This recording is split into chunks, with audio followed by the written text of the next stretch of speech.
Buonasera a tutti, possiamo iniziare questo Consiglio Comunale del 6 ottobre. Dopo la pausa estiva do il benvenuto a tutti i consiglieri e anche al pubblico che è intervenuto, che ci segue da casa, e anche ai rappresentanti del corpo di polizia locale.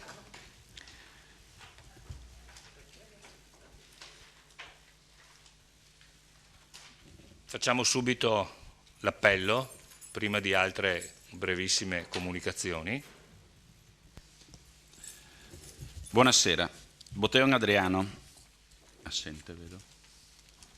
Carnelos Graziano. Costa Giuseppe. Da Reggian Antonio. D'Arsia Caterina. De Bastiani Alessandro. De Valier Fabio. Dus Marco. Fasan Bruno. Fiorin Fiorenza. Maset Giuseppe. Posocco Gianluca. Sant'Antonio Paolo.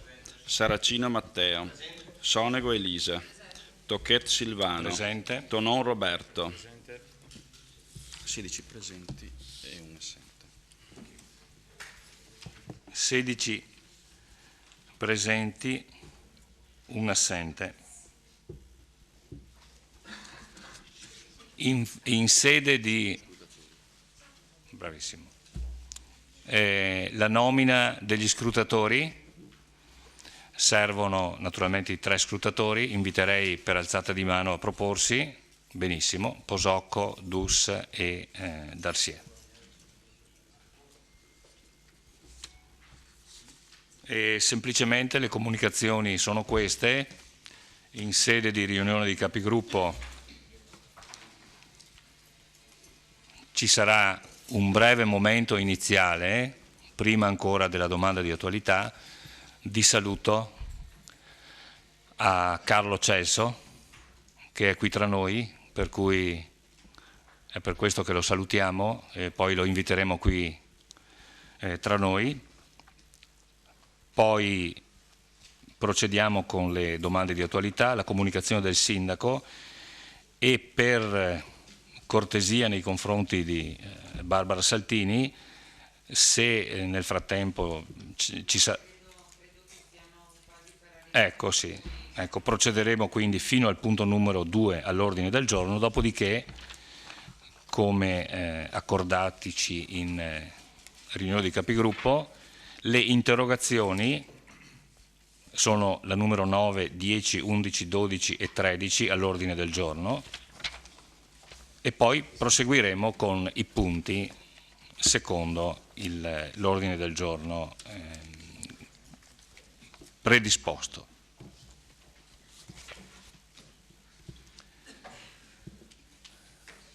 Prego, la parola al sindaco.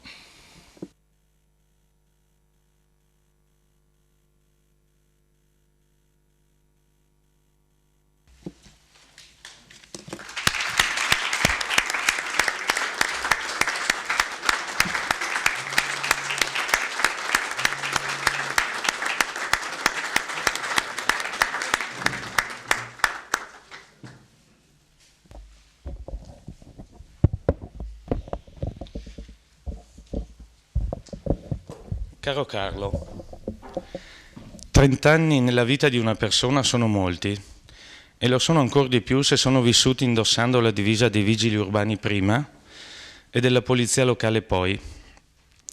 Divisa che il vicecomandante Carlo Celso ha amato e onorato per ciò che rappresenta a favore della sua città e dei suoi concittadini.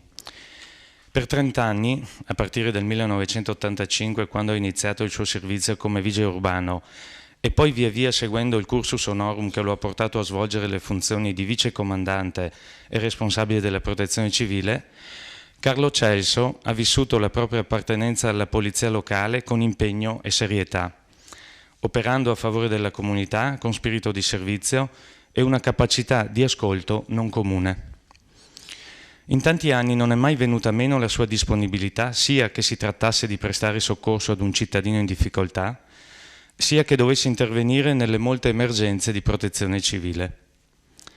Ad ogni richiesta il vicecomandante Celso è sempre accorso, di giorno e spesso di notte, per soddisfare richieste di aiuto, per vigilare nelle situazioni critiche o per risolvere piccoli o grandi problemi. Nell'espletare il proprio servizio si è distinto inoltre per la cura e l'attenzione rivolta a tutto ciò che onorava il nome e la storia di Vittorio Veneto, svolgendo impeccabilmente i servizi di rappresentanza nelle cerimonie ufficiali e nei momenti istituzionali della vita cittadina. Per il suo spirito di servizio verso la nostra città, per il grande legame al corpo di polizia locale e ai valori che esso rappresenta, il vicecomandante Celso merita il plauso e il ringraziamento dell'amministrazione comunale e della cittadinanza tutta. In questo momento, davanti al Consiglio Comunale, massimo organo del Comune, vorremmo offrirgli un segno di ringraziamento, la sua sciabola da ufficiale, che rappresenta il servizio reso e le funzioni di responsabilità di comando rivestite in questi anni e da lui svolte con generosità e spirito di abnegazione. Di nuovo grazie a nome mio, dell'amministrazione comunale e dell'intera città, con un sincero augurio di meritata serenità.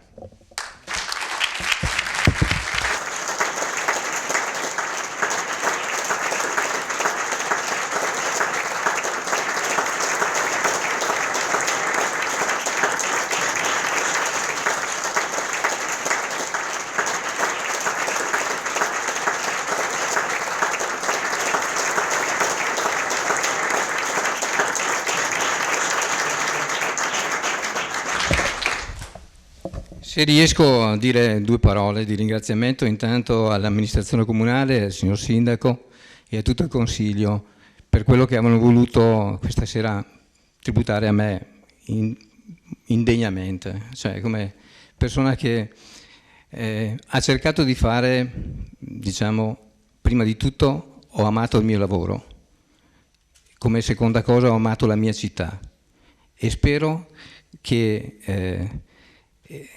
il mio comando, i miei colleghi, le persone che mi hanno conosciuto e i cittadini vittoriesi abbia lasciato un ricordo di me. Grazie a voi.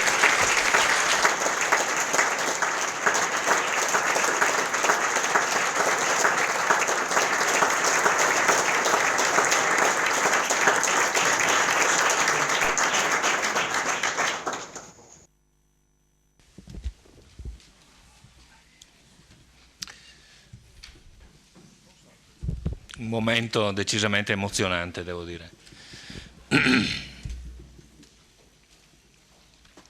A questo punto continuiamo con il Consiglio Comunale e do subito la parola per la domanda di attualità al consigliere Saracino.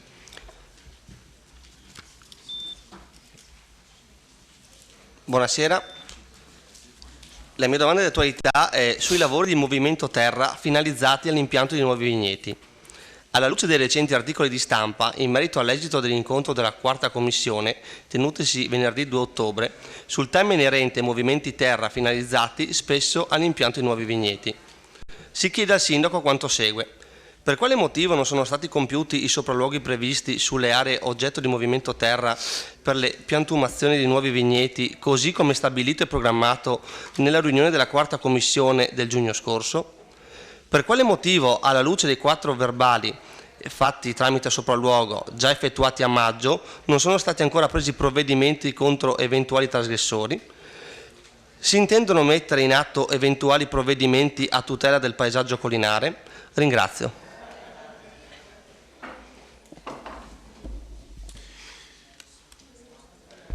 Gentile collega, come già detto e riportato nel verbale della quarta commissione del 2 ottobre 2015, sono stati effettuati dei sopralluoghi, pertanto non è corretto quanto affermato.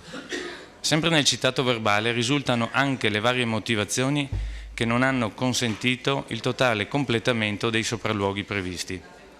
Precisato che i provvedimenti si prendono nei confronti degli accertati trasgressori, le opere all'interno delle aree in questione sono ancora in corso e monitorate. Corre l'obbligo di rappresentare che 1. Nel settore edilizia privata si sono verificate alcune assenze molto prolungate anche per malattia. 2. Un tecnico è stato spostato alla polizia locale per sopperire un pensionamento. 3. Sono stati attivati procedimenti informatici di Sportello Unico Attività Produttive e Sportello Unico Edilizia in Unipass, come disposto da questo Consiglio Comunale, corsi che hanno richiesto corsi di formazione del personale per garantire il rispetto della legge e dare risposte puntuali ai cittadini. 4. È poi stata la riorganizzazione degli uffici a decorrere da luglio con l'insediamento di un nuovo capo ufficio che viene da altro settore e che necessita quindi di un tempo materiale per entrare nella materia specifica, oltre allo spostamento dei locali e la creazione dell'unità amministrativa autonoma. Nonostante tutta questa situazione di difficoltà oggettiva, è stato fatto uno sforzo straordinario su traversanti. 1. Controllo sul territorio, effettuando alcuni sopralluoghi al fine di monitorare i lavori in corso. 2. Esame dei progetti in ufficio. Si sono delineati alcuni parametri fondamentali su cui valutare la rispondenza di un progetto. Puntuale rispetto delle indicazioni contenute nel prontuario tecnico per il paesaggio, quaderno 1 della Regione Veneto. Scrupolosa verifica dell'effettiva assenza di aree boscate, anche di concerto con i servizi forestali regionali. Severa limitazione dell'estensione dei filari richiedendo per i vigneti più estesi l'introduzione di isole boscate vegetate o di capezzagni che possono mitigare la monotonia della vita produttiva. Attenzione alla geologia e all'idrografia superficiale o profonda del sito al fine di limitare le possibilità di dilavamento e smottamento del terreno e, nel contempo, contenere o laminare i deflussi verso il sistema a valle. Azione 3. Prevenzione. Gli uffici attività produttive ed edilizia privata stanno lavorando per portare ad adozione la sezione di piano di polizia rurale inerenti alle piantumazioni e le attività in zona agricola, testo condiviso anche con altri comuni vicini.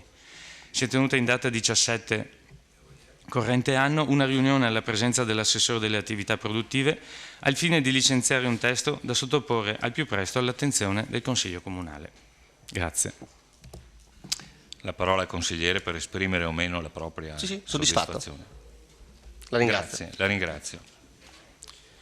E quindi passiamo al punto 1 all'ordine del giorno per le comunicazioni. Do la parola al sindaco Roberto Tonon.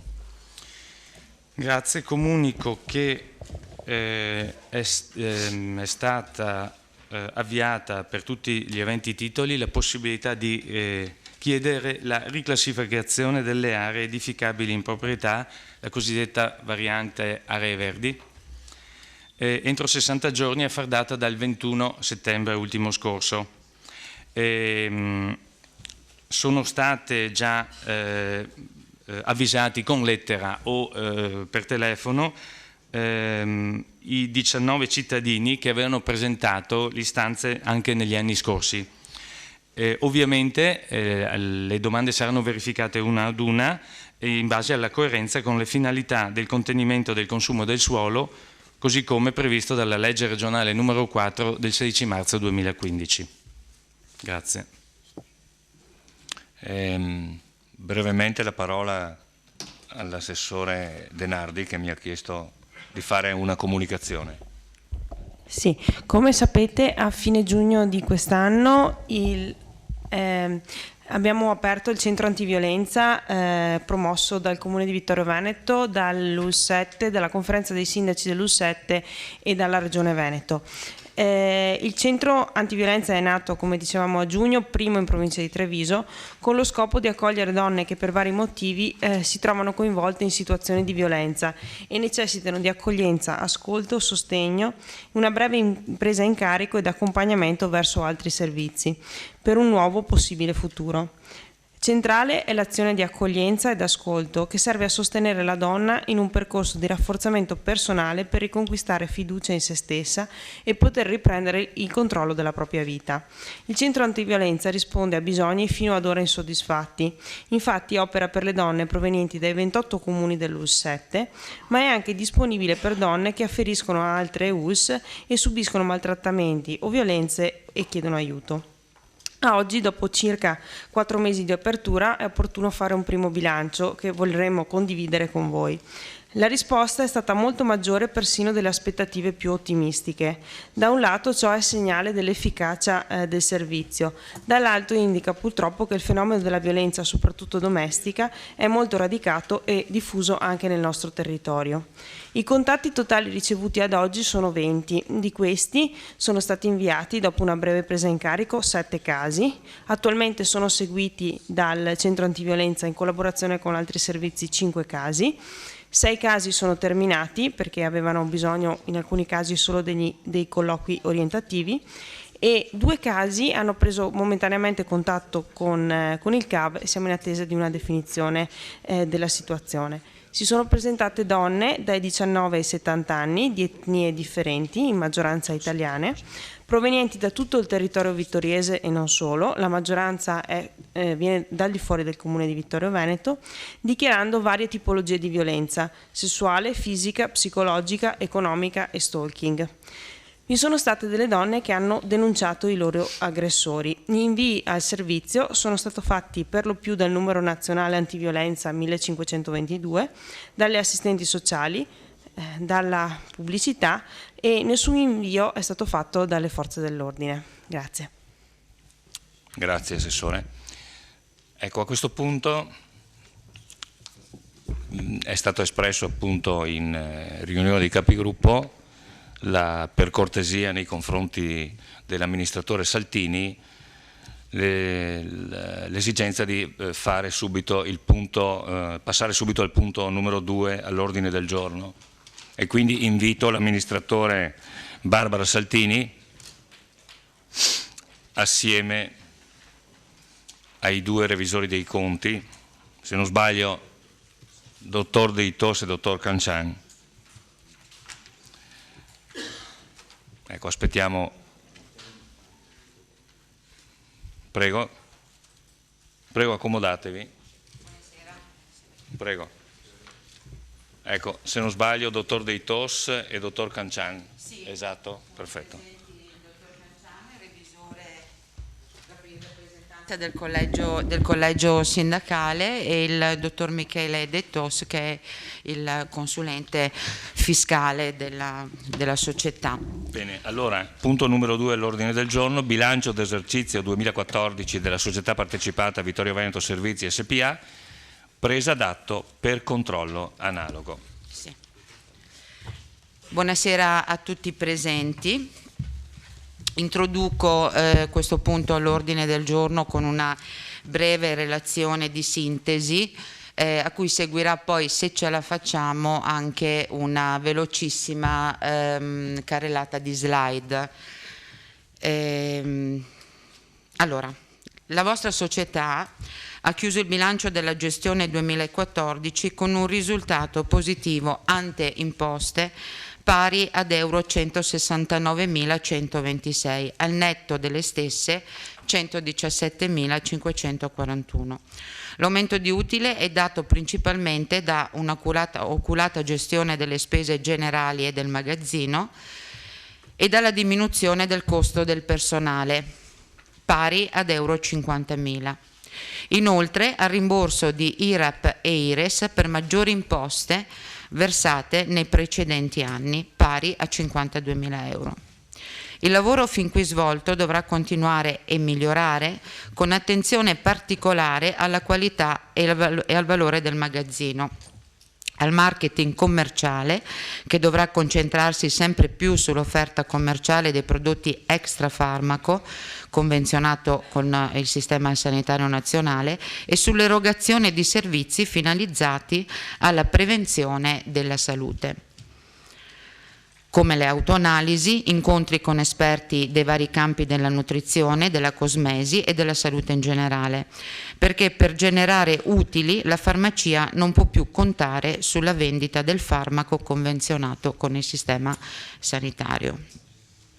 A partire dal 2006, anno del decreto Bersani, ad oggi, lo scenario in cui si collocano le farmacie è mutato radicalmente.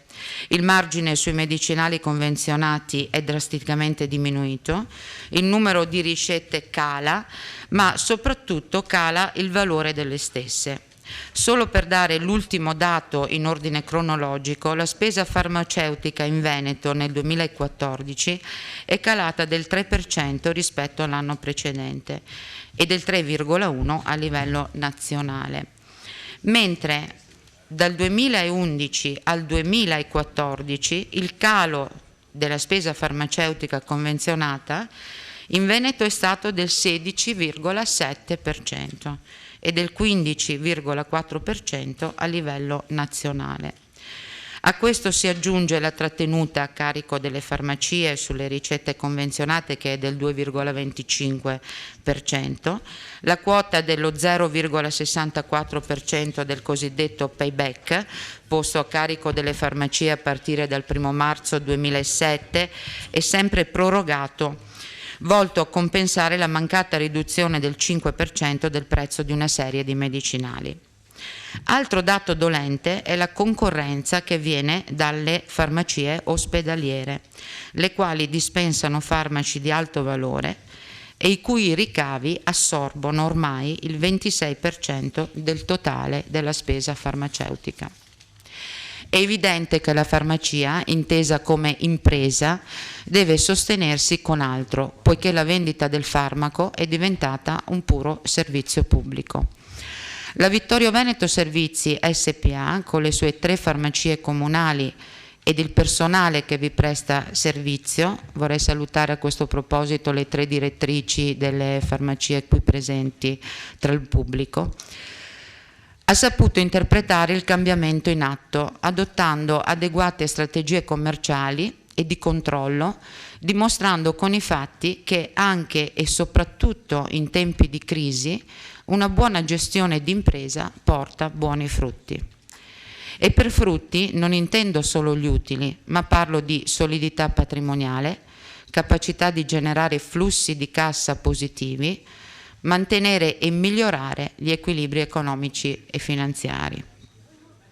Nel 2014 la vostra società è passata da un margine operativo lordo di euro 2.200 nel 2013 a euro 201.000 naturalmente a 340.000 euro e sempre rispetto all'anno precedente ha generato un flusso di cassa di quasi 400.000 euro. Il flusso di cassa consente di determinare uno dei parametri aziendali più importanti, ovvero la liquidità di denaro contante disponibile, ed è dato dalla differenza tra le disponibilità di cassa dell'inizio del periodo e quelle della fine. Un flusso di cassa positivo è un fattore determinante per verificare l'equilibrio finanziario. Un'azienda per essere in equilibrio deve avere un buon controllo della tesoreria, ossia se le sue entrate riescono a fronteggiare le uscite, tenuto conto dell'andamento della posizione finanziaria netta. Un'impresa si trova in una situazione di equilibrio economico quando il suo flusso dei ricavi è durevolmente in grado di fronteggiare il flusso dei costi. Un'impresa è in equilibrio finanziario nella gestione quando ha la capacità costante di disporre del capitale monetario necessario per far fronte a tutti gli obblighi di pagamento. Questo si realizza quando l'impresa è in grado di mantenere costantemente in equilibrio le entrate e le uscite monetarie senza mai compromettere il suo equilibrio economico. La vostra società si trova certamente in una situazione di equilibrio economico e finanziario. Se il dottor Michele De Tos è pronto, e solo il tempo potrà dircelo, non è pronto, perché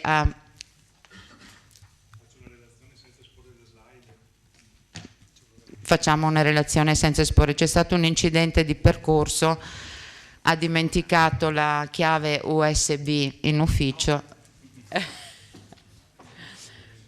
e comunque penso sia in grado assolutamente di essere efficiente nell'esporvi quello che è stato sostanzialmente un triennio della vostra società.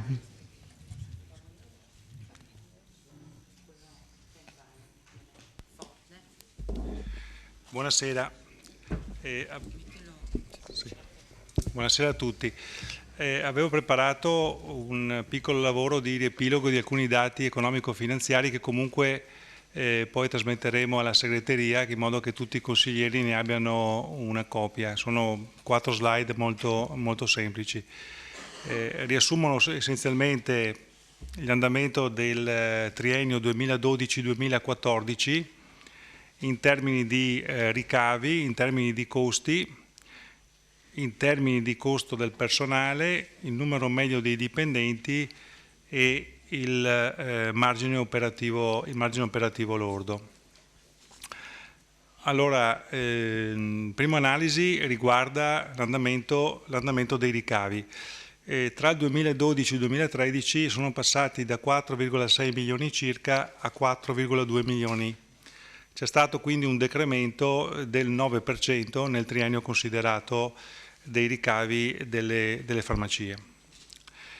D'altro canto i costi, complessivamente considerati senza contare il costo del personale, sono passati da 3,5 milioni a 3,2 milioni circa, con un decremento del 10%. Quindi c'è stata una diminuzione più che proporzionale dei costi rispetto alla diminuzione dei ricavi. Questo evidentemente ha consentito un miglioramento del margine operativo lordo, come si dice, no? E infatti il margine operativo lordo, che nel 2012 era pari a 226.000 euro, nel 2014 è salito a 340.000 euro con un incremento in termini percentuali di oltre il 50%. Quindi, per riassumere, si è registrata una riduzione dei ricavi di circa 400.000 euro, una riduzione dei costi, come dicevo, più che proporzionale, ed un miglioramento del margine operativo lordo. Questo miglioramento, oltre ad efficienze interne di gestione, è stato dovuto anche ad una riduzione del costo del personale che nel 2012 contava 19 unità medie, nel 2014 contava 16 unità medie, con un costo del 2012 di 900.000 euro ed un costo nel 2014 di 709.000 euro. Quando si parla di unità medie si parla di giornate lavorate diviso il numero di giornate, giornate totali diviso il numero di giornate lavorabili in ciascun anno.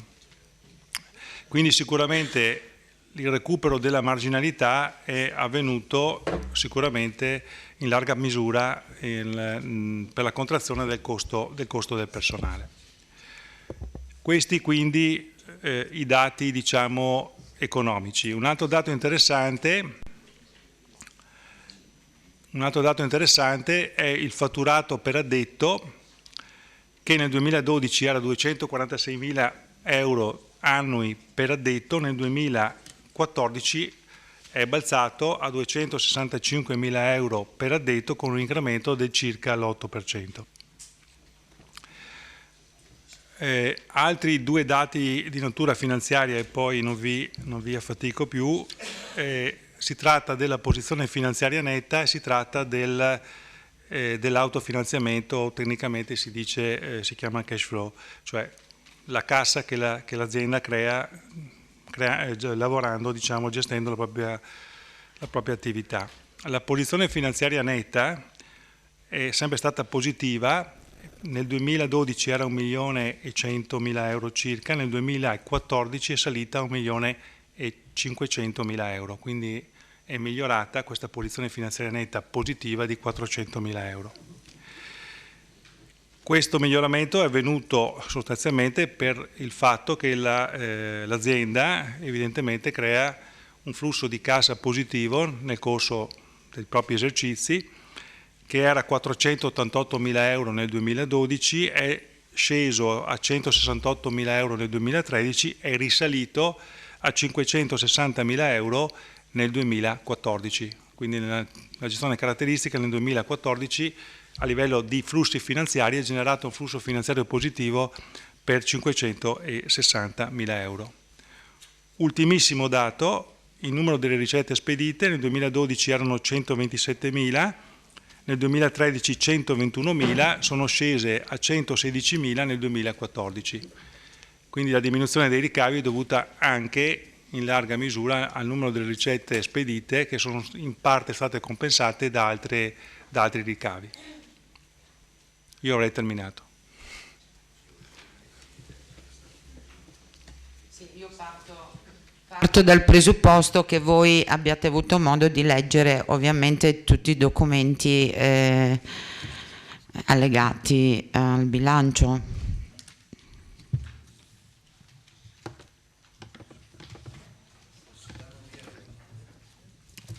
No, Sì, se i consiglieri ecco, non vogliono che io rilegga, l'anno scorso l'ho fatto, ma che io legga tutta la relazione, chiedo a voi, se lo desiderate lo faccio, non c'è problema, altrimenti se avete avuto tutti modo di leggere la relazione, poi abbiamo fatto anche un passaggio in commissione la scorsa settimana, quindi presumo che siate abbastanza al corrente di quello che è stato poi inserito nel documento.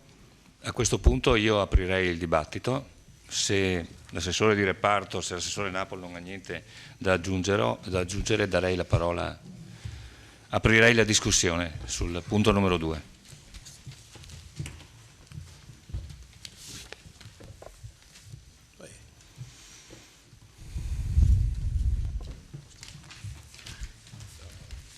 Sì, esatto. Ma non si è capito.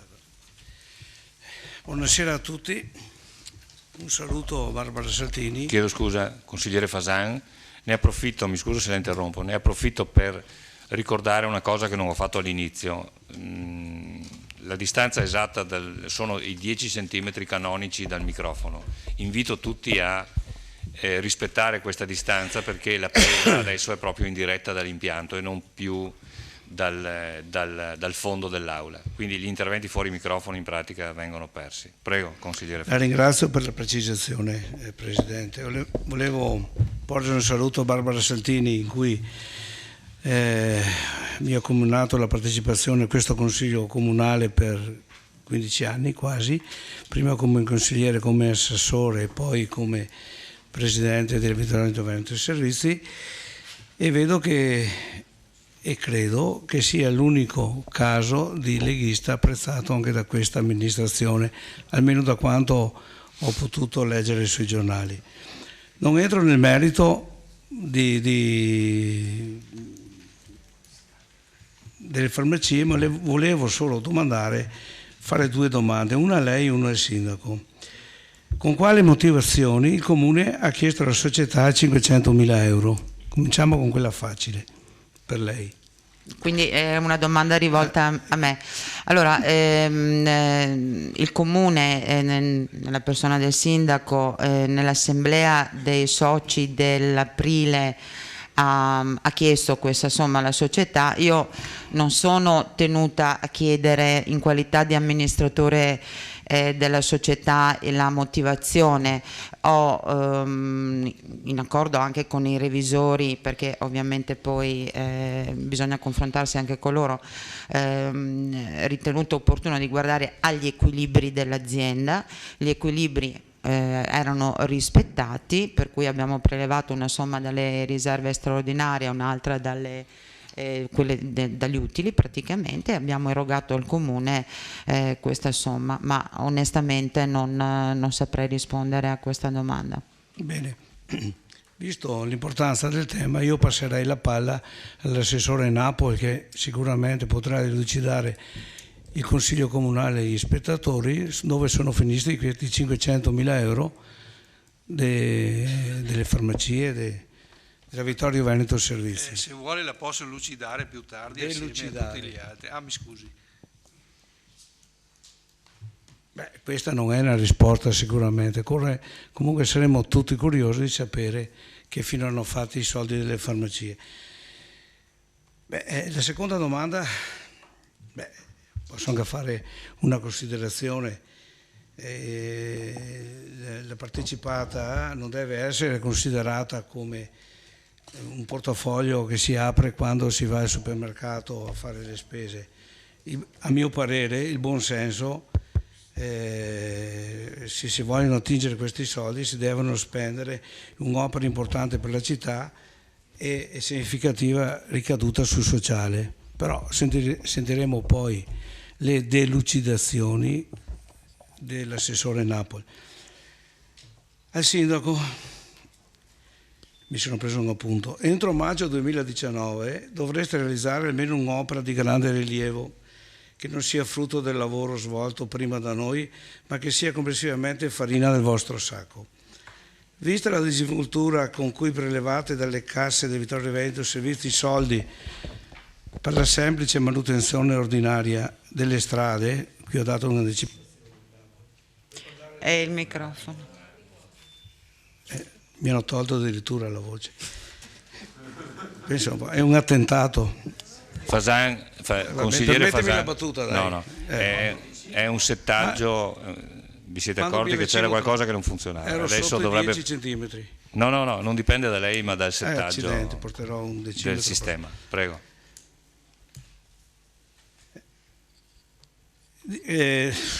Non è che mi avete interrotto, non è che abbiate davvero in mente, no, come si vocifera, che avete intenzione di vendere le farmacie per preparare il botto di fine mandato. Cioè, ci sono delle voci in giro che questa amministrazione e anche altre amministrazioni, visto come va, no, le cose per le farmacie, dovrebbero essere vendute.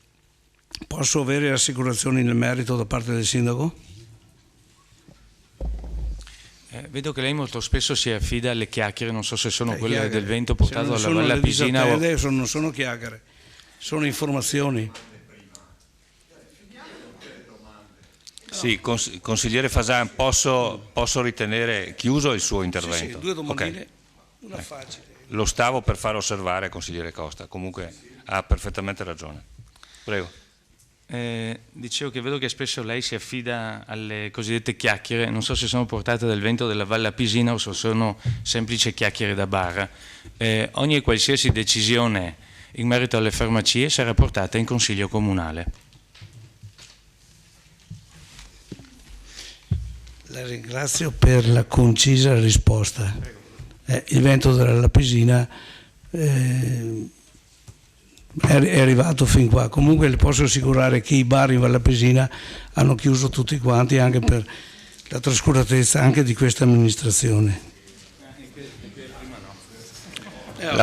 La parola al consigliere Darè. Grazie Presidente. Un piccolo inciso, un saluto, vorrei portare il saluto quale ex sindaco al nostro vicecomandante Carlo Celso, che per il meritato lavoro che ha fatto anche in sintonia con la mia amministrazione, ricordando anche che il vicecomandante Carlo Celso era il coordinatore della protezione civile e molto spesso ci siamo trovati, diciamo, molte notti sotto la pioggia ad affrontare le emergenze che man mano arrivavano nel comune. Quindi un grazie per la professionalità, per il lavoro e soprattutto un meritato riposo. Prendo l'occasione naturalmente per parlare della Vittorio Veneto Servizi. Vittorio Veneto Servizi che, come vediamo, preleva adesso, in questo momento, l'amministrazione preleva 500.000 euro. Voglio ricordare a tutti che quei 500.000 euro sono gli stessi che sono stati poi prelevati dall'amministrazione Scottà per fare le scuole di San Giacomo. Poi siamo andati alla Corte dei Conti, la Corte dei Conti poi abbiamo dovuto fare ricorso a Roma, poi a Roma ci ha dato ragione che nel contesto delle partecipate era giusto prelevare i soldi in esubero, perché così è, bisogna prelevare i soldi e investirli in opere nel comune, ed è quello che l'allora Giancarlo Scottà ha fatto e che poi siamo stati tacciati come sforamento del patto di stabilità. È la stessa operazione e anche gli stessi soldi che voi state facendo adesso. Allora vorrei dire che probabilmente si cambia atteggiamento quando si è maggioranza o si è minoranza. Io penso che voi fate bene a prelevare questi soldi e a investirli nel territorio vittoriese, anche perché non va messa in sofferenza l'utile della società e quindi la gestione della società. La società continua. È per questa ragione che io la invito, signor Sindaco, a continuare ad avere lungimiranza amministrativa nel fare la nuova farmacia comunale davanti all'ospedale. Vediamo che gli utili continuano ad essere consistenti. Non abbiamo lasciato solo debiti, come l'assessore al bilancio dice spesso, abbiamo lasciato anche qualcosa. Vediamo che non vanno a ripianare i debiti, li investite subito. Allora l'atteggiamento da maggioranza a minoranza è cambiato perché vi trovate di fronte a dei problemi, un vostro governo che preleva continuamente soldi e fondi dalle risorse comunali e vi trovate ad affrontare le richieste che il cittadino quotidianamente fa presso i vostri uffici, presso i vostri assessorati, presso di lei, signor Sindaco. Allora io le chiedo soltanto una cosa: abbiate la lungimiranza di investire ancora su questo progetto, che è un progetto che non abbiamo inventato noi, lo abbiamo trovato, ma è un progetto che porta soldi utili e quindi risorse, economie e risposte ai cittadini. È tutto pronto.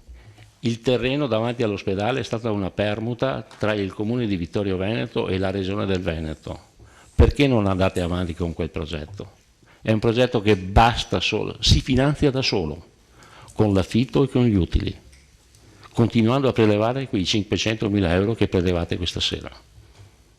È questa l'unica domanda che faccio a questa amministrazione, di avere lungimiranza, perché i sindaci passano e i problemi restano. Grazie consigliere.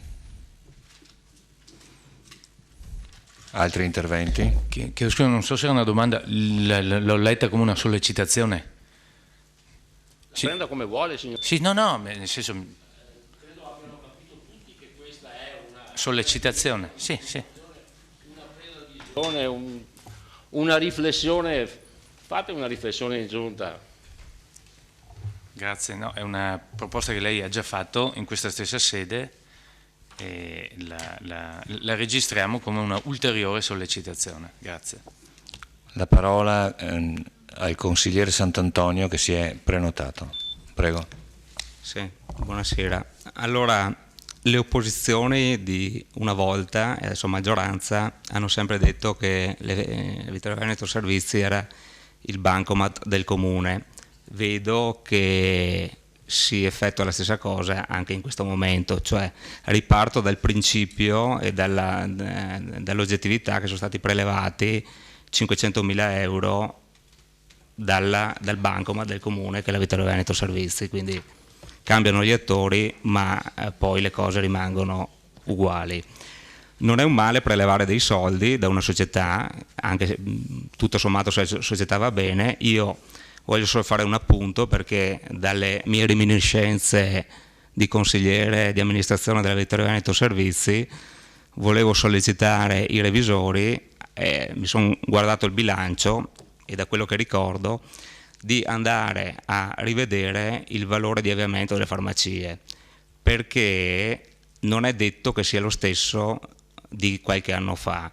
Cioè i famosi 5 milioni e mezzo da ammortare in 23 anni non è detto che siano gli stessi, pertanto potremmo trovarci delle sorprese dal mio punto di vista. Il fatto anche di diminuire la liquidità della società è un punto di attenzione che dovete verificare, perché può succedere, e qua dico al sindaco, se un domani la società dovesse essere venduta per un qualsiasi motivo, di trovarsi in buona sostanza di non poter pagare neanche il TFR agli impiegati, perché non si può sempre prelevare senza sapere quanto effettivamente c'è in cassa. Quindi questo è un punto di attenzione.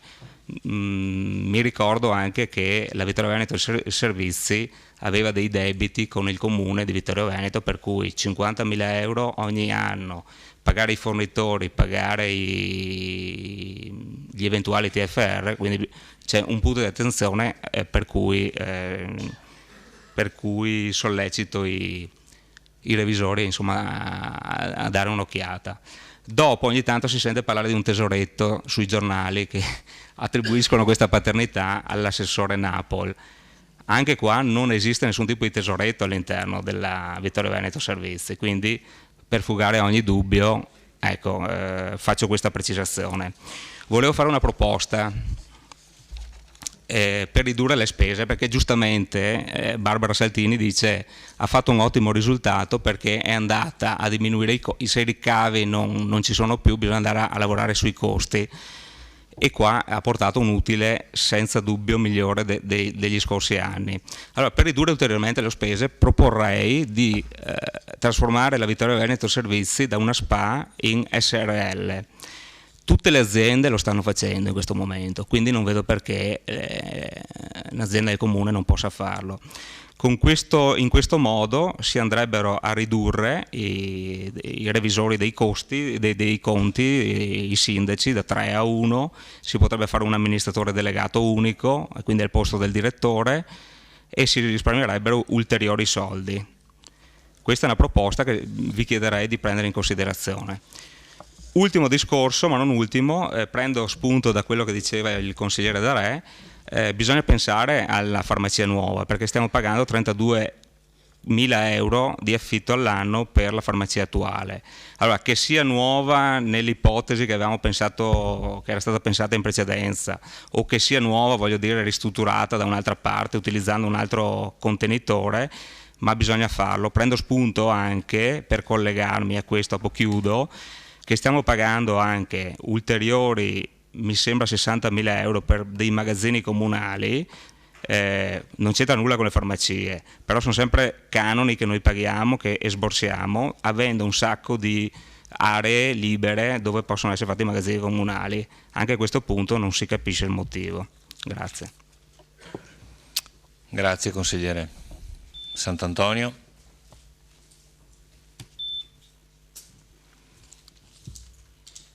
Se non ci sono...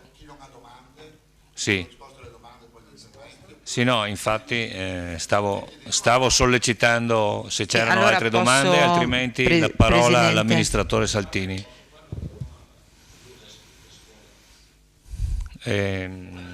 Amministratore Saltini, diamo la parola al consigliere Darè. Prego.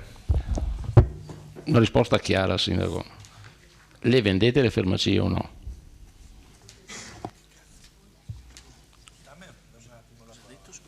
Le vendete le farmacie? Sì, volevo... Napol, Saltini, prego Saltini, poi assessore Napol. No, si sta parlando dell'assessore Napol? No. Solo un secondo, Presidente. Allora, magari passa il tempo, la memoria vacilla un po' in tutti. Il Consiglio Comunale nella primavera di quest'anno ha fatto la ricognizione di tutte le società partecipate o di proprietà del Comune. Obbligo di legge, perché la legge obbliga a vendere le società, a dismettere le società in perdita o quelle che non hanno fini istituzionali. Okay? Il Consiglio Comunale, in adempimento di questa normativa, ha deciso di mantenere la proprietà delle farmacie comunali. Punto. Grazie. Sì, chiedo scusa, aggiungo solo una cosa, che in base alla legge Madia arriveranno dei decreti attuativi e bisognerà vedere cosa prevedono, appunto. Arriveranno, ho detto, consigliere. No, ma è un po' diverso quello che è stato e quello che avverrà. Il consigliere, chiedo scusa, l'assessore Napoli ha precisato qual è la situazione e i provvedimenti che sono stati presi in questo Consiglio Comunale. In base alla legge Madia arriveranno probabilmente anche delle novità che rivoluzioneranno il sistema delle partecipate. Siamo in attesa, noi come tutti penso. Saltini, prego. Sì, ringrazio tutti i consiglieri che sono intervenuti finora perché sono sempre spunti interessanti dal mio punto di vista che vengono proposti dai consiglieri. Lo pensavo anche ai miei tempi, ho sempre con attenzione ascoltato tutti i consiglieri di minoranza e di maggioranza perché comunque arrivano sempre delle buone informazioni. Ringrazio anche il consigliere Sant'Antonio, scusa, ho avuto un momento, perché effettivamente non ha fatto un'osservazione meneghina rispetto all'opportunità di valutare il beneficio di trasformare la società in una società a responsabilità limitata. Ci sono sicuramente dei vantaggi sotto il profilo dei costi, quindi con i revisori, anzi ci incontriamo anche il 9 venerdì, quindi possiamo proprio iniziare a fare una verifica, e poi ovviamente con il socio intanto facciamo una verifica preliminare. Una postilla: il costo direttore non c'è, noi non abbiamo un direttore attualmente, l'ultimo direttore è stato Valenti, e poi dopo di lui non ci sono più stati direttori generali, ci sono le 3 direttrici, sempre loro, dei punti farmacia, ma la società non ha un direttore. Di fatto l'amministratore riveste anche una sorta di ruolo direttivo in questo senso, però comunque terremo conto di questa cosa. So che io non dovrei, perché io sono un amministratore e il mio unico dovere è quello di responsabilmente, fino a quando ci sarò, amministrare la società, però non posso esimermi dal dire la mia opinione in merito a quanto detto dal consigliere Darè, che io ovviamente non posso che condividere, perché in questo momento, e proprio in questo momento, e lo dicono tutti gli esperti di settore, non lo dice la Saltini o qualcun altro, l'investimento razionale, motivato con un piano industriale, un business plan che è sostenibile, è quello che salva le farmacie. Ed è una riflessione che questa amministrazione dovrà fare prima o poi, perché effettivamente ci troviamo davanti a un bivio: o andiamo nella direzione giusta e cresciamo esponenzialmente, o andiamo nella direzione così e così e rimaniamo bravi perché stiamo facendo tutti il nostro dovere, ma non facciamo quel salto di qualità, quella crescita che potremmo fare. Quindi mi auguro che le farmacie, come è stato affermato dall'assessore e dal sindaco, non sia in progetto di venderle, perché non è certo questo il momento di vendere delle farmacie che funzionano e che rendono comunque al socio la possibilità di attingere, quando gli servono, dei denari per far del bene, per avere una ricaduta sociale. Quindi avere un borsellino pronto nella bisogna è importantissimo oggi, e domani lo sarà ancora di più. Grazie, scusate l'intervento, so che non avrei dovuto fare, ma mi sono sentita di farlo. Grazie amministratore Saltini. Prego, assessore Napoli. Sì, no, volevo continuare, quindi credo sia chiarito l'aspetto della vendita o non vendita. Chiaro che la situazione delle farmacie riflette il momento, come dire, di restrizione nelle spese sanitarie, nel senso che noi ci troviamo da un lato lo Stato e la Regione che tendono a ridurre la spesa sanitaria, comprimendo anche ovviamente quella farmaceutica, dal lato noi che siamo venditori con la nostra azienda soffriamo dei mancati incassi, ovviamente, no? Quindi in questo equilibrio ci troviamo in mezzo. Ovviamente l'ULSS 7 distribuisce attraverso le sue farmacie interne i farmaci per risparmiare, ovviamente, se no non lo farebbe, è ovvio questo discorso.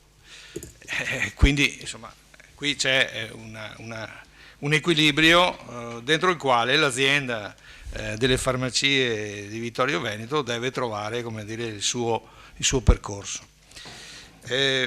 Quest'anno c'è stato un miglioramento nell'utile positivo, un utile netto di 117.541 euro dopo le imposte, Però è un utile che deriva la sua gran parte da risultati di gestione, miglioramento diciamo dal punto di vista delle spese del personale e recuperi di imposta, di credito d'imposta di IRAP pagata diciamo in più negli anni precedenti, quindi il totale di queste due voci su 117.000 fa 102.000 euro, quindi voi capite che è un equilibrio difficile, quindi io do atto agli amministratori di aver operato in maniera attenta e accorta per portare a casa un risultato positivo, però le difficoltà sono oggettive. Mi correva l'obbligo di un'altra precisazione del consigliere Darè, che parlava di 500.000 euro che aveva prelevato la sua o altra amministrazione provocando le ire della Corte dei Conti. Dei revisori dei conti che hanno fatto sì, esatto. Sì. No, bene, ok, perfetto. Peccato che non sia così, perché no, non è così. No, il metodo di discussione è quello che dice lei, se mi lascia finire vedrà che le dimostro che ha sbagliato.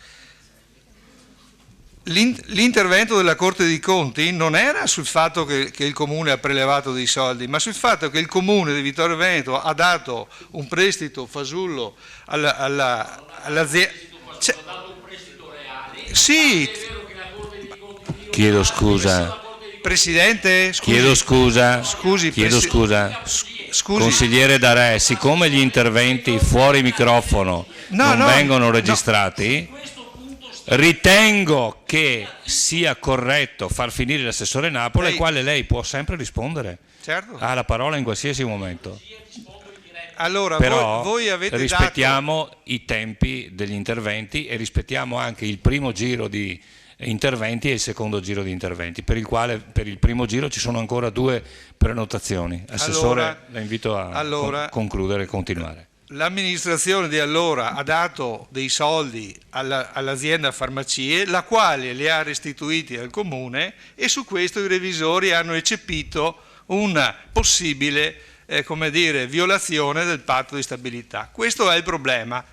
Tanto è vero che adesso l'azienda farmacie restituisce annualmente quel prestito con una quota annuale di 50-60 mila euro, non lo so. Questo è il quadro della situazione.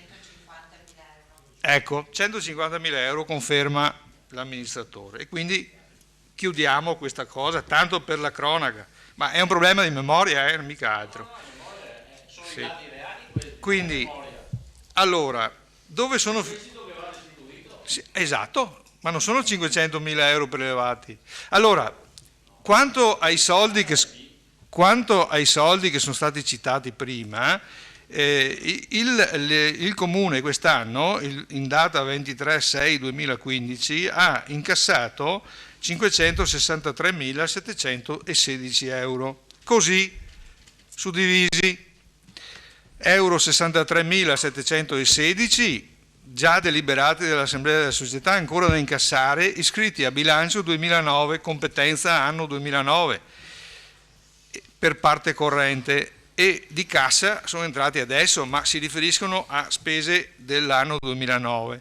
Euro 67.016 da deliberare attingendo delle riserve quale quota utili anno 2010, iscritti a bilancio 2010, quindi vedete che andiamo un po' indietro nel tempo.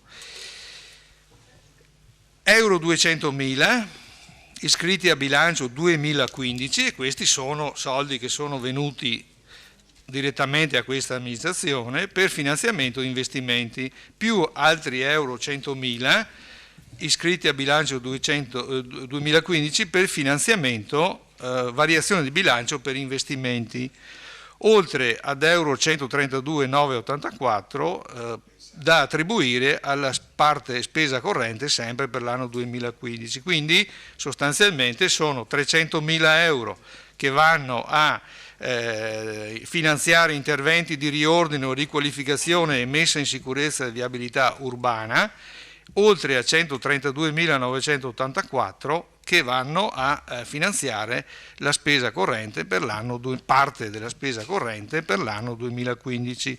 Questo è il tutto. Sì, ma i 500.000 ti ho detto che sono 63.000 più 67 che si riferiscono agli anni 2009-2010. Esatto. La competenza che riguarda questa amministrazione sono 200 più 100 più 132. Ok. Sui soldi non si scherza. La parola nell'ordine di prenotazione al consigliere Botteon. Grazie Presidente, buonasera a tutti. Allora, intanto vorrei ricordare all'ex sindaco Darè, consigliere comunale, che il fatto di essere stato ex sindaco non le permette di scavalcare il regolamento del Consiglio Comunale. Ricordato questo, intanto quindi penso che sia doveroso, se sono ritornati a migliorare gli utili e i bilanci delle farmacie annuali, quindi ringraziare i responsabili, quindi le direttrici delle farmacie, i dipendenti e l'amministratore delle farmacie. Volevo fare una domanda perché non vi ho mai ragionato e l'ho sentita stasera, quindi ci potrebbe essere dell'ignoranza, mi perdoni all'amministratore Saltini, il fatto che, se non ho capito male, l'incremento della concorrenza della farmacia ospedaliera sia uno dei motivi delle diminuzioni. Ecco, mi piacerebbe ragionare su questo e sul fatto di mettere una farmacia attaccata all'ospedale, una nuova. Se abbiamo un incremento di concorrenza interna all'ospedale, mettere una farmacia attaccata, come si sposa con questo? Non so se ci sto ragionando adesso, quindi volevo sentire, non so, probabilmente ci ha già ragionato anche lei. E infine penso una considerazione politica, siccome si parlava di lungimiranza nel suo intervento il consigliere Darè, noi abbiamo nel nostro programma di mandato il limitare al massimo e ridurre il consumo di territorio. Lungimiranza vuol dire vedere a cosa succede e cosa succederà. Siccome in quell'area probabilmente qualcosa succederà di importante, perché c'è una caserma che sappiamo bene che probabilmente potrebbe cambiare la propria destinazione, andare a costruire là di fianco, lasciando magari inutilizzato per un periodo lo spazio della caserma, non mi sembra una cosa molto lungimirante. Quindi secondo me bene fa l'amministrazione, bene ha fatto l'amministrazione ad aspettare e vedere quello che succede in quell'area. Grazie. La parola al consigliere Saracino, prego. Sì, buonasera. Anch'io devo per forza fare i complimenti per questo bilancio che è stato portato, ma soprattutto perché in commissione mi è stato detto che il risparmio fatto sui dipendenti è stato fatto a parità di numero. Quindi questo va fatto un ringraziamento soprattutto ai dipendenti che in qualche modo sono venuti incontro a esigenze della direzione, che quindi questo secondo me è una cosa molto positiva. Dopodiché vorrei ricordare nuovamente, riporre di nuovo le mie congratulazioni, perché lei, vorrei ricordare che lo scorso bilancio si era anche dimessa, è rimasta ad interim su questa società e ha portato alla fine in modo molto degno e egregio questo compito, quindi le faccio i complimenti soprattutto per la sua, diciamo, coerenza al di là della politica. Quindi la ringrazio e dopo vorrei chiedere all'assessore Napol se diventerà un'abitudine prelevare dalle farmacie anche nei prossimi anni o se ora una tantum. Grazie. Grazie consigliere Saracino. Sì, vorrei ricordare che l'amministratore Saltini il suo stato è quello in regime di prorogatio, diciamo così. La parola al consigliere Carnellos. Non ho domande, però intervengo lo stesso oppure rispondono alle domande? Io ho visto che lei si è prenotato. Sì. Prego. Vabbè, allora, d'accordo. Dunque, gli interventi sono stati tutti molto solleticanti e vorrei solo fare qualche flash e vorrei partire proprio dalla parola che ha usato il collega Darè sulla lungimiranza. E mi piacerebbe che la parola lungimiranza fosse applicata alla lettera e guardassimo sempre al futuro. Vedete, io credo che da alcuni consigli comunali guardiamo, e anche il consigliere D'Arè è partito proprio ha usato la parola lungimiranza, ed è partito dal passato. Vedete, in amministrazione e in politica il passato è passato, non pensiamoci più, anche perché la gente si stufa del vangare e rivangare sullo stesso orto. Dice Fasan, io uso l'orto, Fasan ha detto del mulino, che farina facciamo, che mulino. Certo, continuiamo a fare i mulineri sul mulino che è il comune, che è quello di prima. E non è il mulino del mulino bianco, quello è stereotipato. Necessariamente il nostro mulino è un mulino di fatica. Certo, può essere che non tutto e tutte le pagnotte vengano, no, col buco, dicevo, lievitate al punto giusto. Difatti ho parlato di lievitazione, mi pare che il pane non faccia il buco, la torta casomai, comunque non importa sotto questo aspetto, se no rubo anche i minuti che ho. Quindi siamo davvero lungimiranti e basta col passato, e basta con la Corte dei Conti, e basta con l'esposto di prima, l'esposto di dopo. Alla gente non gliene frega assolutamente un tubo. Ecco, primo punto. Secondo punto, il mio amico Fasan non mi è piaciuta una cosa, ha dato un'etichetta alla Saltini, leghista, non leghista. Cosa non è troppo signorile, nel senso che, a parte il fatto che, Dio mio, non so se l'etichetta all'amministratore delegato gli vada bene, anche perché io in questo consiglio comunale tanti anni fa c'ero e l'etichetta era un'altra. Va detto solo una cosa, questo sì, e credo faccia onore al centro-sinistra vittoriese, il fatto che noi non le guardiamo le etichette, e evidentemente di scienza e coscienza l'amministratore delegato Saltini è in prorogatio, dicono o dite talvolta delle poltrone, avete visto? Noi tranquillamente di quella poltrona non ne abbiamo bisogno, è in prorogatio, non c'è problema. Terza considerazione, vendita delle farmacie. Mi scoccia sta domanda, anche perché è davvero singolare che venga chiesto ad una coalizione di centrosinistra che passa, tra virgolette, nell'immaginario collettivo e nel giornalismo, come si può dire, d'autore, come quella statalista, e da voi viene la predica sul fatto che venderemmo le farmacie. Quando mai gli statalisti vendono? Ecco, sotto questo profilo credo che questa sì, l'etichetta che abbiamo noi, ci porta a dire che noi crediamo all'impresa pubblica. Magari ci fosse un'impresa pubblica ancora più efficiente di quella che è, anche perché abbiamo parlato dei bancomat. Provate a immaginare, noi abbiamo le farmacie, pensate per lo Stato quale bancomat è Eni, Enel, Snam, che hanno una forte presenza pubblica, pur essendo appunto delle public company e con azionariato diffuso. Quindi sotto questo profilo, se lo Stato non ce lo imporrà, se in Parlamento non verrà approvata una legge che ci obbliga alle dismissioni, perché anche questo, vedete, se per caso siamo arrivati al discorso di dismissione, privatizzazione, tutto sommato credo che da quella parte dei banchi ci debba essere un mea culpa, perché effettivamente è stata la destra becera che per 20 anni ci ha detto che bisogna vendere, basta pubblico. Questa parte non ha rubato, prendiamo atto. Ecco, allora, quindi sotto questo profilo è indubbio che le farmacie stanno bene dove stanno.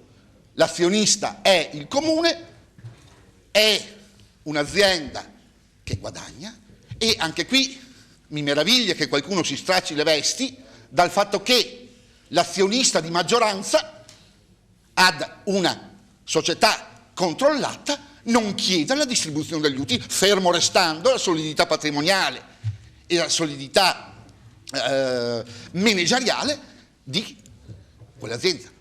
Per quale motivo? Gli utili devono rimanere in saccoccia di quella società che è nostra.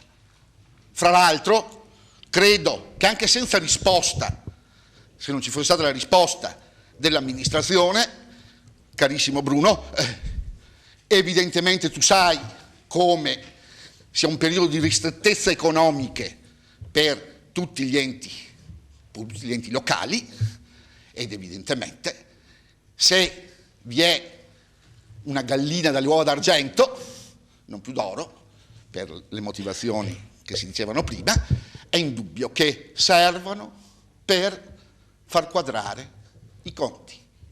Noi non vogliamo sforare patti di stabilità, noi vogliamo essere rispettosi delle leggi, noi vogliamo fare con i soldi che abbiamo, senza tanti piagnistei, tanti gufi e tanti che si lamentano. Con quello che abbiamo facciamo. Quindi ecco la ragione e la spiegazione di cosa si fanno con i soldi. Sicuramente, e qui così mi diverto perché so che a Fasan piace, non vanno in pinzetta i cotillon, sicuramente quell'utile. Ultima cosa, e qui sul discorso medicine date dall'ospedale, non date dall'ospedale, ecco, anche sotto questo profilo è indubbio che noi non siamo in concorrenza con l'ULSS. Un ente pubblico è l'ULSS, un ente pubblico è il comune, una società pubblica sono le farmacie, e evidentemente se l'ULSS distribuisce dei farmaci, evidentemente lo fa per aiutare la collettività e per non spendere di più fuori.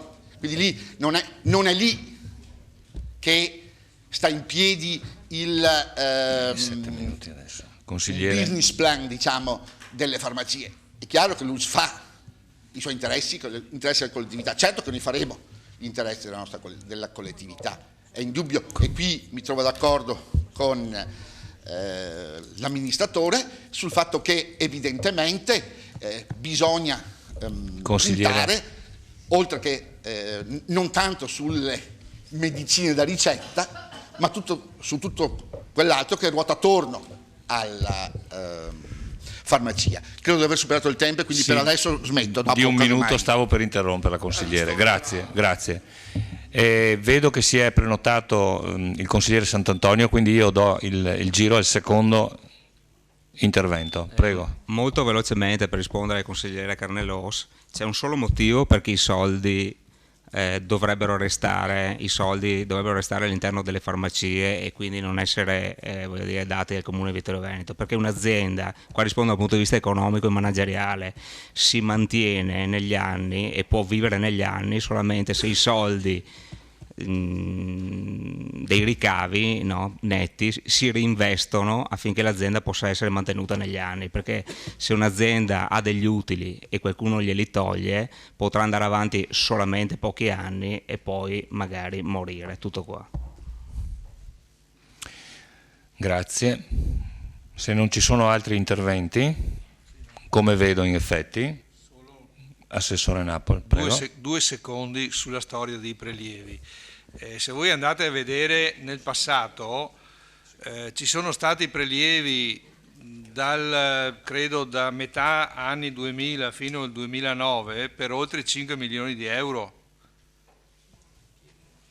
Quindi voglio dire, no, capiamoci.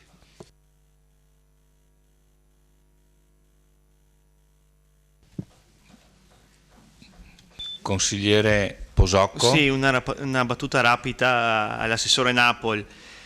Era lo stesso motivo per cui nei bilanci, negli assestamenti di bilanci, No. voi votavate contro perché si toglievano soldi ai cittadini di Vittorio Veneto. Ecco, quindi andate a vedere i verbali dei precedenti consigli comunali e c'è tutto scritto, questo tutto verbalizzato. Ecco. Grazie consigliere Posocco. Consigliere Darè, dichiarazione di voto mi sembra, quindi consideriamo chiusi gli interventi.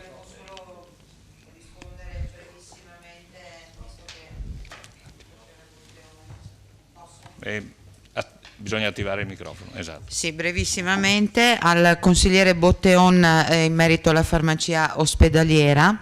In effetti nel progetto della nuova farmacia uno degli aspetti era quello proprio di, una volta partiti ovviamente, di andare all'ASL e prendere accordi con la stessa per poter annettere, sarebbe stato un vantaggio anche per l'ULSS. Chiaramente la cosa importante era garantire il servizio vicino all'ospedale, ovviamente, e in orario compatibile. Siccome la nuova farmacia avrebbe avuto l'H12 come orario dalle 8 alle 20, avremmo potuto sicuramente trovare un accordo con la ASL vantaggioso per le farmacie, ma vantaggioso anche per l'ASL stessa. Comunque è un dato impressionante e reale. Altre domande? Beh, grazie al consigliere Saracino per il suo apprezzamento. Poi in separata sede, magari rispetto a quello che ci siamo detti in consiglio, visto che riguarda una farmacia privata, avrei da dirle un paio di cose perché mi sono informata e ringrazio anche il consigliere Carnelos che si preoccupa per me perché sono stata così chiamata leghista dal consigliere Fasan, ma sinceramente non mi sono offesa assolutamente, perché di fatto lo sono anche e prima di tutto un amministratore di una società pubblica e quindi il mio dovere primario è fare del mio meglio perché la società del comune vada bene, a prescindere da qualsiasi colore. Grazie. Grazie a Barbara Saltini. L'ultimo, credo secondo intervento è quello di Saracino, del consigliere Saracino. Sì, niente, volevo solo chiedere all'assessore Napoli se quindi la risposta che ha dato è una possibilità che anche in futuro vengano fatti questi prelievi. E dopodiché ho sentito dire di scordarci il passato, dimenticarci il passato, vorrei ricordare a tutti che stiamo celebrando il centenario della Grande Guerra e dimenticare il passato è impossibile in tutti gli ambiti, che sia politica o storia, perché il passato è il cammino che abbiamo fatto per essere qua adesso. Grazie. Consigliere Costa. Sì, non volevo intervenire, grazie. E chiedevo un'informazione, l'utile lo scorso anno, il bilancio precedente si attestava sui 20? 30? 21.700 euro al netto di imposte, delle imposte, grazie. E 43.000 e qualcosa al lordo. Grazie. No, questa informazione mi serviva per dopo dire qualcosa. Cioè, beh, innanzitutto anch'io la ringrazio lei come amministratore unico della società per il lavoro fatto, una persona vivace, brillante, dopo il fatto che per incidente di percorso sia finita la leghista, attribuita leghista, ma questo può sempre redimersi. Mi fa piacere comunque, no, mi fa comunque piacere la sua, i termini che ha utilizzato alla fine del suo intervento, cioè di essere amministratore a prescindere da, ecco, e questo mi trovo d'accordo. Sul bancomat è inutile andare a ritornare perché ci siamo detti, è un termine che ci si scambia reciprocamente, quindi 1 a 1 e palla al centro. Sulla vendita delle farmacie, che io l'ho sentita per stasera qua per la prima volta probabilmente i refoli della Valle Pisina non arrivano al Meschio, non arrivano ai Frati. Mi ha però stimolato un ricordo che io lo scorso anno, quando ho chiesto ma quant'è l'utile della farmacia? Visto che era 21.000, sapevo che era una cifra sul 20, io avevo chiesto, ma una farmacia è impossibile che abbia solo questo utile, se andiamo a vedere le farmacie private. Potrebbe essere di più, ho detto. Forse perché è pubblica, guardiamoci attorno, mi è stato risposto, ma che anche Treviso sono addirittura o in perdita o addirittura negative e le stanno, se non addirittura le hanno vendute. Ora io dopo non ho più approfondito perché adesso ho sentito questa ipotetica vendita. Quindi 2 anni fa mi è stato risposto che il fatto di venderle non potrebbe essere uno scandalo perché anche la Lega a Treviso le stava vendendo e non so come abbia concluso. Adesso qua invece è cambiato il vento e quindi mentre prima si erano possibilisti sulla vendita, adesso no, ipotetico muro per fare, come ha detto l'assessore Fasan, il botto finale. E sul prelievo dei 500.000 euro il consigliere D'Arè ha detto, me lo sono assegnato, noi guardate che i 500.000 euro le abbiamo prelevate dal comune per le scuole. Mi sono bloccato un attimo e mi sono subito segnato, ma non avevate sempre detto che le scuole le avevate fatte coi derivati? E questa più volte a mia richiesta era stato fatto, mi era stato risposto dall'assessore Antonella Caldart, cioè per fare le scuole. Adesso invece i derivati erano per le scuole. Mi è venuto in mente che forse i soldi servivano allora, era i primi anni 2000, e da quel che ricordo io non c'ero, non seguivo l'attività amministrativa del comune, però mi sembrava, leggendo dopo poi alcune carte, mi sembrava che fossero fatti per acquistare la Mafil. Cioè era un grosso contributo che serviva per acquistare la Mafil. Lungimirante, vabbè, perché era strategica, ecco, so che sarebbe stato un acquisto strategico, punto. Sul probabile sforamento del patto di stabilità a cui faceva cenno, non per andare a rinvangare, mi sono letto un po' le carte, non le ho lette, le ho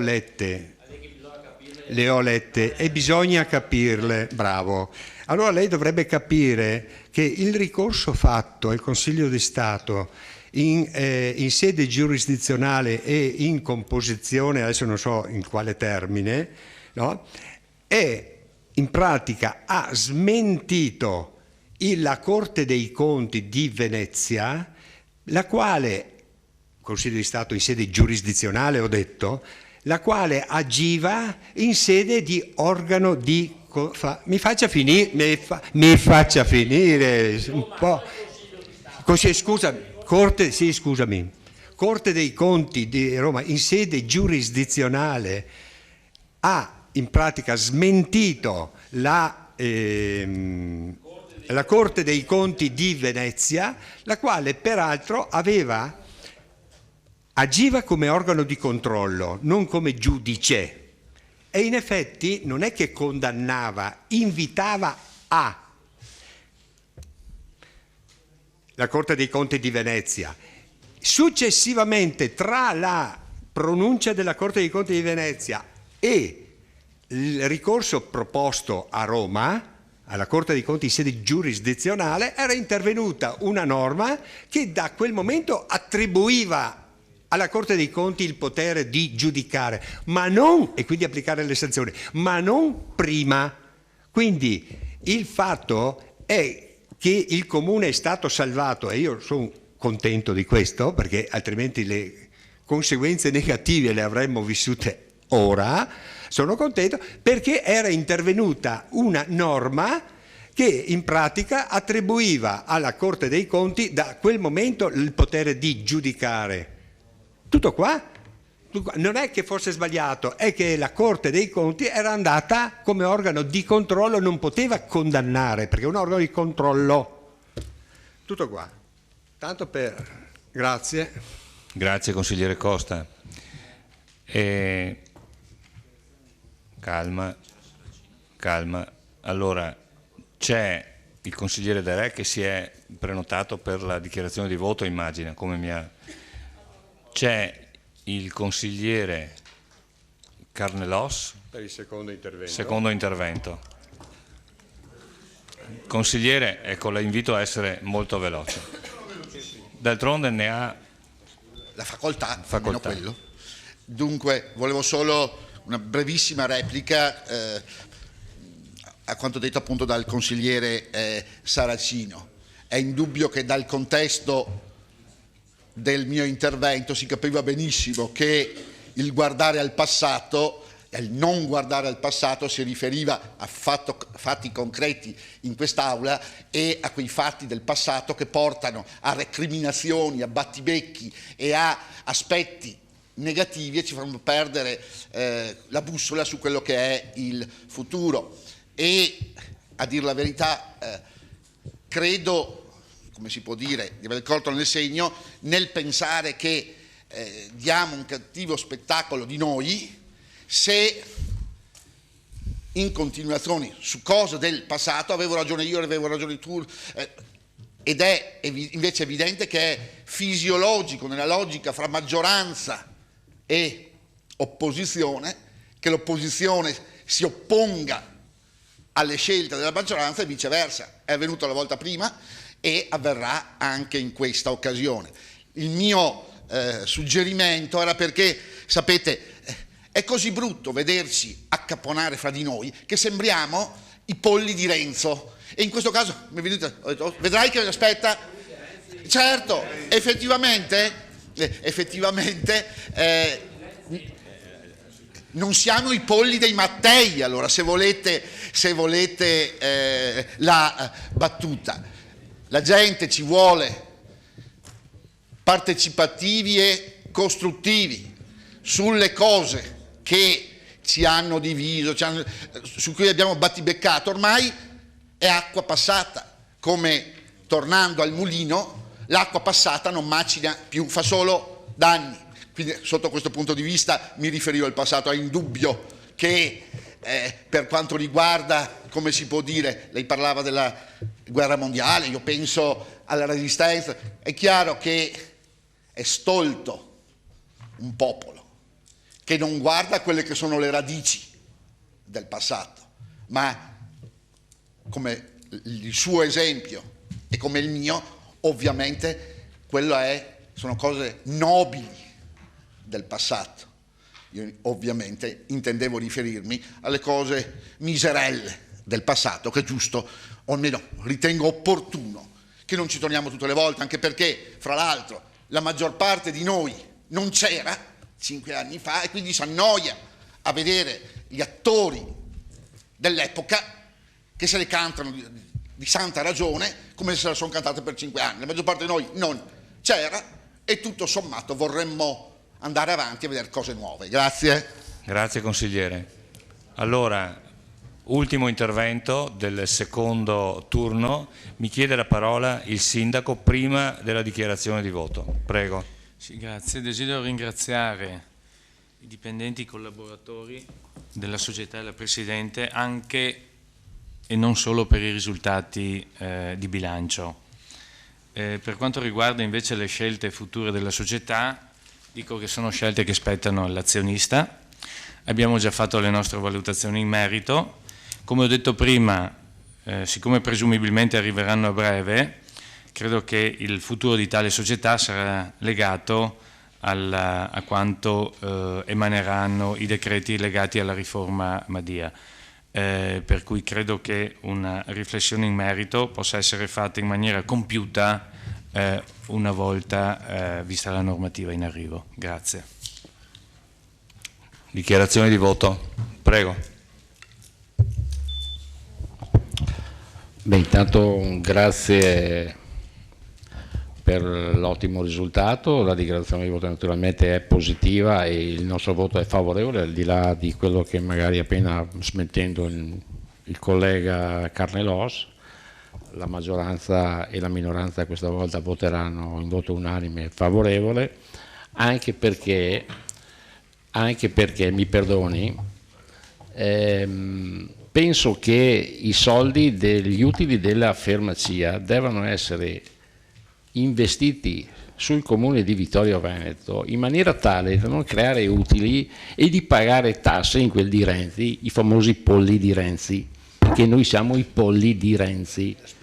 Allora i soldi delle farmacie, gli utili, per cortesia, non so se si sarà prorogato o quant'altro, però penso che anche risparmiare 10.000 euro di tasse che vanno in quel di Roma e tenerle nel comune di Vittorio Veneto sia una cosa buona e giusta, come dice in maniera evangelica il nostro consigliere Carnelos. Quindi un voto senz'altro favorevole e naturalmente speriamo e confido in una lungimiranza, come le ho detto, caro consigliere, perché come le ha spiegato l'amministratore, se la Vittorio Veneto Servizi si facesse partecipe nella distribuzione di farmaci dell'ULSS a Vittorio Veneto, oltre a tutti i prodotti da banco che naturalmente possono essere venduti con le opportunità di vendita vendendo anche i farmaci dell'ULSS, credo che questa possa essere una ragione di utile e naturalmente anche logistica, perché lei parlava di caserme, però penso che la logistica abbia la sua parte.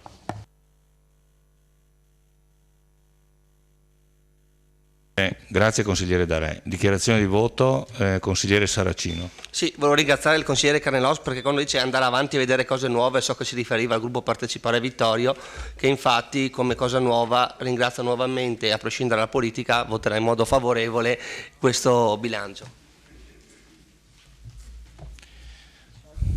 Grazie.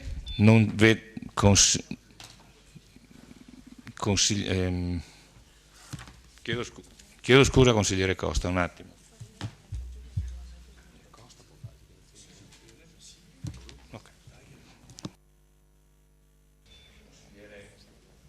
Consigliere Costa, a lei la parola. Sì, io volevo dire che non è questa la sede, neanche l'opportunità di addentrarci su quello che può essere l'attività della futura farmacia sulla distribuzione diretta dei farmaci, distribuzione per conto e così via. È chiaro che l'ULSS terrà sempre dentro di sé quelle forme di distribuzione collegate al ricovero o ai farmaci particolarmente costosi, cioè quelli che costano, gli oncologici, quelli che costano un botto, chiaro. Quindi perché? Perché già fa fatica a controllarli, ecco, per cui comunque bisognerebbe discutere in un'altra sede. Comunque il voto è favorevole, ricordando peraltro che nelle precedenti votazioni, quando eravamo in minoranza, normalmente eravamo sempre per l'astensione, non per il voto contrario alla società Vittorio Servizi, tanto come promemoria.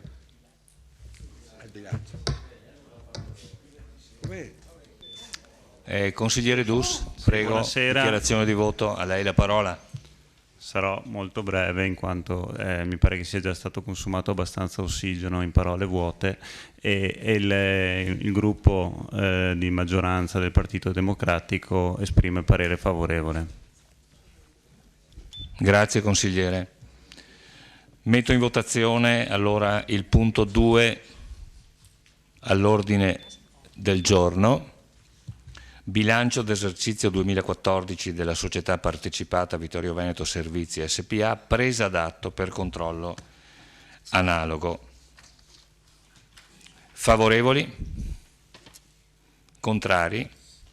Astenuti? Nessuno. Unanimità. La delibera è approvata. Grazie. Ringrazio il consigliere Barbara Saltini e i revisori dottor Deitos e dottor Cancian. No, presa d'atto. Non c'è l'immediata eseguibilità perché è una presa d'atto. A questo punto, come deciso in conferenza dei capigruppo,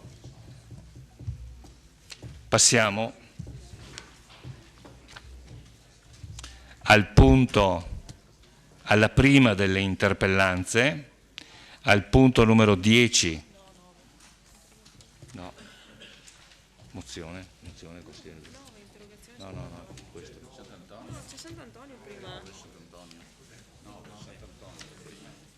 Chiedo scusa, avete perfettamente ragione. Punto 9 all'ordine del giorno, consigliere Sant'Antonio.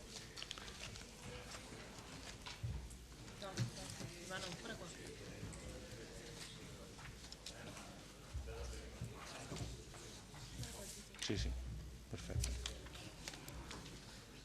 Consigliere, a lei la parola, prego. Sì, vado molto velocemente, non leggo, ma Grazie. cerco di riassumere. Allora, ho preso spunto dall'articolo del Gazzettino in cui, in buona sostanza, dal titolo La biblioteca scoppia, nel senso che ci sono stati dei disguidi, dei disservizi per circa 2 mesi ai computer della biblioteca civica di Vittorio Veneto. Allora dico, un'amministrazione che ci tiene particolarmente alla cultura, il centro della città della cultura, che dovrebbe essere la biblioteca, non può rimanere per 2 mesi senza 2 dei 3 computer per la consultazione dei testi. Lo stesso problema si è verificato anche la scorsa settimana, non so quanti siano stati al corrente della cosa. Allora ho preso spunto da questo per capire cosa il servizio dei sistemi informativi sta facendo nel comune di Vittorio Veneto.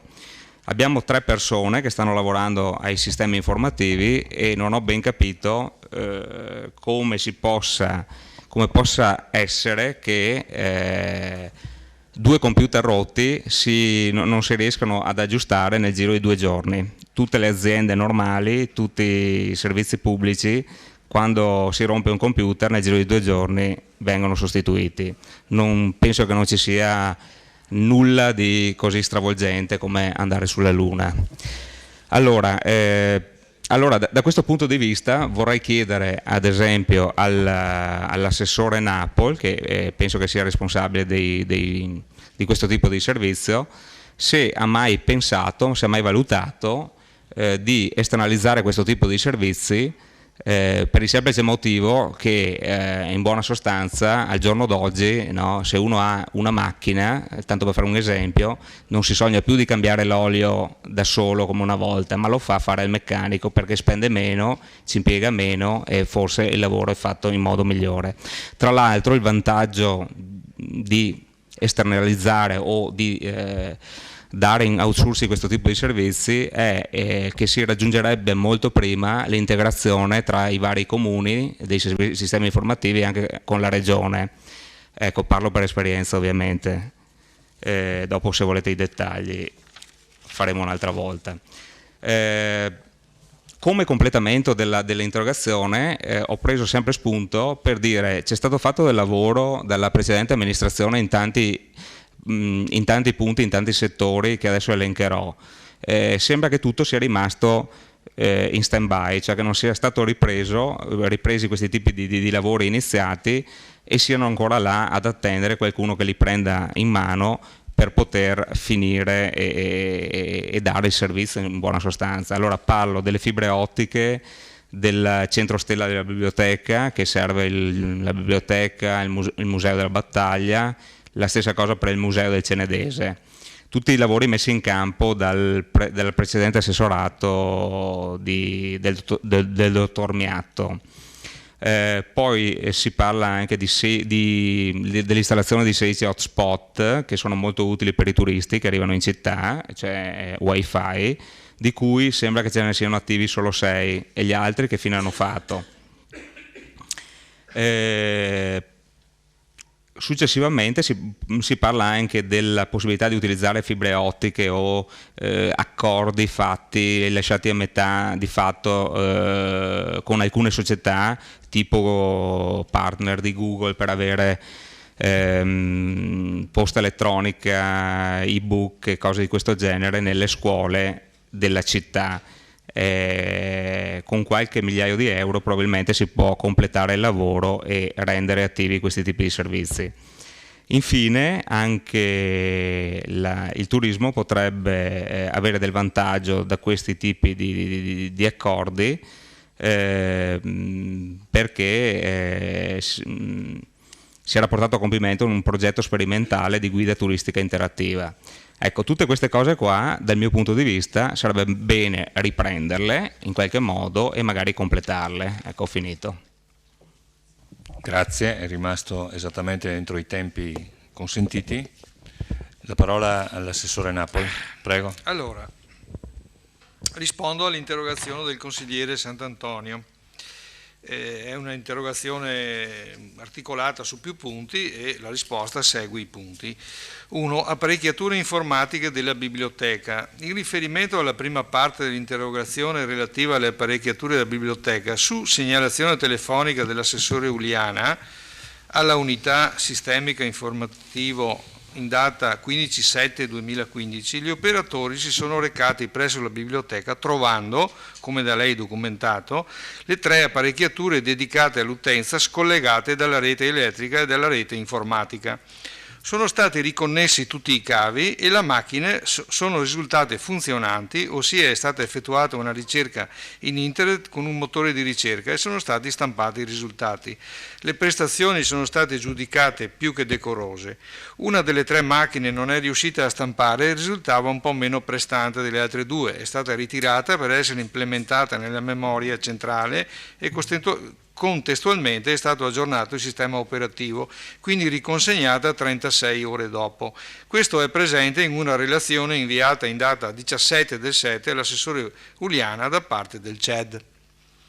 Per quanto attiene alla manutenzione hardware, tali macchine sono coperte dalla manutenzione corrente che opera su tutto il parco macchine dell'ente, oltre i 3 anni di garanzia on-site previsti in sede di acquisto. Il contratto prevede uno SLA con intervento entro la giornata per una risoluzione on-site e di ulteriori 2 giorni lavorativi per un'eventuale risoluzione on-center, se non è possibile risolvere in loco. In generale, se il problema è elettrico, alimentatore, tra parentesi, di misconfigurazione software o di attacco da parte di virus o malware o similia, l'intervento viene direttamente eseguito dal personale dell'ente avendo come obiettivo non il semplice ripristino alle condizioni iniziali dell'apparecchiatura, ma la risoluzione del problema restituendo la macchina nelle condizioni del momento in cui è sorto il malfunzionamento. Il CED riferisce che non risulta vi siano stati interventi del manutentore esterno che hanno ecceduto tali livelli di servizio negli ultimi anni, se non per un paio di interventi che hanno richiesto l'approvvigionamento di particolari pezzi. In situazioni di criticità viene comunque fornita un'apparecchiatura o portatile o fissa per ovviare a sforamenti delle tempistiche. Attuale organizzazione dei servizi CED, analisi ed opportunità. Per quanto attiene all'esternalizzazione dei servizi CED, una struttura che risulta essere per dimensione del parco macchine la seconda in città, ricordo che le competenze spaziano dalla mera sostituzione di un alimentatore alla configurazione di ambienti operativi variamente complessi, alla progettazione di logistiche di networking ed integrazione di ambienti disomogenei in relazione alle dimensioni dello stesso, oltre ad essere un call center interno di primo livello per qualsivoglia problematica sia sui software applicativi che su progetti di post-produzione di dati che su altro attinente all'informatica aziendale e non ultima la parte amministrativa di gestione degli acquisti e dei contratti manutentivi. In generale la scelta dell'outsourcing trae origine dalle dimensioni ridotte del parco macchine dell'ente di solito e dalla mancanza di capacità professionale interna, cosa che non risulta applicabile al nostro caso, spesso elevando i costi e non abbattendoli. È stato fatto poi un confronto in sede di riorganizzazione dell'intera struttura comunale con le altre realtà comunali della provincia di analoghe dimensioni del nostro comune ed il risultato per quanto riguarda il numero dei dipendenti CED è questo: Conegliano 5 addetti, Montebelluna 4 addetti, Castelfranco 4 addetti. In merito all'organizzazione del personale del CED, chiarito che sono utili e ben accetti i confronti ed i consigli finalizzati al miglioramento e ad una maggior efficienza del servizio, faccio presente che negli incontri tra i sindaci dell'area del Vitoriese sono emerse a più riprese le richieste degli altri comuni sprovvisti di personale competente di poter condividere il personale specializzato del CED del comune di Vittorio Veneto. Pertanto, se dovessero maturare delle gestioni associate del CED, sarà inevitabile riorganizzare il servizio in funzione delle nuove necessità. Il costo, oneri riflessi compresi, visto che veniva chiesto nell'interpellanza, dei nostri 3 addetti, ammonta a 114.000 euro anno e viste le competenze suscitate è molto complicato trovare una logistica esterna che ricopra le stesse funzioni con una cifra paragonabile. Connettività del Comune in città. Per quanto attiene alle sue domande sulla connettività che il Comune dovrebbe avere in città, innanzitutto le ricordo quanto disposto dal decreto legislativo 259/2003, testo unico sulle telecomunicazioni. Decreto che l'articolo 6,1 recita: lo Stato, le regioni e gli enti locali o loro associazioni non possono fornire reti o servizi di comunicazione elettronica accessibili al pubblico se non attraverso società controllate o collegate. Non v'è modo di interpretare tale norma che preclude al Comune in prima persona di attivare hotspot per la cittadinanza. Non tanto tempo fa, gennaio 2011, il Comune di Perugia ha dovuto pagare per 2 giorni di attivazione di 2 hotspots gratuiti in città nell'ambito di una manifestazione del giugno dell'anno prima la bellezza di 100.000 euro di multa. Detto questo, l'attività messa in atto da Comune di Vittorio Veneto ed Asco TLC con la convenzione numero 8138 del 19/9/2013, a cui lei indirettamente si riferisce, ha nobili fini che peraltro si scontrano con la stesura della convenzione stessa che 1. Non individua all'interno dell'ente una persona di riferimento, per esempio un direttore dei lavori. Non individua orizzonti temporali certi, ma genericamente fissa la fine dell'esecuzione dei lavori entro 3 mesi dall'inizio dei lavori stessi, inizio che decorre entro 1 mese dall'autorizzazione amministrativa all'esecuzione delle opere. Infine non indica sanzioni sulla mancata esecuzione dei lavori. Ciò nonostante abbiamo operato per quanto ci è stato possibile realizzando alcuni interventi. Delle cose previste da detta convenzione alla data attuale sono realizzate le connessioni tra il CED e la biblioteca da più di 1 anno, tra il CED e Palazzo Torres, gli uffici amministrativi del Museo del Cenedese perfezionata in questi giorni, la connessione ad internet delle scuole primarie e secondarie dei 2 istituti comprensivi. Mancano ad oggi oltre la metà dei punti wifi e sono attivi quelli che fino ad oggi sono stati comunicati e che sono riepilogati nel sito istituzionale del Comune.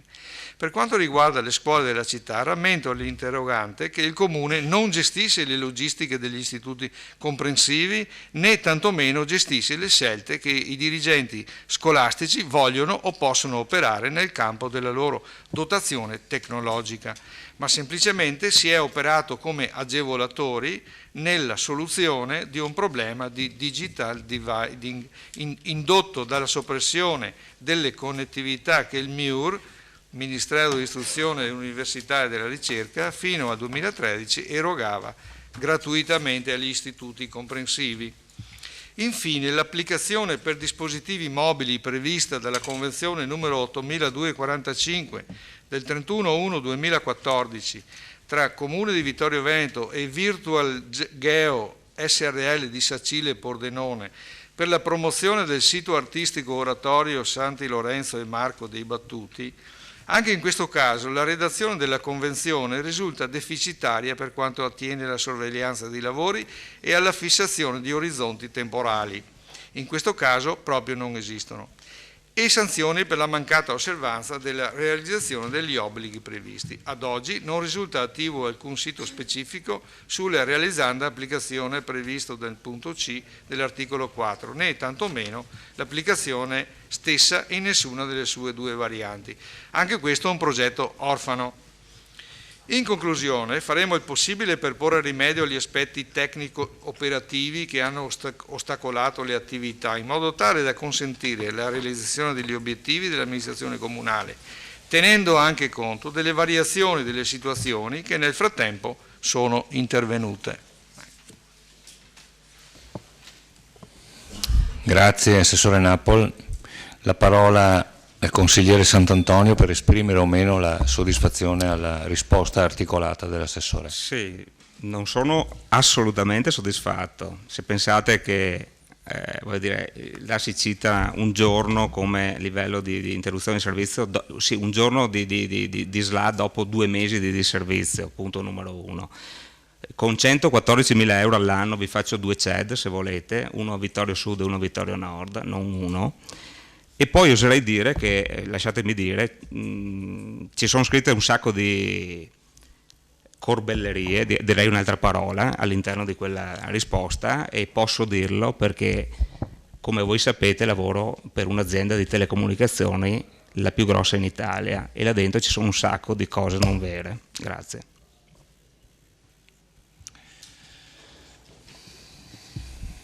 Grazie.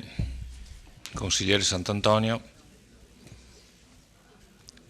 Passiamo al punto seguente, ai punti seguenti dell'ordine del giorno.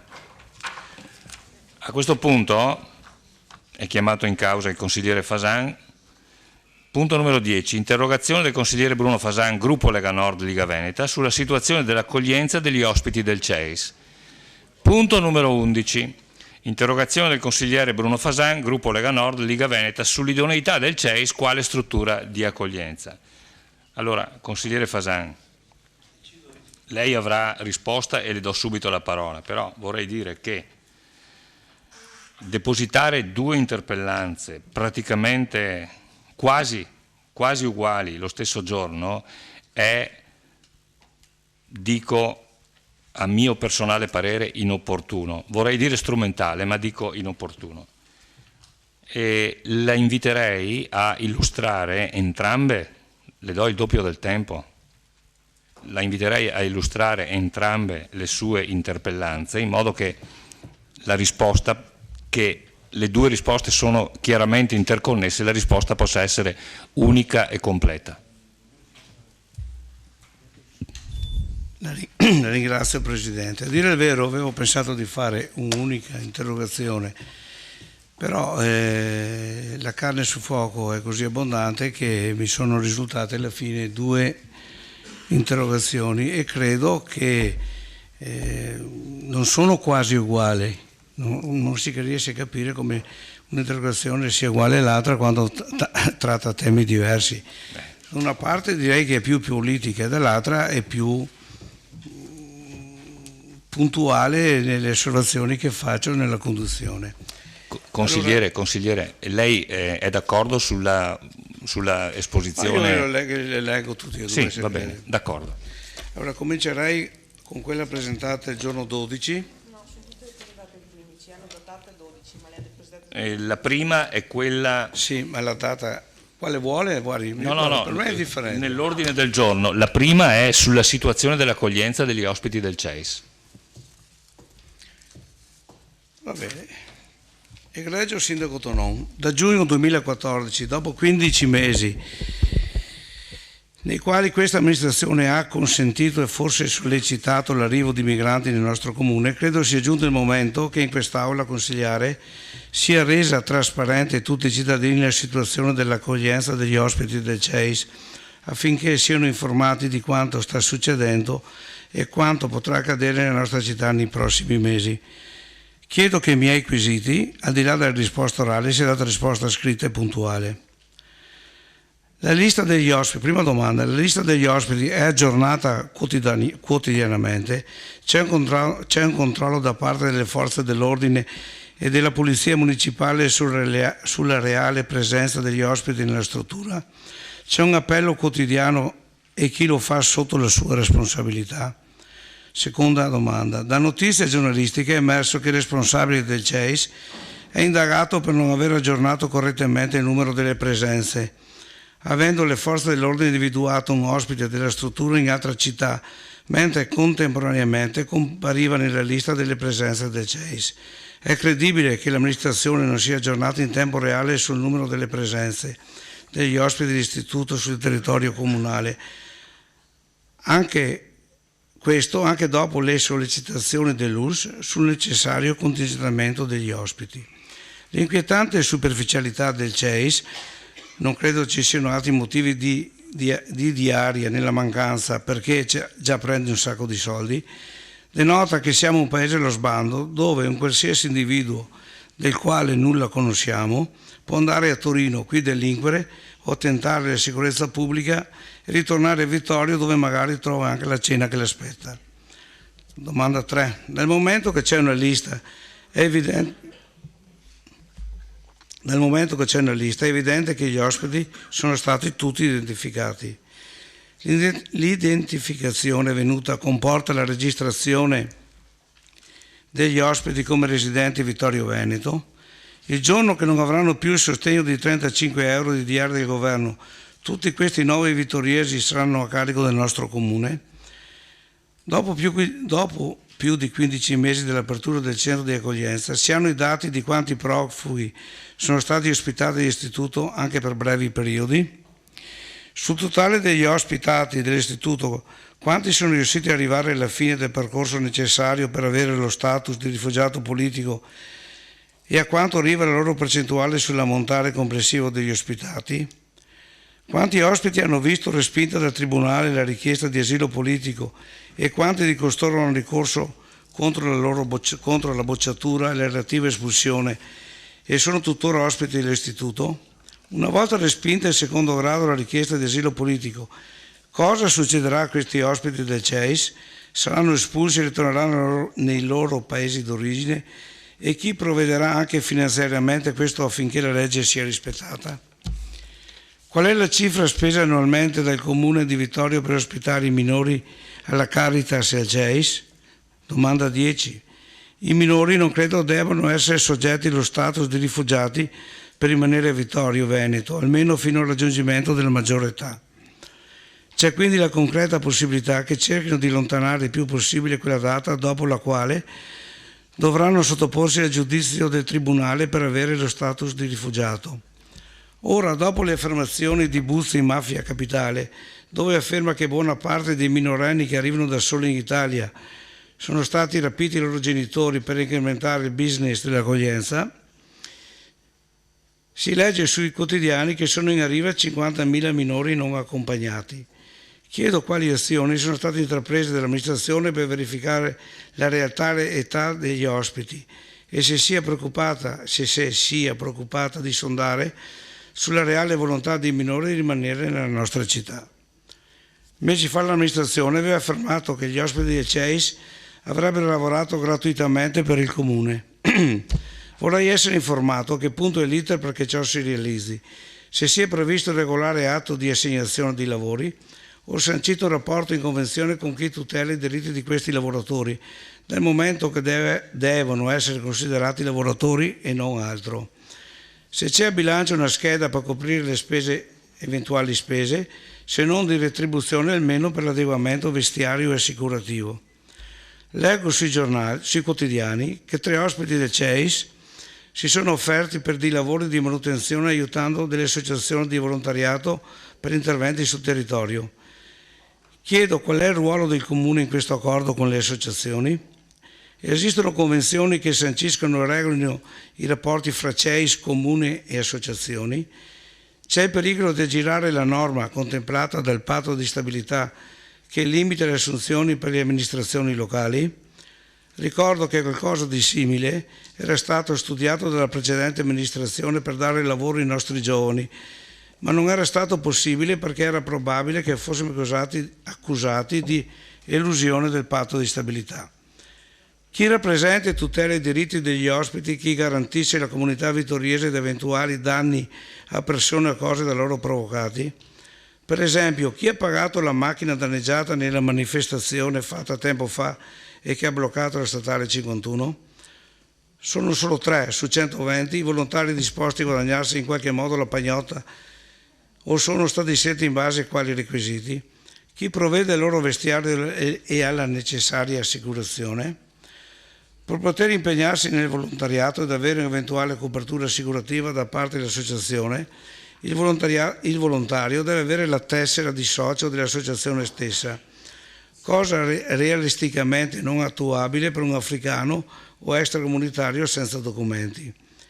I presidenti delle associazioni sono informati sui rischi che corrono le loro proprietà nel momento che sono garanti in solido per qualsiasi infortunio o per qualsiasi danno a persone o cose fatti da un socio nell'adempimento dell'azione del volontariato? Ultima domanda. Il prefetto ha dichiarato che gli ospiti del CEIS hanno la possibilità di muoversi liberamente sul territorio dalle ore 8 alle 20. Mi capita spesso di passare di fronte al CEIS, anche al di fuori di questi orari, anche ben oltre la mezzanotte, e di vedere gruppi di ospiti raggruppati al di fuori della struttura, nel vicino parcheggio, dove spesso sono raggiunti da visitatori esterni. C'è qualcuno a Vittorio Veneto in grado di far rispettare le regole? Continuo? Lo so che non è interessante, ma continuo se... No, consigliere, stavo sono solo... delle domande che la gente è al di fuori di questo... In attesa della seconda sua interpellanza, le stavo pensando di dire che illustrare l'interpellanza non è leggere l'interpellanza. Siccome sono delle domande, come si fa a illustrare le domande? Allora, le domande si fanno e si rispondono. Faccia nel modo più veloce possibile e dia corso alla seconda. Grazie. Va bene.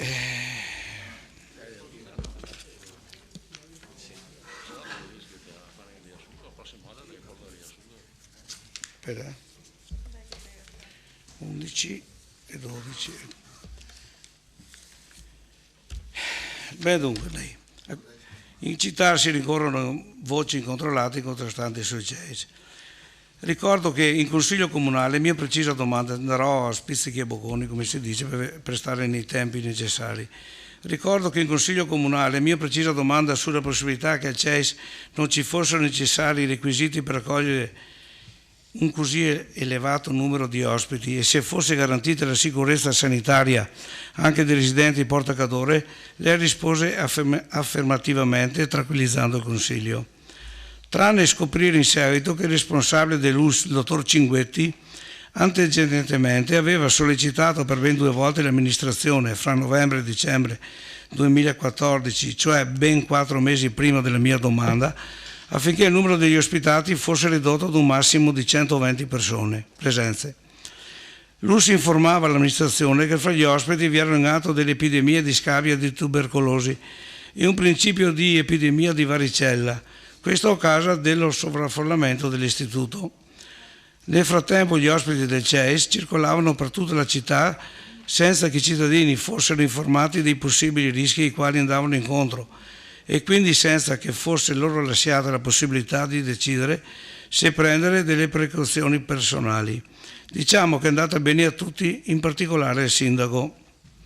Chiedo un'altra domanda: in quale modo attualmente è fornita l'assistenza medica e quali medici hanno avuto l'incarico dall'ULSS? Visti i precedenti, può l'amministrazione rassicurare i propri cittadini che l'assistenza e il controllo medico siano svolti nel migliore dei modi? Fatta richiesta di documentazione, dagli atti ricevuti ho potuto apprendere che in tempi recenti non c'è stata alcuna variazione di destinazione d'uso dell'immobile dove sono stati ospitati i migranti, né questa mai è stata richiesta dalla proprietà. C'è un fondato motivo di credere che ci sia stata volutamente da parte dell'amministrazione una mancanza di applicazione delle norme del regolamento comunale di edilizia privata, onde rendere possibile un'accoglienza altrimenti irrealizzabile. È probabile anche che, in uno stato di emergenza, l'amministrazione abbia voluto e potuto derogare, ma è trascorso troppo tempo perché la proprietà non abbia avuto la possibilità di impegnarsi a fare ciò che era tenuta per adeguarsi. Così come è trascorso troppo tempo perché l'amministrazione non abbia ritenuto di sollecitare la proprietà obbligandola ad adempiere tutte le pratiche edilizie necessarie. Credo che dopo 15 mesi non si possa più parlare di emergenza ma di negligenza. Da quanto ho potuto verificare, l'ultimo atto di edilizia privata inerente a un cambio di destinazione d'uso della proprietà CEIS è datato 1986. Inoltre ho preso dalla documentazione fornitami che non risultano effettuati dalla proprietà versamenti IMU e TASI per le annualità 2014 e 2015. Questo è dovuto al mancato cambio di destinazione d'uso. Vista l'evidente volontà di non intervenire da parte delle amministrazioni, come già dichiarato, si prefigura un palese danno per le entrate delle casse comunali.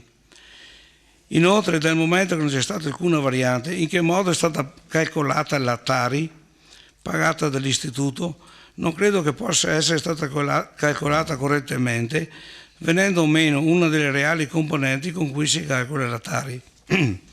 Credo sia doveroso da parte delle minoranze informare i cittadini perché le tasse sugli immobili e la tassa sui rifiuti sono così onerose, perché le tasse le pagano sempre i soliti noti. Non mancherò di fare un'interrogazione su questo argomento nei prossimi consigli. Chiedo inoltre che siano chiariti il Consiglio e rese manifeste ai cittadini quali siano le prospettive di permanenza futura nella nostra città per gli ospiti del CEIS. Quale sarà l'atteggiamento dell'amministrazione verso coloro ai quali verrà riconosciuto lo status di rifugiato politico e non avranno più i 35 euro di sostegno? Provvederà al loro sostentamento e metterà a disposizione degli alloggi se sceglieranno di rimanere a Vittorio Veneto? Vista la difficoltà di trovare un lavoro anche per i residenti, come sperano di sostenersi e di integrarsi nella nostra città? C'è un piano per integrarli dando loro la precedenza nelle liste di assunzione e per l'assegnazione di case popolari e comunali? Quale atteggiamento assumerà l'amministrazione comunale verso tutti gli altri ospiti del CEIS ai quali il Tribunale non riconoscerà per la seconda volta lo status di profugo? L'amministrazione ha già contattato il CEIS nell'eventualità che le strade della nostra città si riempiono di clandestini non in possesso di alcun stato giuridico se non quello di persone da espellere contro la loro volontà per dare loro un ricovero in attesa si compia il loro destino, o verranno abbandonati alla carità e alla preoccupazione dei nostri concittadini? Sarà disponibile la nostra amministrazione a sostenere per un tempo indeterminato questi clandestini in attesa di un rimpatrio? Ultimo capoverso. Dove pensa che potrà reperire i fondi necessari? Aumentando la TASI che il governo dice di voler abolire per le prime case? Ricordo che gli ospiti del CEIS costano alla finanza pubblica circa 1,5 milioni di euro l'anno, spesa insostenibile per il nostro Comune. Chiedo mi sia data risposta scritta e puntuale di tutti i miei quesiti. Grazie. Grazie, consigliere Noioso Fasano. ma interessante.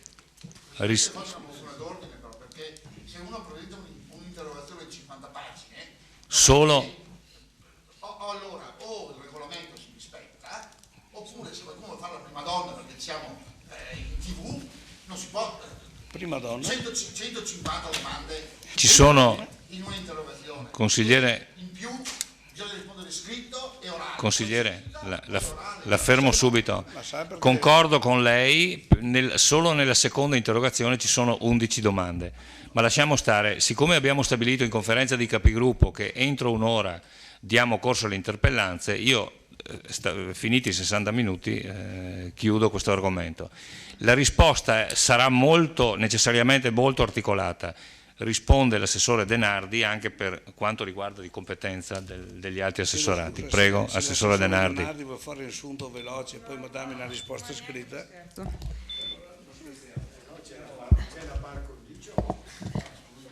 Il consigliere Fasan ha presentato 2 interrogazioni e io rispondo a 2 interrogazioni. Anche, come detto, per quanto di competenza del sindaco e del collega assessore Napoli. Pregiatissimo consigliere Fasan, se in città, come dice lei, si rincorrono voci incontrollate e contrastanti sul CEIS, sulla gestione e l'accoglienza dei suoi ospiti, non dipende probabilmente, contrariamente a quanto lei sostiene, dalla carenza di informazioni da parte di questa amministrazione, ma semmai dalla prolifica e fervida immaginazione sua, che invece di parlare a ragion veduta dopo essersi documentato, come doverosamente dovrebbe essere per ogni componente di una pubblica istituzione, esprime opinioni personali prive di riscontro. Le ricordo infatti, qualora se ne fosse dimenticato o faccia finta di non saperlo, che questa amministrazione ha dedicato uno spazio in quasi ogni consiglio comunale all'emergenza richiedenti asilo. Ha incontrato in diverse occasioni pubbliche i cittadini vittoriesi e ha discusso la tematica anche nei diversi incontri svolti tra il mese di giugno e quello di luglio con i quartieri della città. Prima di procedere con la disamina delle sue 2 interpellanze, pressoché di medesimo contenuto depositate nella medesima giornata, le segnalo che il 18 agosto 2015 è stato emanato il decreto legislativo numero 142 in materia di accoglienza dei richiedenti la protezione internazionale, che in piccolissima parte modifica le norme del testo unico sull'immigrazione e in larga parte le riconferma, riordinandole in un testo dedicato esclusivamente a questo fenomeno. Anche al fine di consentire a lei e ai suoi colleghi d'ora in avanti di redigere interrogazioni e interloquire con la cittadinanza con una minima conoscenza giuridica del fenomeno, le ho fatto personale dono a lei e ai suoi colleghi del testo del decreto, che data la sua brevità potrete consultare senza un eccessivo dispendio di energie. Fatta questa premessa, rispondo ora in modo puntuale alle sue richieste di chiarimenti sulle presenze dei richiedenti asilo ospiti presso la struttura del CEIS, riportando di seguito quanto riferitoci dal responsabile della struttura dell'accoglienza. Egli ci ha confermato che la lista degli ospiti è aggiornata quotidianamente e inviata via mail, come da accordi, al Comune di Vittorio Veneto, ai Carabinieri di Vittorio Veneto, alla Prefettura di Treviso, alla Questura di Treviso e al Distretto Sanitario di Vittorio Veneto. Vengono inoltre mandate durante la giornata mail di aggiornamento nel caso vi siano dei nuovi ingressi nel corso della giornata stessa o vi sia la necessità di altro tipo di correggere degli errori. I Carabinieri sono intervenuti nella struttura stamani 6 ottobre 2015 per la seconda volta. Il loro primo accesso risale a settembre 2014 su richiesta della struttura stessa, originata dalla circostanza che alcuni ospiti si rifiutavano di fare l'appello perché si sentivano umiliati. Il commissariato di Conegliano, in persona del vice questore aggiunto, il dottor Di Paola, in precedenza si era recato nella struttura per fare un'ispezione sulle forme di controllo in essere, complimentandosi con i responsabili del centro. Con l'aumento del numero di ospiti, riferisce sempre la cooperativa Integra, gestore del centro, era diventato improponibile procedere alla classica conta, perché ciò creava continue tensioni e tempi eccessivamente dilatati e il centro scelse pertanto di modificare le modalità di verifica delle presenze, prendendo spunto da strutture di analoghe dimensioni. I richiedenti asilo sono ora dotati di una tessera con codice identificativo col quale accedono ai servizi, colazione, pranzo e cena forniti dal centro. Se una persona durante l'arco della giornata non usufruisce di tali servizi, ne viene ricercata fisicamente la presenza e in caso negativo viene segnalata la cosa all'autorità competente. Il responsabile ha comunicato inoltre che in totale sono transitati per la struttura 365 migranti, inclusi quelli per un breve e brevissimo periodo di tempo. Gli interessati possono richiedere diverse forme di protezione internazionale. Oggi sono state accolte 17 domande. Tra coloro che sono attualmente ospiti, 36 richieste hanno avuto esito negativo. In 21 casi è stato presentato ricorso, ancora pendente, e in altri 15 casi si è in attesa del deposito dello stesso. In relazione alla gestione della sicurezza nell'ambito dell'accoglienza dei richiedenti asilo, ricordo che la tutela dell'ordine e della sicurezza pubblica è una funzione che la Costituzione riserva allo Stato con possibilità di chiedere la collaborazione della Polizia locale, collaborazione che è stata data nei limiti delle richieste pervenute. Con riferimento ai fatti più recentemente accaduti sulla strada statale 51, le indagini sono state svolte dai carabinieri che non sono tenuti a darne riscontro al Comune. Ricordo che le indagini sono coperte dal segreto. Nessuna richiesta di risarcimento o similare è giunta al Comune, che d'altro canto non è per alcun motivo soggetto passivamente legittimato per una richiesta di tal genere. Quanto alle notizie emerse sulla stampa relative all'inchiesta aventi ad oggetto le attività del CEIS, non spetta certo a questa amministrazione formulare giudizio e entrare nel merito della vicenda, tanto più che si tratta di un procedimento giudiziario ancora nelle fasi di indagine. Grazie a qualche secolo di elaborazione giuridica vige in questo Paese la separazione dei poteri e non è certo intenzione di questa amministrazione cancellarla. Né d'altro canto viene inviata all'amministrazione comunale alcuna rendicontazione economica dell'accoglienza, posto che detta attività rientra nell'ambito dei rapporti fra prefettura e enti gestori, che con la stessa hanno stipulato i relativi contratti. Dal punto di vista urbanistico, gli immobili attestati su via Marconi 110 sulla base degli atti del Comune risultano accatastati come B1, collegi, convitti, educandati, ricoveri, orfanotrofi, ospizi, conventi, seminari e caserme. In particolare, l'immobile attualmente ricadente nel mappale 263 del foglio C3 era stato autorizzato nel 1956 come orfanotrofio. Nel 1977, quindi, il sindaco ne autorizzava l'uso scolastico. Gli uffici proposti sono comunque stati attivati per svolgere gli adempimenti di verifica in conformità alla legislazione vigente. Quanto alle sue richieste in materia tributaria, il cambio di destinazione di uso di un fabbricato, ad esempio da residenziale a commerciale, ha valenza solamente ai fini edilizi. In ambito tributario le singole leggi d'imposta regolano la soggettabilità o meno di un bene all'imposizione a seconda di diversi parametri. Le esenzioni ai fini IMU e TASI, e prima ancora ai fini dell'ICI, sono regolate dall'articolo 7 del decreto legislativo 504 del 30 dicembre 1992. In tale articolo, alla lettera I, è disposto che sono esenti gli immobili utilizzati dai soggetti di cui all'articolo 73, comma primo, lettera C del testo unico delle imposte del reddito, DPR 817 dell'86, vale a dire dai soggetti non aventi scopo di lucro destinati esclusivamente allo svolgimento con modalità non commerciali di attività assistenziali, previdenziali, sanitarie, di ricerca scientifica, didattiche, ricettive, culturali, ricreative e sportive, nonché delle attività di cui all'articolo 16, lettera A della legge 28 maggio 1985, numero 222, ossia attività di religione o di culto.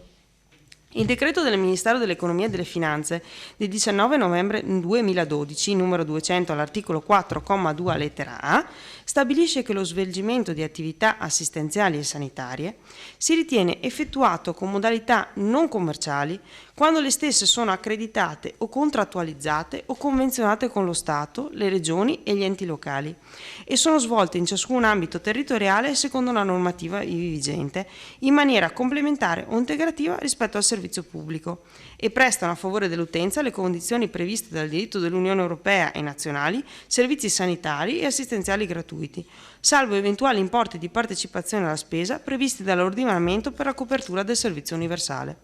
La situazione in esame vede il CEIS quale soggetto non avente scopo di lucro e l'attività svolta nei locali siti in Vittorio Veneto quale attività assistenziale accreditata, contrattualizzata, convenzionata con lo Stato. Pertanto rientra nelle esecuzioni di cui sopra. Proseguendo, lei chiede: dal momento che non c'è stata alcuna variante in che modo è stata calcolata la Tari pagata dall'istituto, non credo possa essere stata calcolata correttamente venendo meno una delle reali componenti con cui si calcola la Tari. Ebbene, premesso che nella sua interrogazione non è esplicita quale reale componente è venuta meno per il calcolo della Tari, si deve innanzitutto osservare che la tariffa, non è una tassa, è una tariffa, sui rifiuti è composta da una quota fissa e una quota variabile e tiene conto, a seconda della tipologia del fabbricato, del numero di persone in esso dimoranti o della superficie dei locali costituenti il fabbricato stesso. Più in dettaglio, il parametro numero di persone dimoranti è applicato per le unità immobiliari a uso abitazione delle persone fisiche, mentre il parametro superficie è applicato per le altre tipologie di unità immobiliari diverse dalle abitazioni. Benché non si tratti di una tariffa corrisposta al Comune di Vittorio Veneto, gli uffici comunali, al fine di soddisfare la sua richiesta, hanno provveduto a richiedere puntuali informazioni a Savno. Nel caso di specie, il parametro relativo al numero di persone dimoranti non può essere applicato perché trattasi di locali diversi dall'abitazione. Il parametro della superficie non è stato applicato perché vi è un'esenzione della quota fissa della tariffa in quanto associazione, come previsto dal regolamento consortile in materia. Nell'anno 2014 il CEIS ha perciò pagato la Tari per la quota variabile, tenuto conto del numero di svuotamenti del bidone del secco non riciclabile. 0,09946 euro per litro per 1100 litri, poiché un bidone ha 1100 litri per 18 svuotamenti per 1,13 di IVA e addizionali, il totale è 2225,32 euro, oltre interessi per un totale di 2234,21 euro pagati regolarmente. Per l'anno 2015 la tariffazione avverrà a consuntivo, come già risposto da una precedente interpellanza, secondo il metodo della nuova tariffa unica. Verrà pertanto conteggiato sempre lo svuotamento del secco, non riciclabile, è ancora da definire la tariffa euro per litro, e verranno inoltre applicate una quota fissa per ogni bidone di ogni altra tipologia di rifiuto riciclabile, umido, plastica, lattine, vetro e carta. Proseguendo. Mi vedo costretta a contraddire nuovamente quanto da lei asserito per quanto riguarda la cosiddetta sicurezza sanitaria. Desidero precisare infatti che il dottor Cinquetti, direttore del servizio di prevenzione dell'ULSS 7, non ha sollecitato per ben 2 volte l'amministrazione comunale tra novembre e dicembre del 2014 affinché il numero di ospiti venisse ridotto a un massimo di 120, ma ha inviato copia al comune di 2 note, una datata 11 dicembre indirizzata al direttore del CEIS di Belluno e un'altra datata 16 dicembre indirizzata alla prefettura. Nella prima comunica che il numero massimo di ospiti ammissibili nei locali non possa superare il valore di 110 e nella seconda si ribadisce che il numero massimo, se superato, è destinato a determinare evidenti condizioni di sovraffollamento. La seconda nota si concludeva con la frase «Sottinteso che sarà nostra cura, come di prassi, sottoporre a visita di controllo e alle eventuali procedure conseguenti tutti i migranti in arrivo». Ciò le è ben noto in quanto le comunicazioni in parola sono state oggetto da parte sua di una richiesta di accesso agli atti.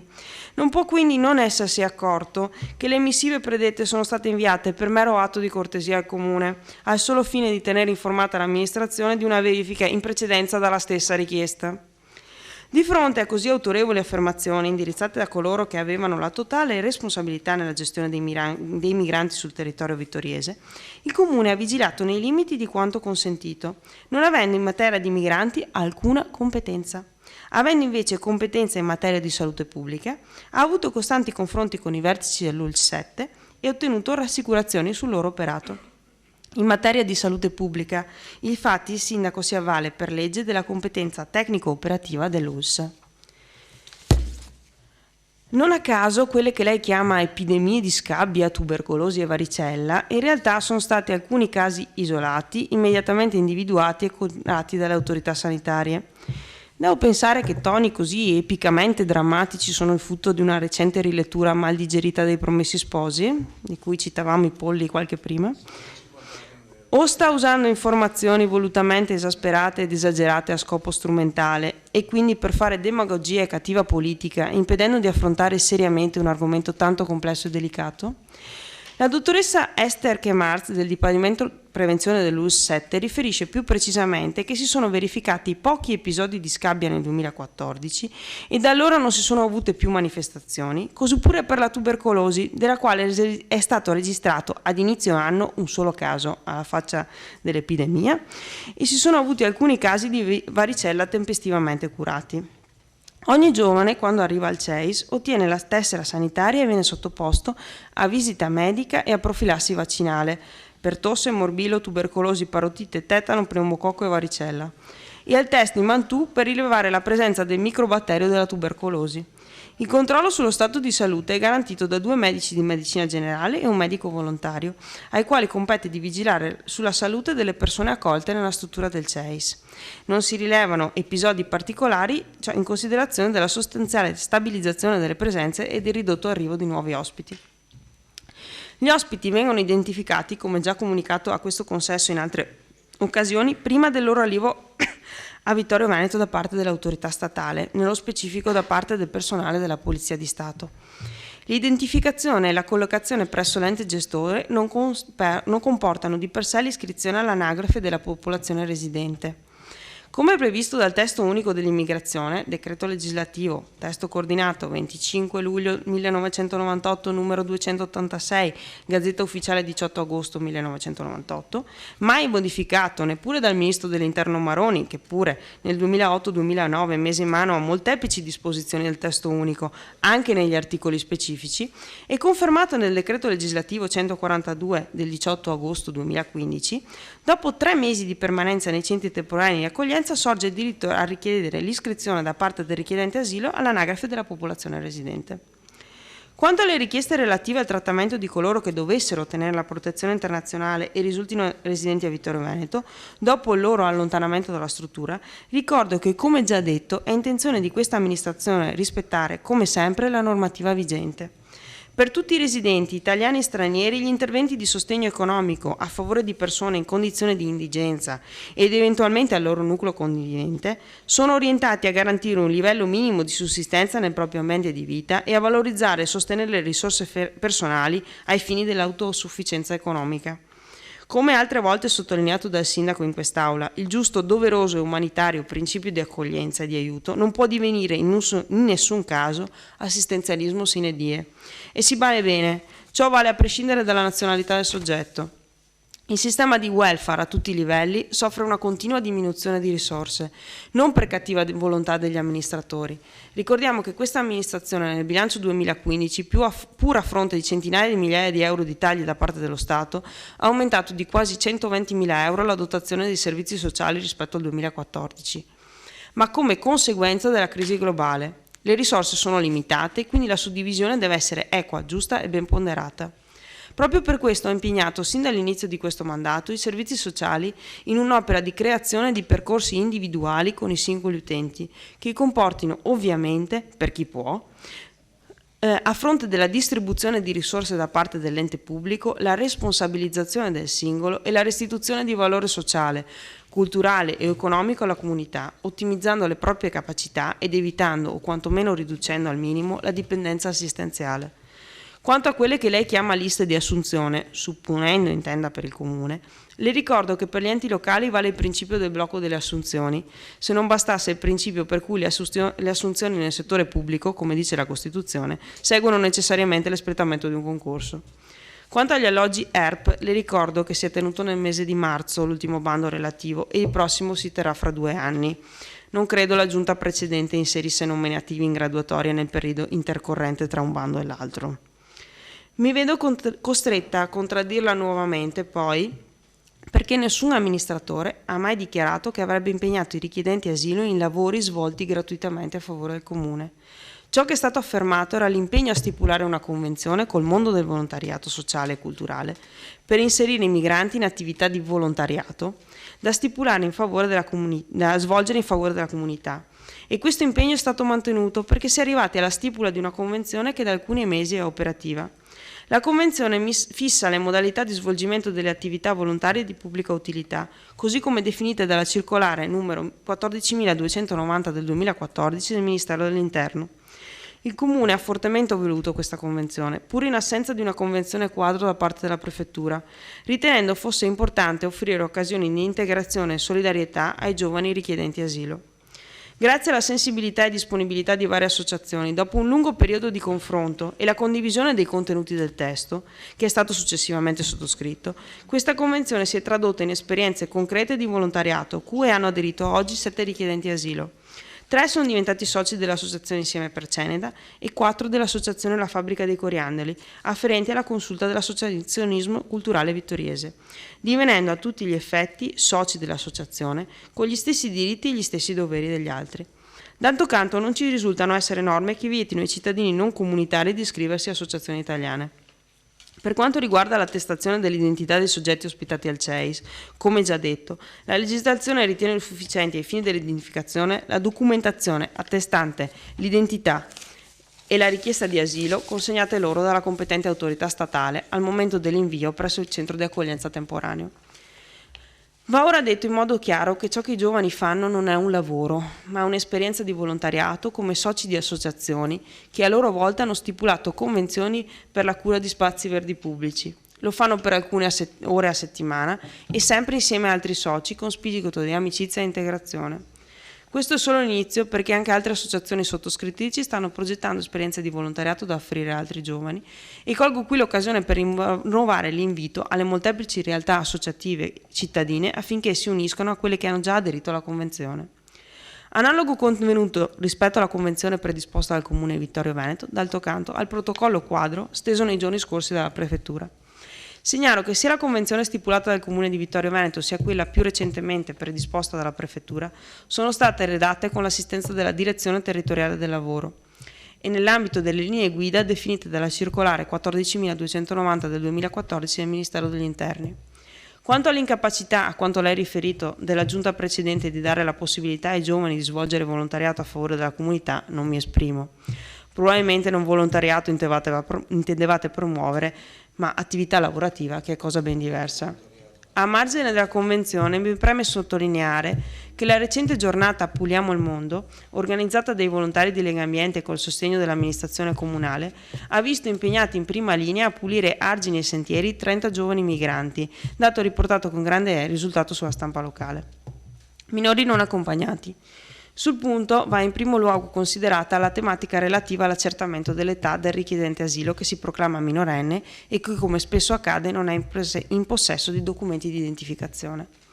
A questo proposito, qualora sussistano dubbi sull'età, il minore non accompagnato può, in ogni fase della procedura, essere sottoposto ad accertamenti medico-sanitari non invasivi, individuabili nella prassi, essenzialmente nella determinazione dell'età ossea, attraverso la radiografia del polso, l'esame fisico, misurazioni antropometriche, ispezione dei segni di maturazione sessuale con l'identificazione degli eventuali disturbi dello sviluppo, definizione dello stato di dentizione svolto da un pediatra.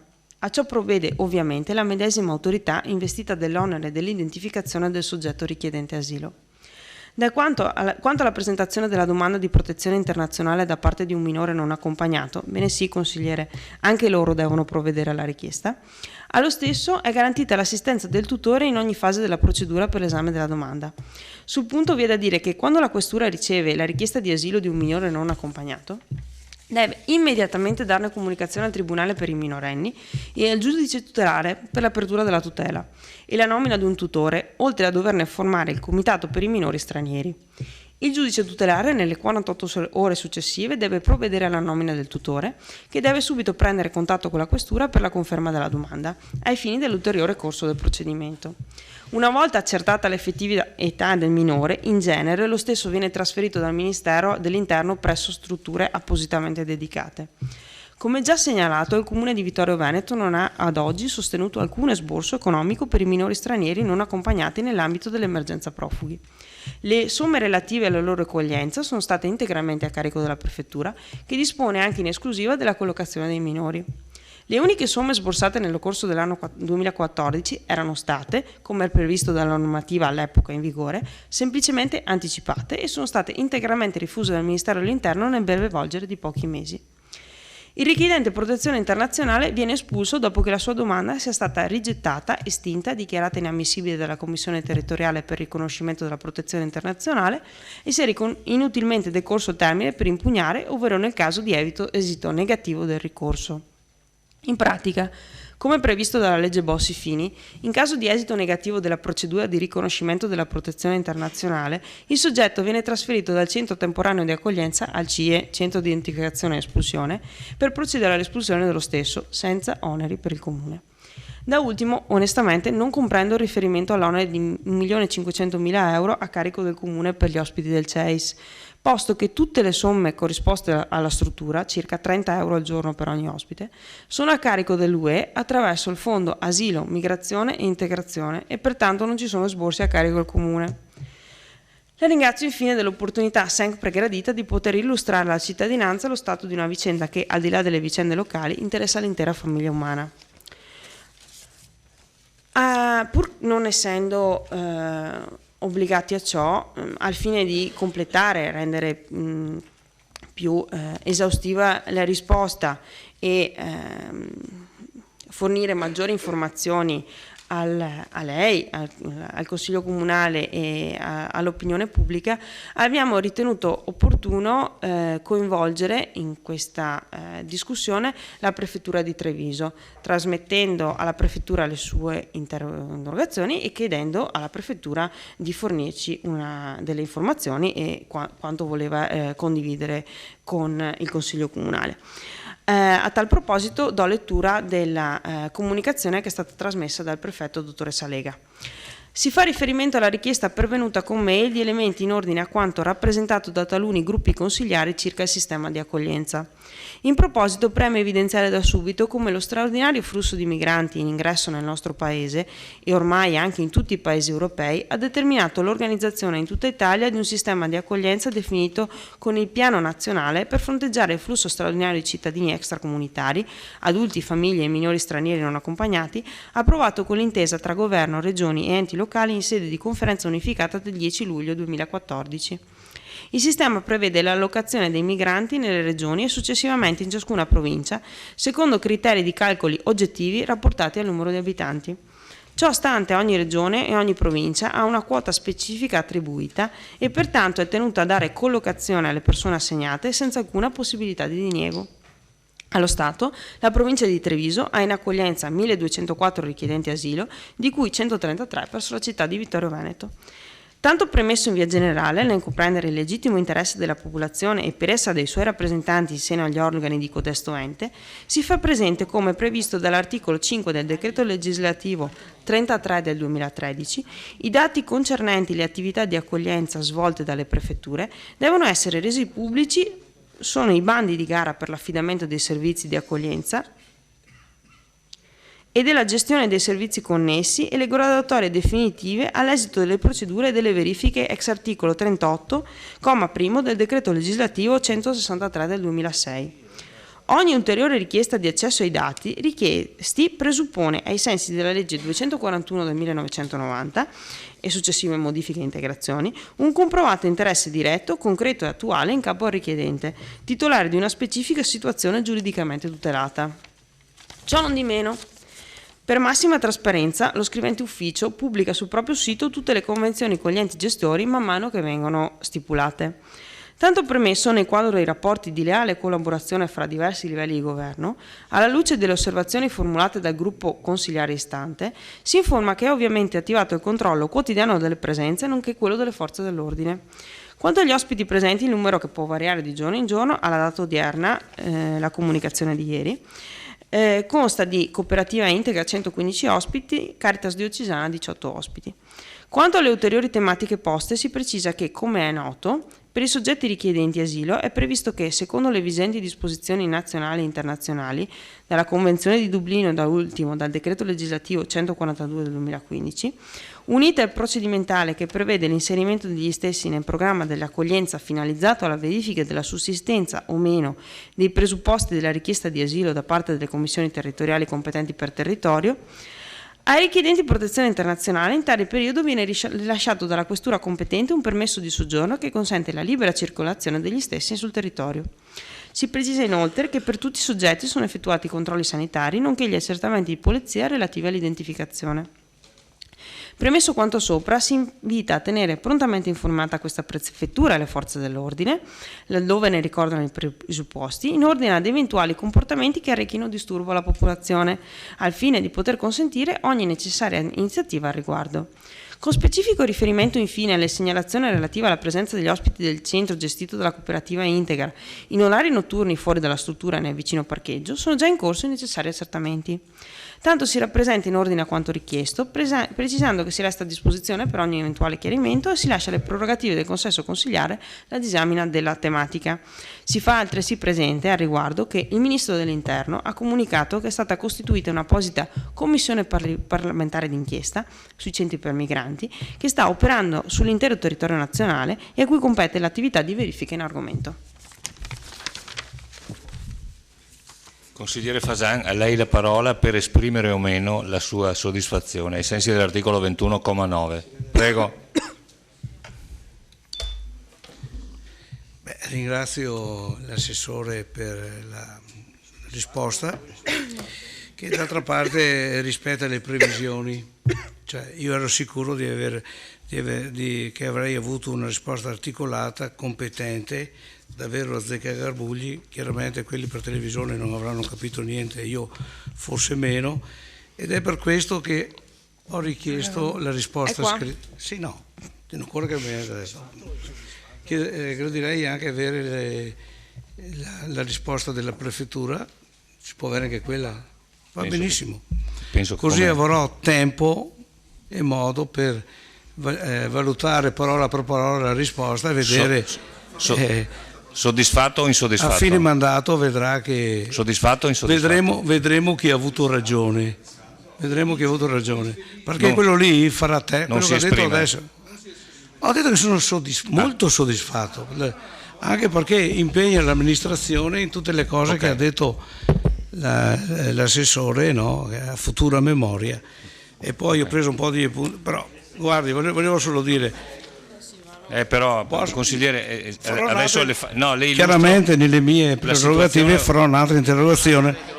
La situazione oraria. Diciamo allora, che questa è il primo atto Non di vediamo l'ora una di sentirla. telenovela, perché a risposte, dopo 40 minuti di risposta avrò ben diritto di poter ribattere. Comincerà una telenovela, non so, faccia lei. Allora, Non vedo l'ora di sentirla. la situazione è questa. Intanto personalmente ringrazio l'assessore Denardi per la risposta puntuale. Ringrazio l'assessore Denardi per la risposta. Dettagliata, puntuale e molto articolata. Dopodiché ci eravamo dati il limite dell'ora. L'ora è passata da 4 minuti. Io direi che facciamo pure l'interpellanza numero 12. Facciamo l'interpellanza numero 12 perché è molto molto breve, è inutile rimandarla alla fine. La domanda è breve, la risposta che... No, quella dell'Avio del Torrente Cervada sono 3 secondi di risposta perché non abbiamo competenza. Quella numero 12, esonero del pagamento dell'affitto del Teatro da Ponte. La parola al consigliere Posocco, che invito a essere molto veloce.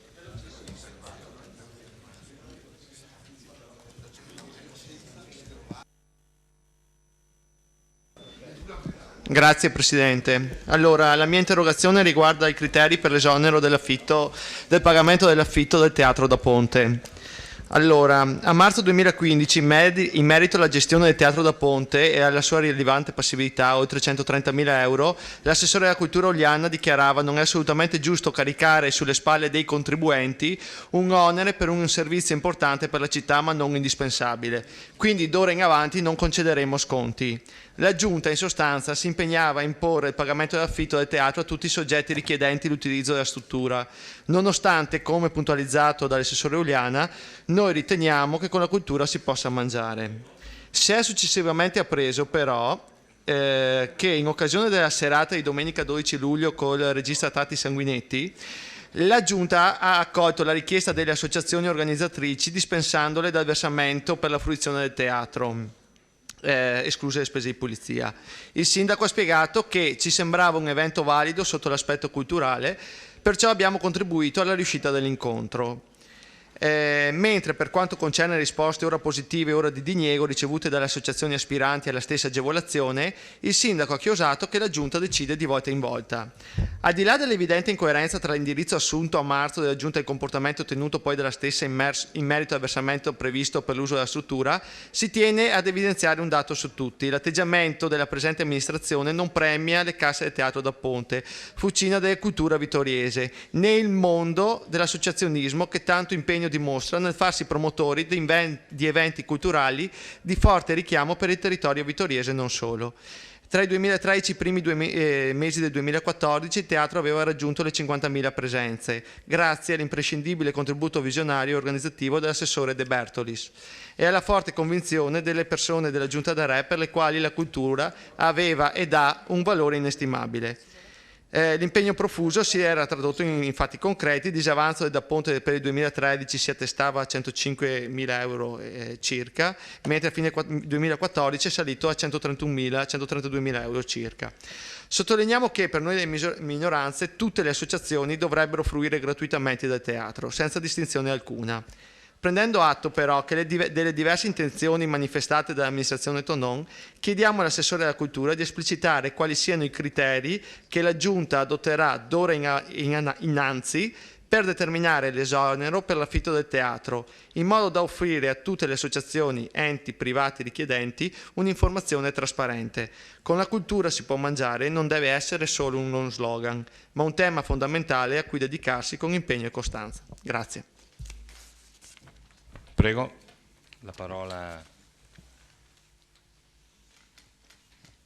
all'assessore Uliana per la risposta. Allora, Più vicino, molto più vicino. Io mi permetto di definire questa sua interrogazione fantasiosa per non invece definirla contraddittoria in alcuni suoi punti o anche addirittura paradossale. Allora, lei dice che questa amministrazione non premia le casse del Teatro da Ponte e poi viene a dire che sottolinea che per voi delle minoranze tutte le associazioni dovrebbero gratuitamente poter fruire di questo spazio. Trovo che queste due affermazioni siano assolutamente contraddittorie, perché il disavanzo credo che non si possa sanare esonerando dal pagamento tutti quanti. Detto questo, ponendo comunque che anche per noi la cultura ha un valore assolutamente inestimabile, lei dice che l'impegno profuso da voi si traduce in fatti concreti, per cui mi parla di un disavanzo del Da Ponte per l'anno 2013 di 105.192 euro circa, amministrazione da Re, mentre dice a fine 2014 è salito a 131.961. Questa è l'affermazione che lei fa. E che io non controbatto, perché i numeri sono numeri, però io mi permetto di osservare, e quindi la inviterei in questo caso a informarsi meglio, che il 2014 è stato un anno nel quale abbiamo avuto 6 mesi di amministrazione da Re e 6 mesi di amministrazione Tonon. Nei 6 mesi dell'amministrazione da Re, capiamo tutti che era il periodo della campagna elettorale, quindi capiamo anche quali possono essere stati i fini di tali azioni, è stato concesso gratuitamente il teatro per ben 30 iniziative, a differenza invece contro le 8 concesse, sempre a titolo gratuito, dalla amministrazione seguente. Quindi io credo che lei possa forse convenire con me sul fatto che se un disavanzo c'è stato, probabilmente è stata anche la precedente amministrazione a far sì che tale disavanzo fosse esistente. Detto questo, e quindi avendole spiegato il motivo per cui trovo palesemente contraddittoria la sua interrogazione, vengo alla domanda che lei fa e quindi concludo affermando che l'amministrazione attuale ritiene e intende mantenere l'indirizzo che si è data di far pagare l'affitto del teatro, ma legittimamente, d'altronde l'aveva fatto anche l'amministrazione precedente, mi pare, si riserva nel caso di eventi culturali, sociali particolarmente significativi, di elevato valore appunto culturale, artistico e sociale, di poter intervenire, venire in aiuto delle eventuali associazioni con questo contributo dell'offerta gratuita del Teatro da Ponte. Grazie. Lei la parola. Sì, Assessore, i numeri li so leggere bene, sa che il disavanzo del 2014 è dovuto a un più che raddoppio delle spese di riscaldamento. Non credo che con l'amministrazione da Re il riscaldamento fosse acceso a giugno. Comunque non importa, non era questo il punto della mia interpellanza, essendo abbiamo visto che i costi sono aumentati notevolmente nel periodo da ottobre in poi, e lì ci sarebbe da fare un'indagine, ma la faremo in altra sede. Vorrei dire, non mi ha risposto, non sono soddisfatto, perché secondo me è necessario chiarire e esplicitare meglio quali sono i criteri e i metodi e metterli nero su bianco, in modo che un'associazione da fuori sappia cosa deve fare. Ecco. Quindi non è soddisfatto. Visto che sono le 23.03, mandiamo l'interpellanza, l'ultima interpellanza la mandiamo alla fine come deciso, e passiamo al punto numero 3 dell'ordine del giorno originario: ratifica deliberazione di giunta comunale numero 153 del 20 agosto 2015 ad oggetto bilancio di variazione esercizio 2015, seconda variazione. Do la parola per l'illustrazione all'assessore Giovanni Napol. Bene, allora questa è la seconda variazione di bilancio dopo quella intervenuta qualche mese fa. io do l'illustrazione prendendo spunto proprio dalla delibera di giunta, perché nel dispositivo di delibera che voi siete chiamati a votare sono richiamati esclusivamente così una serie di un'elencazione e dei principi. Allora, la delibera riguarda una serie di variazioni alle entrate e alle uscite sia di parte corrente sia di parte capitale. Allora, partiamo con maggiori entrate delle partite correnti. Incremento del contributo regionale per rete e servizi intercomunali progetto giovani per euro 700. Incremento del contributo regionale per buoni servizi assistenziali per euro 2.679. Assegnazione del contributo da parte del Consorzio BIM Piave di Treviso per euro 21.000 da destinare alla mostra di Stefano Curto, U-Topos, tra spazio e luce e ad altre mostre. Incremento del trasferimento dal Comune di Belluno per dipendente in comando per euro 7.525. Assegnazione e trasferimento da parte della provincia di Treviso per euro 31.100 per incarico di consulenza per la gara di gestione della rete del gas. Minori entrate correnti. Riduzione del contributo regionale per il trasferimento di minori stranieri non accompagnati per euro 12.020. Maggiori entrate in parte capitale. Assegnazione del contributo da parte del Consorzio BIM Piave di Treviso per euro 70.000. Per spese e investimento. Incremento contributo regionale per eventi calamitosi anno 2014 per euro 100.000. Trasferimento dal Comune di Tarso per spese e investimento polizia locale per euro 1.500. Alienazione beni mobili per euro 2.500. Maggiori spese correnti.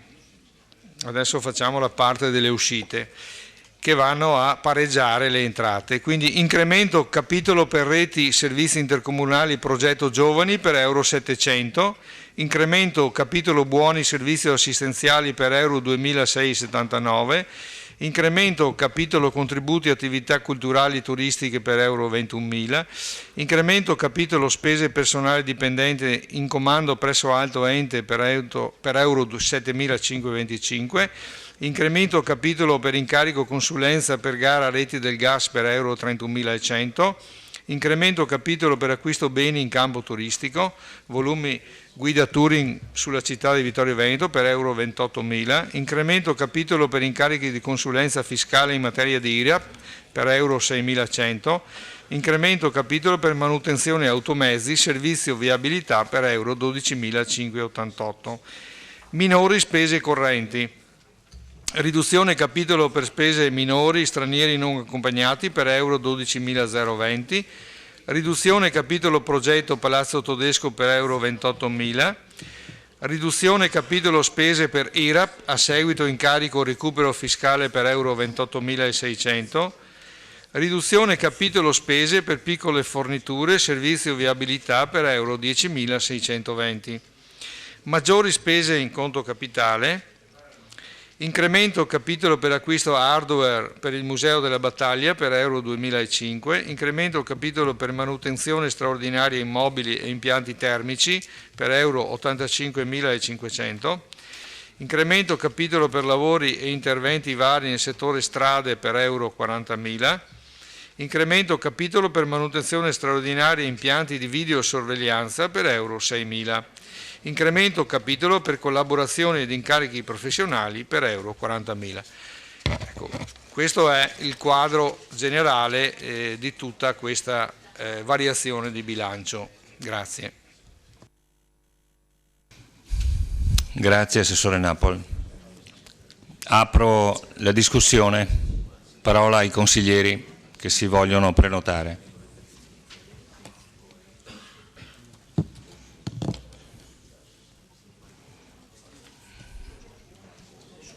Se non ci sono interventi metto in votazione. Ci sono eventuali dichiarazioni di voto? Non ci sono dichiarazioni di voto. Metto in votazione il punto numero 3 all'ordine del giorno. Ratifica deliberazione di Giunta Comunale numero 153 del 20 agosto 2015 ad oggetto bilancio di previsione esercizio 2015, seconda variazione. Favorevoli? Contrari? Astenuti? 5 astenuti, 12 favorevoli. Chiedo scusa. 12 favorevoli, 5 astenuti. Metto in votazione.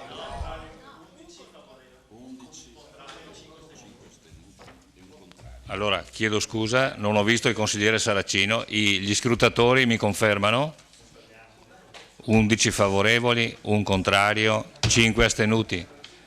Chiedo scusa. Metto in votazione l'immediata eseguibilità. Favorevoli? Contrari? Astenuti? Medesimo risultato, 11 favorevoli, 1 contrario, 5 astenuti. La delibera è approvata. Punto numero 4 all'ordine del giorno, modifica al regolamento per l'alienazione dei beni immobiliari di proprietà comunale. Approvazione. La parola all'assessore Turchetto, prego. Sì, grazie Presidente, buonasera a tutti. Allora, con questo punto all'ordine del giorno andiamo ad analizzare quello che è l'aggiornamento del regolamento per le alienazioni, che è stato eseguito per sostanzialmente le seguenti motivazioni. Allora, il regolamento intanto è fermo dal 2006 ed è superato dalle nuove norme e dalle nuove prassi amministrative. Va adeguato e reso coerente con la nuova riorganizzazione della struttura comunale che è stata varata nello scorso luglio. L'intento è anche quello di snellire le procedure amministrative al fine di incentivare possibili acquirenti e nello stesso tempo semplificare le procedure burocratiche. Sono state inoltre definite le nuove soglie per la indizione delle gare secondo quanto disposto dal Codice dei contratti pubblici per attività analoghe.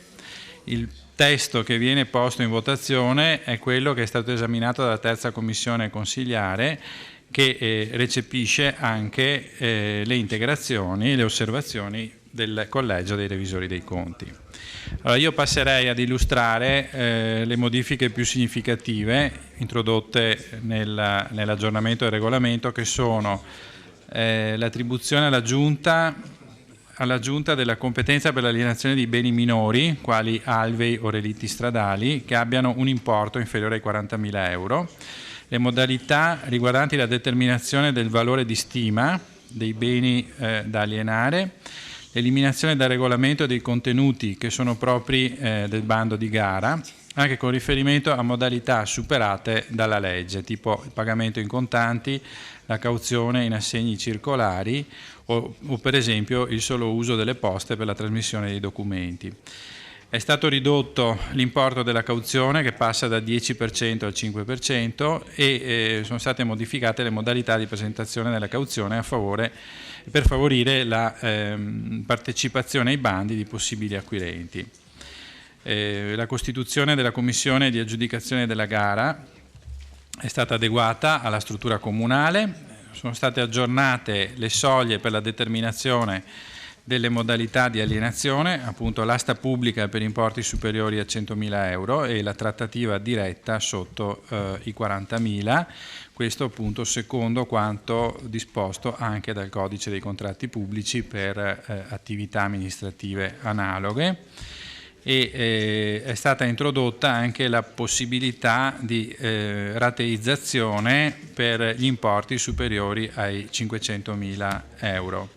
Infine sono state aggiornate le modalità della pubblicità in relazione alle varie tipologie di gara. Ecco, queste in sintesi le modifiche che sono state introdotte al regolamento per l'alienazione dei beni comunali. Grazie.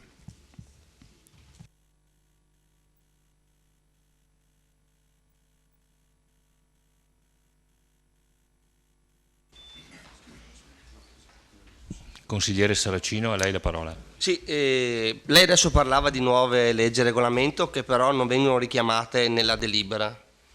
Magari può dirmi quali sono, visto che qua si fa riferimento a legge del 97. Dopodiché, andando a leggere questo nuovo regolamento, ci sono 2 o 3 punti che onestamente vorrei, se gentilmente mi può chiarire.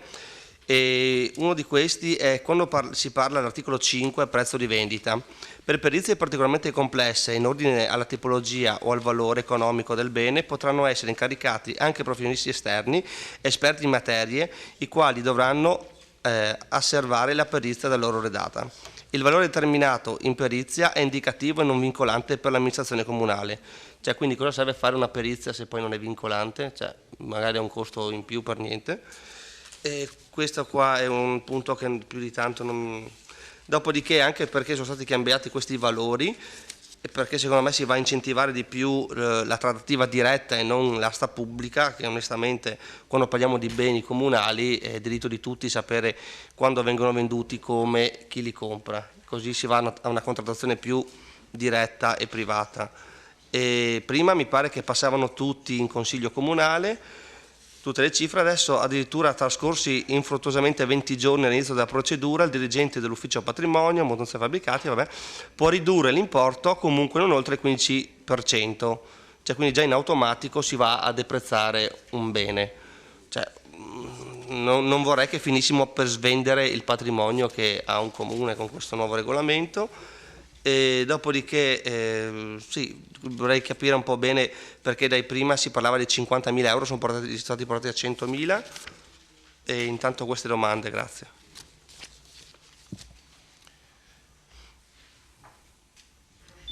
Consigliere Posocco, a lei la parola. Sì, grazie Presidente. Allora io appunto non faccio parte della commissione numero 3, quindi non essendo presente in commissione volevo fare alcune domande.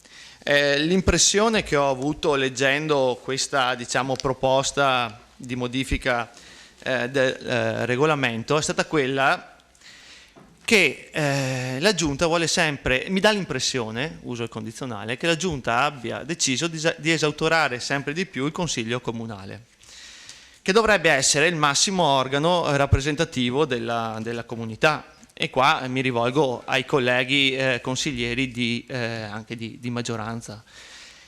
Allora, già sapete benissimo, io torno alla vicenda di Piazza Marinai d'Italia con l'Adicatio Patriam applicata e che ha impedito sostanzialmente la discussione in Consiglio Comunale e lo scambio delle varie visioni. Adesso io leggo qui, ho letto i vari articoli e mi soffermo un attimo su alcuni punti.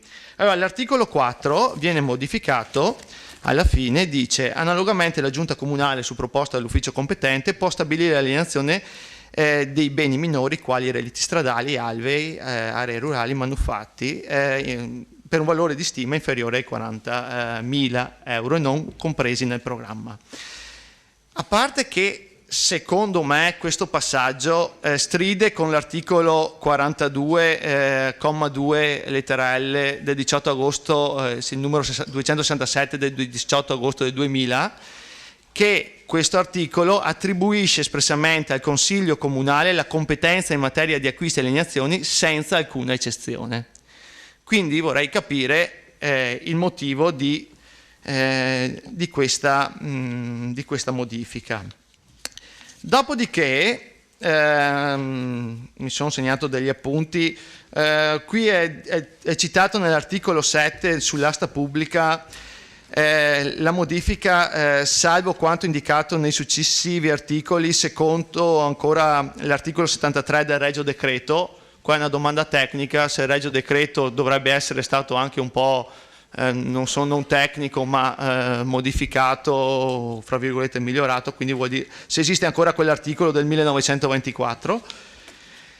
Poi sull'asta pubblica a me potrebbe star bene quella modifica che avete apportato, nel senso, voi dite: qualora la prima asta pubblica vada deserta e non si ritenga opportuno effettuare un secondo esperimento di gara, il Comune può vendere il bene a trattativa privata sulla medesima base d'asta. Trascorsi infruttuosamente i 20 giorni dall'inizio della procedura di trattativa privata, il dirigente dell'Ufficio Patrimonio, Manutenzione e Fabbricati è autorizzato a ridurre l'importo comunque non oltre il 15% rispetto al prezzo a base d'asta. E qui però non mi è chiaro un passaggio. Fatto questo, la riduzione entro il 15%, ritorna come secondo esperimento di gara o va ancora per la propria strada? Sì, volevo capire se tornava in asta dopo questo. E dopodiché, sempre riguardo, scusate, torno indietro all'articolo 7, qui articolo 7 mi sembra sia a pagina 7 comunque del regolamento, dite che il prezzo d'acquisto è corrisposto secondo le modalità indicate nel bando di gara e per immobili di valori pari o superiori a 500.000 euro è ammessa la rateizzazione previa presentazione di adeguata garanzia. Anche qui secondo me, cari colleghi di maggioranza, starebbe bene un passaggio in Consiglio Comunale per decidere questo, che però mi risulta essere stato poi tolto, quindi questo passa senza un parere, il discorso della rateizzazione 500.000 euro passa senza un parere del Consiglio Comunale. Un'altra cosa che mi sono appuntato riguarda la trattativa privata diretta, con le modifiche apportate. Anche qui sono state cancellate una frase che diceva: la cessione dei beni immobili nei casi previsti dal presente articolo deve essere approvata dal Consiglio Comunale, e anche questa parte è stata tolta. Quindi, ricapitolando, pur non è la mia competenza l'alienazione di immobili così, e cerco di imparare, vedo comunque, a me non sta bene, signor Presidente, che in questo regolamento i compiti dei consiglieri comunali vengano un po' a essere, posso permettermi, cancellati.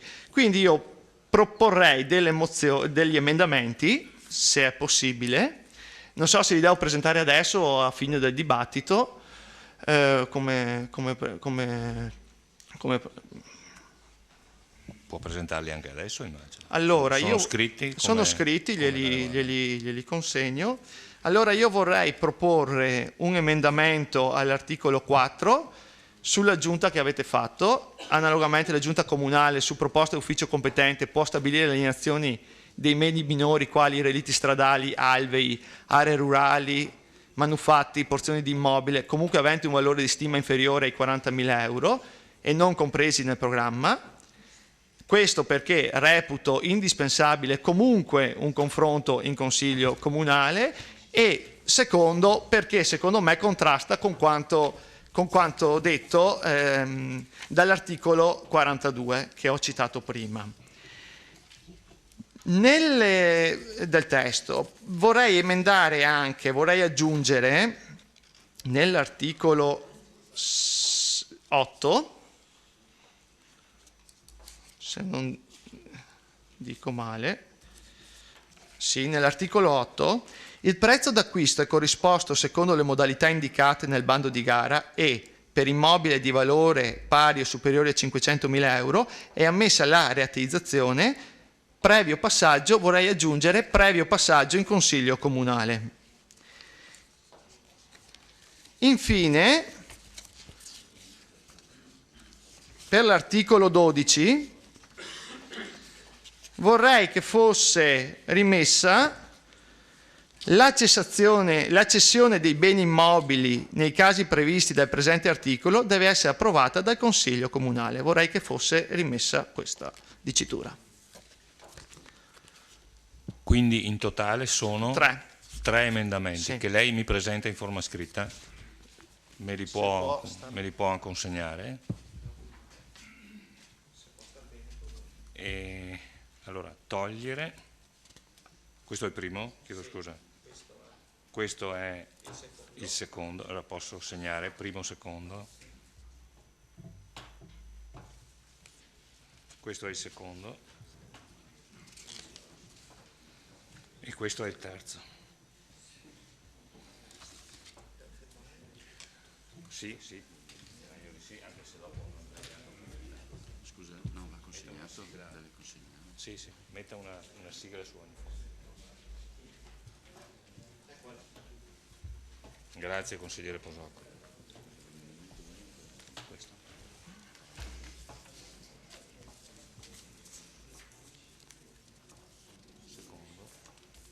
Seconda pagina. La parola al consigliere Darè, prego.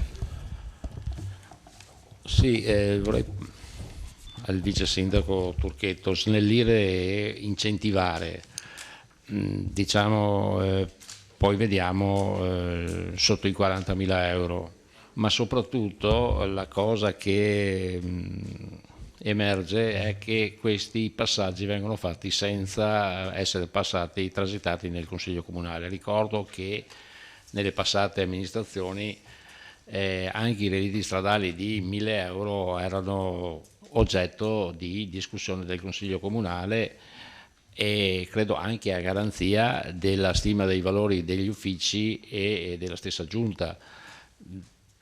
Quindi non credo che sia quel tempo, quella mezz'ora che si perde in Consiglio Comunale, magari per l'illustrazione, che fa ritardare o perde il tempo, diciamo, o l'acquisizione. Penso che se fosse introdotto il passaggio in Consiglio Comunale, a garanzia di tutti, penso possa essere, diciamo così, non un'osservazione che è meritevole quantomeno di essere approfondita. E il punto 2, approvato dai revisori dei conti. I revisori dei conti, visto che ormai sono operativi, per cortesia è possibile vederli così? Perché non sono stati presentati in Consiglio Comunale. No. Sì, penso che sia una richiesta legittima, d'accordo, verranno sicuramente. Viaggiare informati, se lo vedo lo saluto quantomeno. Raccogliamo questa... Allora, se li portate in Consiglio Comunale, così anche per delle informazioni anche dirette o indirette per quanto riguarda prossimi Consigli Comunali e quant'altro. Grazie. La parola al consigliere Carneros. Sì, io solo una piccola cosa. In sede di commissione, all'articolo 4, avevamo detto di togliere l'eccetera. Prima, nella scorsa della slide, mi sembra che sia caduta nel vuoto la richiesta, ma credo che, spero sia un refuso, perché in una norma mettere eccetera è ciò che più contraddittorio non possa essere, cioè una norma deve avere la certezza, diciamo l'eccetera, quindi togliamolo, insomma.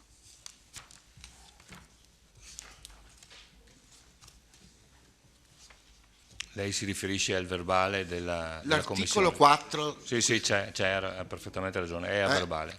So che è verbale, però prima ho letto l'articolo 4 che scorreva e c'è l'eccetera, di toglierlo. Perché? Però è vero, la Commissione ha già recepito. Va bene. Quindi già la votiamo senza l'eccetera, insomma, ecco che ci sia quello.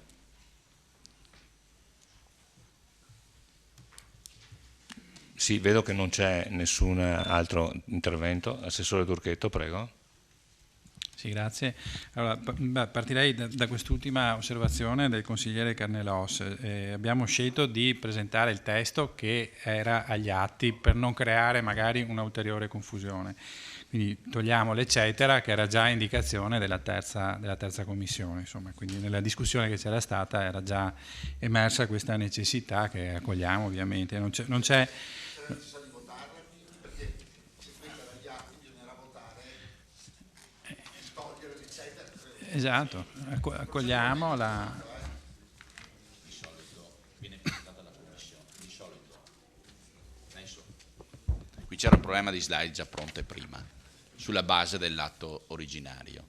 Solitamente, per consuetudine di questo ente, quanto esce dalla Commissione viene presentato in Consiglio, quindi per me era già recepito nella proposta che è portata in Consiglio. Okay. Sì. Già annotato, grazie. Ecco, faccio una considerazione un po' così politica, chiamiamola così. Trovo strano, insomma, che dalla parte della minoranza ci siano invece tutte queste, queste richieste, queste puntualizzazioni che sono state fatte, perché appunto dovrebbe venire da voi anche l'invito a semplificare le norme, a non appesantire le procedure, a sveltire un po' le procedure burocratiche. Questo è il solo nostro intento di fatto, una materia che è estremamente complessa come quella delle alienazioni e con un patrimonio immobiliare da alienare per quanto riguarda la nostra amministrazione, di non facile alienazione. Quindi non è, lo sapete meglio di me, abbiamo dei beni che sono, per i quali abbiamo una certa difficoltà perché vadano alienati, no? Per cui abbiamo voluto introdurre anche queste modifiche proprio per renderli più appetibili, per rendere un po' più appetibile da parte di possibili acquirenti il fatto di poter partecipare anche alle gare, no? Ecco, questo è il discorso. Dunque, per quanto riguarda anche il discorso dei beni che possono che il nuovo regolamento prevede, cioè il testo che vi è stato proposto prevede che possano essere venduti solo con un impegno da parte della Giunta, non è un punto sul quale vi è la necessità da parte nostra di fare le barricate, è una proposta proprio per semplificare. Il consigliere D'Arè diceva che in passato c'erano state queste discussioni, che non è la mezz'ora, ma non è tanto la mezz'ora, è tutto il tempo che devono perdere gli uffici e che impiegano gli uffici per predisporre gli atti, per cui diciamo è quello il punto, non la discussione, tanto la discussione in Consiglio Comunale. Comunque insomma su questo punto vediamo. Il consigliere Posocco diceva a pagina 11 rilevava, mi sembra che rilevasse sì, che la cessione dei beni, che era stata tolta la frase relativa alla cessione dei beni immobili nei casi previsti dal presente articolo deve essere approvata dal Consiglio Comunale, ma in realtà sono già inseriti nel piano delle alienazioni, per cui è semplicemente una frase ridondante, se no bisognerebbe mettere in ogni articolo questa cosa, no? E quindi sì, c'era, ma è ridondante, per questo viene stata tolta. Ripeto, il regolamento contiene delle frasi, dei riferimenti che sono superflui, superficiali, ed è questo l'intendimento, per cui è stato solo sfrondato, diciamo, di quelle parti che sono superflue o ridondanti da questo punto di vista. Sul discorso della determinazione del prezzo mi pare che c'era stata un'osservazione sia del consigliere Posocco che dal consigliere Saracino, quindi anche qui interviene sì interviene il dirigente dell'ufficio patrimonio, ma non è che interviene in maniera discrezionale, interviene dopo che è stata fatta un'asta pubblica che è andata deserta e dopo che non si è riusciti a vendere il bene a trattativa privata, quindi viene semplicemente rideterminato, viene rideterminato semplicemente il prezzo con una procedura che viene stabilita appunto dal regolamento, quindi non c'è assolutamente nulla di discrezionale. Poi si continua con la trattativa privata, evidentemente se sia stata esperita una gara pubblica ed è andata deserta, è chiaro che si scende alla trattativa e quindi si continua con quella modalità. L'asta pubblica è stata già fatta, quindi non è che non fosse stata fatta, è una conseguenza della... Sì. Fatta la riduzione, su quello io sono d'accordo, volevo capire se tornava in asta pubblica o no, o se andava a trattativa privata, questa era la mia domanda. Con la riduzione. Segretario, scusa... La domanda precisa del consigliere Posocco era se una volta esperita l'asta pubblica ed andati in trattativa privata, anche in questo secondo caso la trattativa va deserta, viene ridotto il prezzo di vendita e quindi chiede il consigliere Posocco se si continua con l'asta pubblica o se si continua con la trattativa privata. Con la trattativa privata, esatto, come ho.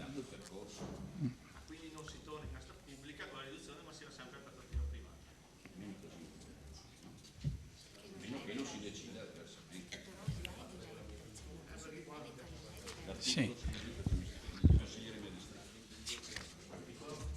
L'articolo 9 non è comunque una trattativa diretta, non va in trattativa diretta, ma va una trattativa privata preceduta da gara ufficiosa, quindi sempre con un avviso, insomma, ecco, questo è il ragionamento. Prego? Se è sopra i 40.000, sì, certo. Sì.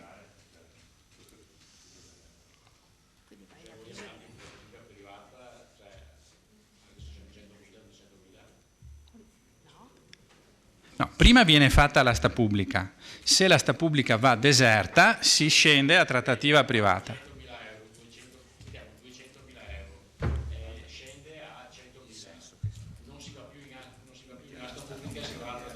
Sì. Sì, no, infatti, certo. Attenzione, la trattativa privata comunque è subordinata a un avviso pubblico, a scanso di equivoci. È sempre una gara. C'è un avviso pubblico. Sì. E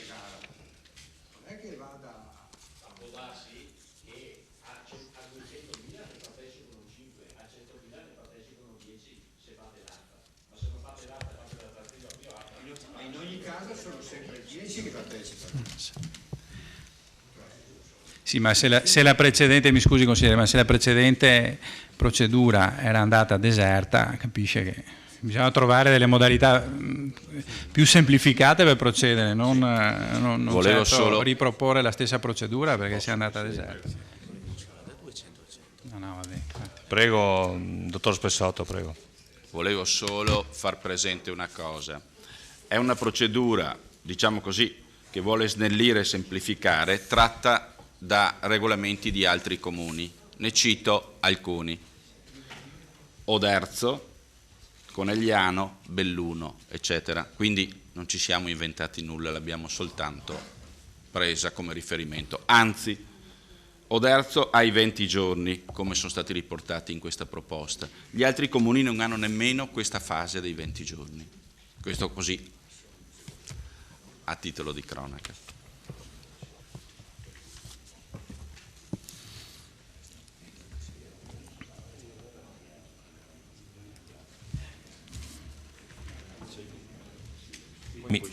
Mi sembra di non dire una corbelleria. Se io mando all'asta un bene a 1 milione di euro e l'asta va deserta e a 1 milione di euro vado a trattativa privata e trovo un acquirente, lo vendo a 1 milione di euro. È giusto, architetto? No, dopo, se anche questo va deserto, trascorsi infruttuosamente 20 giorni dall'inizio della procedura di trattativa privata, il dirigente, eccetera, eccetera, è autorizzato a ridurre l'importo comunque non del 15%, fino al 15%, non oltre il 15%. Cioè se 1 milione di euro non lo vendo, ma lo vendo a 950, vado a trattativa privata a 950. Certo. Certo. Certamente.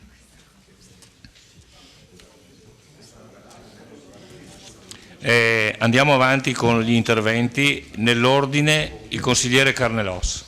Sì, per fare qualcosa appunto di collaborativo e concreto, ho visto l'esigenza da parte del collega sul ruolo del Consiglio Comunale. ho sentito l'apertura dell'assessore, in piena, come si può dire, onestà intellettuale, ha esposto quali erano le ragioni, diciamo, di semplificazione amministrativa che sicuramente sono meritevoli di attenzione, ma ripeto, visto l'estrema disponibilità dell'amministrazione, credo e ritengo, visto e considerato che il nostro ruolo e il nostro modo di operare è stato sempre quello di tendere la mano a opinioni della maggioranza, mi sentivo di proporre, e se questo appunto può essere un punto di accordo, un punto di, come si può dire, di gentleman agreement, nell'articolo 4, se l'avete sotto mano, sì, di togliere, non è comma perché non c'è la rientranza, ma l'ultimo periodo darà analogamente in poi. Via tutto. Proprio sentendo la sollecitazione. La Giunta, su proposta dell'ufficio competente, può stabilire l'alienazione di beni minori. Questo lo toglie. Da analogamente in poi lo togliamo tutto. Ripeto, è una proposta che mi sono sentito di fare proprio di fronte alla posizione estremamente limpida dell'amministrazione e appunto la propongo e credo. Preciso, consigliere Carnelos, che coincide col primo emendamento del consigliere Posocco. E fra l'altro le dico anche una cosa, in realtà l'amministrazione, proprio per non essere accusata, tra virgolette, di partigianeria, ha mutuato questo articolo, questa parte dell'articolo, a dire la verità, e lo dico così con tono affettuoso, l'ha mutuata dal comune di Padova, che è un comune a voi amico, alla cui dirigenza c'è un autorevole che voi stimate moltissimo. Ecco, questo voglio dire proprio per sottolineare la correttezza dell'amministrazione. La parola al consigliere Saracino. Bene, e quindi se ho capito non è un adeguamento alla normativa, ma un adeguamento ad altri regolamenti. No, non parlerei di adeguamento. Cioè, appena detto il segretario, che ha preso spunto da altri non so se regolamenti. Sì. Sì, no, ma quindi non c'è una normativa di legge che obbliga certi cambiamenti nel regolamento. Quello avevo chiesto prima. Allora, come ho detto prima, sono vari motivi, i motivi che hanno portato a questo. C'è una legge magari che vincola questo cambiamento? No, ci sono tutta una serie di cambiamenti che abbiamo fatto che dipendono da varie motivazioni. In questo caso era una semplificazione che sarebbe stata mutuata da regolamenti analoghi di altre amministrazioni anche più importanti di Vittorio Veneto. No, era per capire se c'era magari una normativa non nazionale. ci siamo inventati nulla, non abbiamo voluto espropriare nulla. In questo sì, per semplificazione. Io ho chiesto che normativa, ho chiesto magari è evidente che per esempio se togliamo il pagamento in contanti è un fatto che la normativa non consente più. Se c'è una normativa specifica di riferimento. Allora, visto che Carnelos è così magnanimo con le minoranze, potrebbe anche cancellare all'articolo 5 il valore determinato in perizia è indicativo e non vincolante per l'amministrazione comunale, perché sennò andrà a conferire anche con me che se no.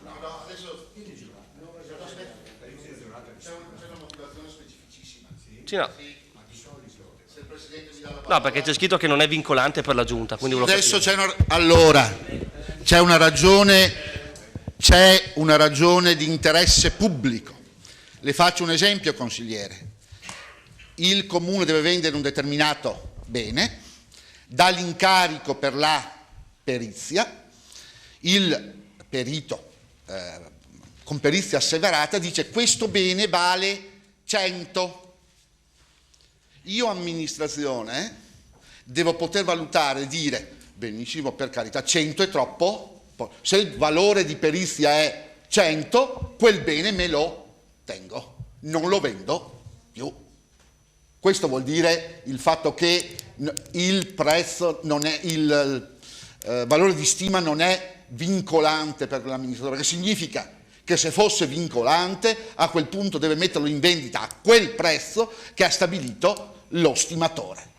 Mentre invece se, come nell'esempio che ho fatto, il valore stimato è ritenuto dall'amministrazione non congruo per le sue aspettative, perché si aspettava che valesse 120, 130, proprio perché quello era l'incasso che voleva fare, a quel punto stop, non è per me vincolante, non lo vendo, oppure lo metto all'asta per 120, se ottengo 120 bene, altrimenti non lo vendo. Tenga presente che è la stessa logica che sta alla base delle normali trattative che avvengono fra i privati.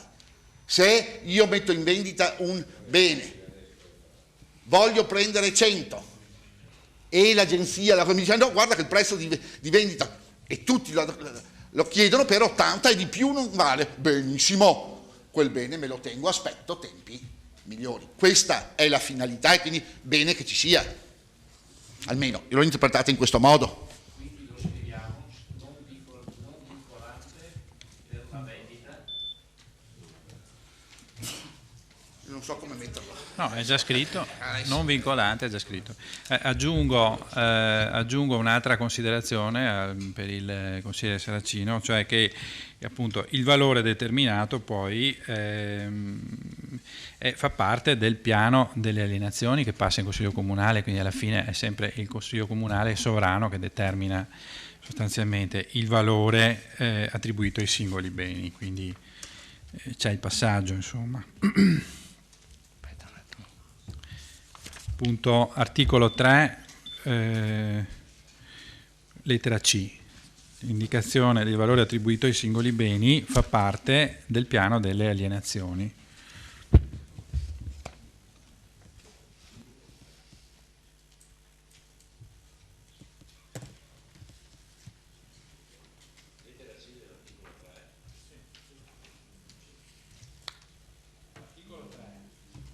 Articolo 3, lettera C, l'indicazione del valore attribuito ai singoli beni è uno degli elementi che fa parte del piano delle alienazioni, quindi passa in Consiglio Comunale.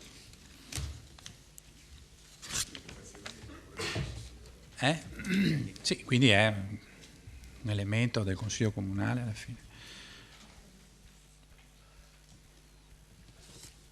Ci sono altre richieste di chiarimento, altri interventi? Non ne vedo. Quindi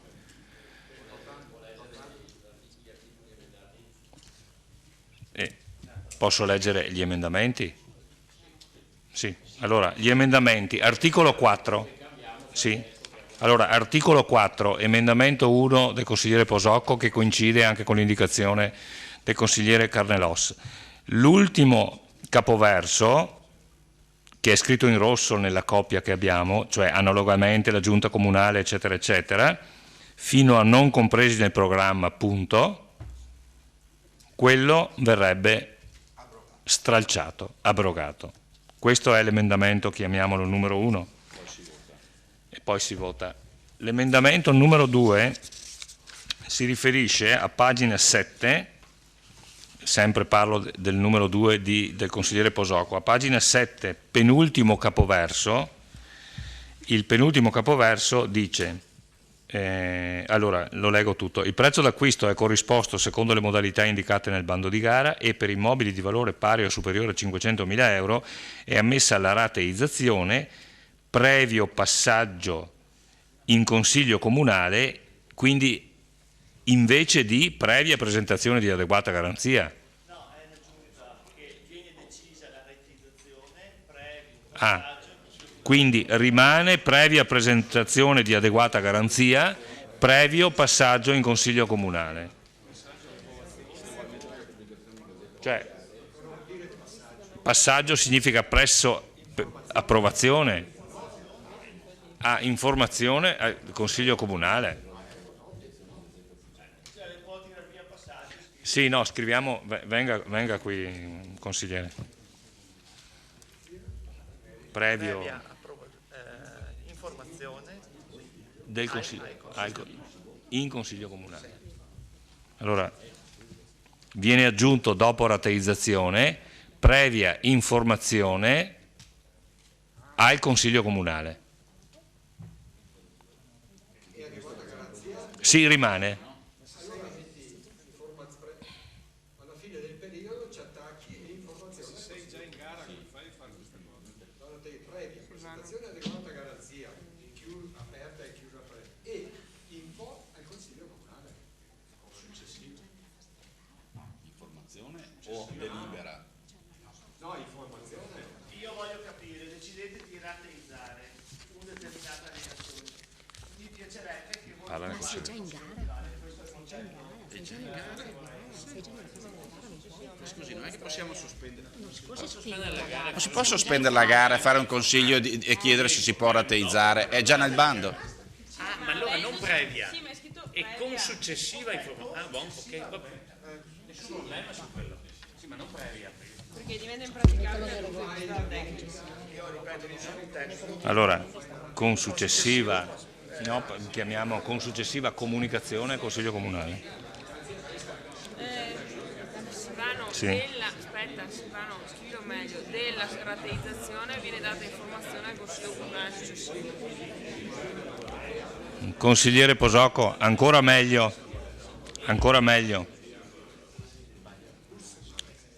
previa presentazione di adeguata garanzia, punto. Della rateizzazione viene data comunicazione al successivo Consiglio Comunale. Il senso è questo, no? Allora.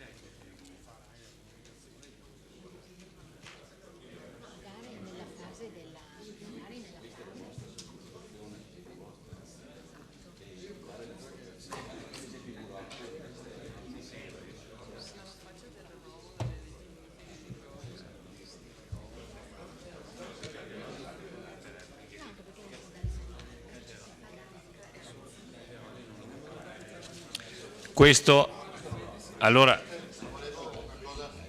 finisco il terzo. Ah, questo, prego. Se non sia opportuno specificare se è garanzia reale o fideiussoria, in modo tale, proprio per essere specifici, volevo sapere nell'intendimento degli uffici e dell'amministrazione che tipo di garanzia si intendeva e così la specifichiamo in modo da non creare dubbi o fraintendimenti. Reale o fideiussoria?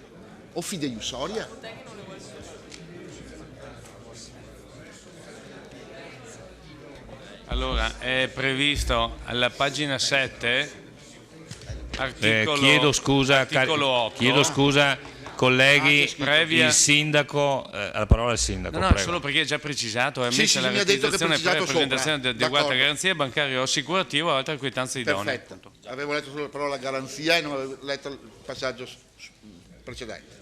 Bene, allora l'emendamento è questo: alla fine del periodo in rosso, che è il penultimo di pagina 7, punto a capo, della rateizzazione viene data comunicazione nel successivo Consiglio Comunale, o di tale rateizzazione, come volete. Ok. Terzo emendamento, siamo a pagina 11. L'ultimo capoverso dell'articolo 12 dice: la cessione dei beni immobili nei casi previsti dal presente articolo deve essere approvata dal Consiglio Comunale. È stato tolto articolo 12, ultimo capoverso, pagina 11. Ultimo comma, chiedo scusa. Vedete che è barrata la frase in rosso. L'emendamento del consigliere Posocco dice: rimettiamo questa frase.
Consigliere Posocco, io da inesperto dico che supponendo di approvare l'emendamento numero 1, cioè avendo ripristinato la competenza del Consiglio Comunale, tutto passa in Consiglio Comunale, quindi è assolutamente ininfluente togliere l'ultimo capolinea. Questo serve solo come modalità di gara per un rapporto costi-benefici stante queste specifiche tipologie.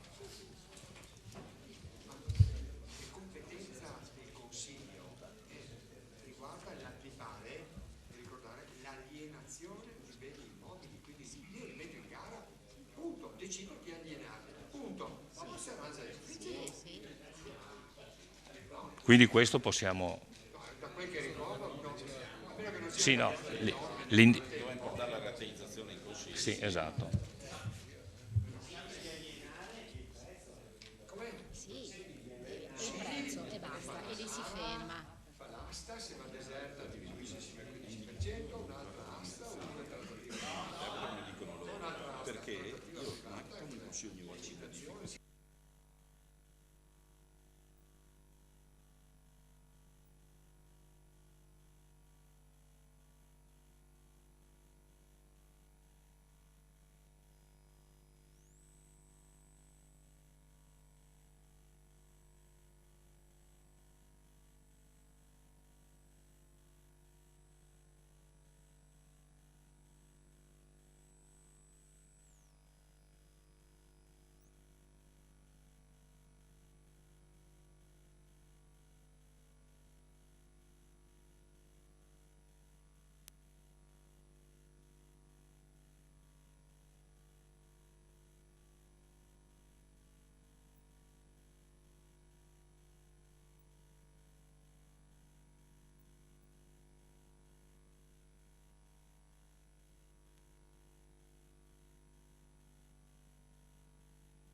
Consigliere Posocco, vuole avvicinarsi un attimo?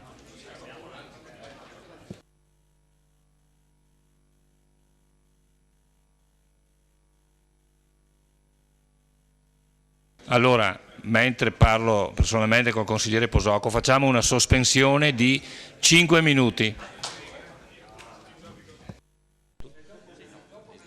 Facciamo l'appello, prego. Riprende in questo momento la seduta e facciamo l'appello. Segretario Spessotto. Costa, Darè, Darcier, non la vedo. De Bastiani, De Vallier, Dus, Fasan, Fiorin,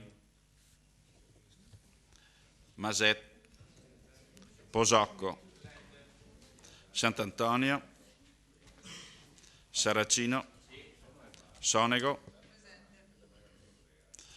Tocchet, presente, Tonon, ne mancano 4, Darcier, De Vallier, Fiorin e Sant'Antonio. 13 presenti, 4 assenti. Bon. Allora, riprendiamo la seduta e la parola al consigliere Dus, prego. Sì. No, solo per spiegare anche da chi ci segue a casa cosa è successo. C'è stato un problema cromatico, nel senso che tutti noi abbiamo un testo che è nero e il testo invece su cui la Giunta e il Presidente discutevano era di più colori. Questo ha causato che non si capiva chi aveva presentato gli emendamenti, di che emendamenti stavamo parlando, quali emendamenti avevamo già deciso di accogliere e qual era il testo originale. Detto questo, è la proposta che andrò a elaborare e a proporre al mio gruppo di maggioranza. Riguarda esclusivamente l'articolo 4, la prima parte. La prima parte rimane invariata, quindi dal fermo restando ad alienazioni rimane così com'è, e propongo di stralciare completamente la parte che ora vado a leggere. Analogamente la Giunta Comunale, su proposta dell'ufficio competente, può stabilire l'alienazione di beni minori quali relitti stradali, alvei, aree rurali, manufatti, porzioni di immobile, eccetera, comunque aventi un valore di stima inferiore a euro 40.000 e non compresi nel programma. Quindi la proposta che faccio è di stralciare questa parte qua. Questa sua proposta coincide con l'emendamento numero 1 presentato. E la cosa mi riempie di gioia. Dal consigliere Posocco. Ok. Ci sono altri interventi? Altrimenti mettiamo in votazione. Allora, ritengo chiusa la discussione e metto in votazione gli emendamenti presentati che andrò a riassumere.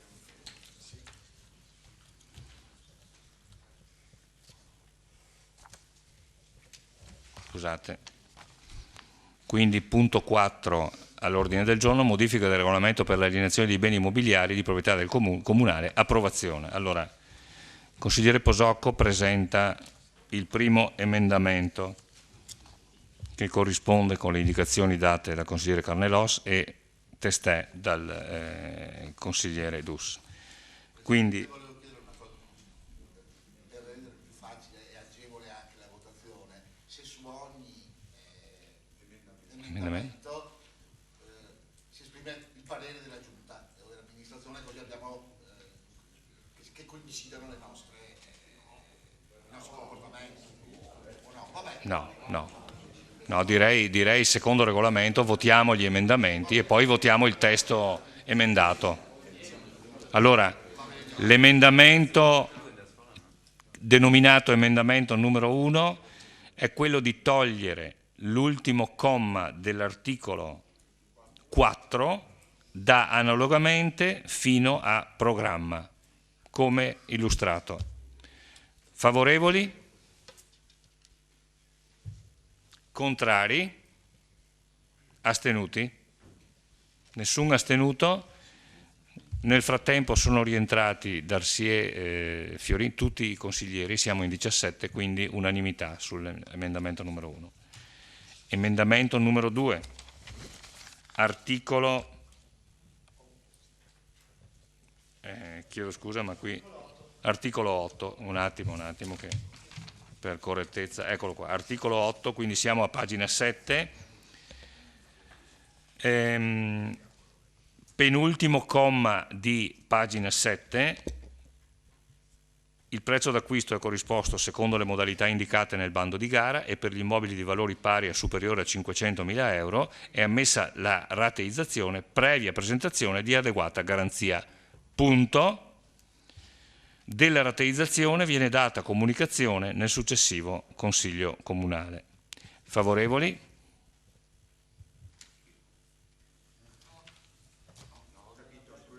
Scusi un attimo. A parte che nella coppia che ho io non è... La Giunta, ripeto, non sarebbe molto corretto, ma ripeto, dopo garanzia, dopo il punto, della rateizzazione o di tale rateizzazione viene data comunicazione nel successivo Consiglio Comunale.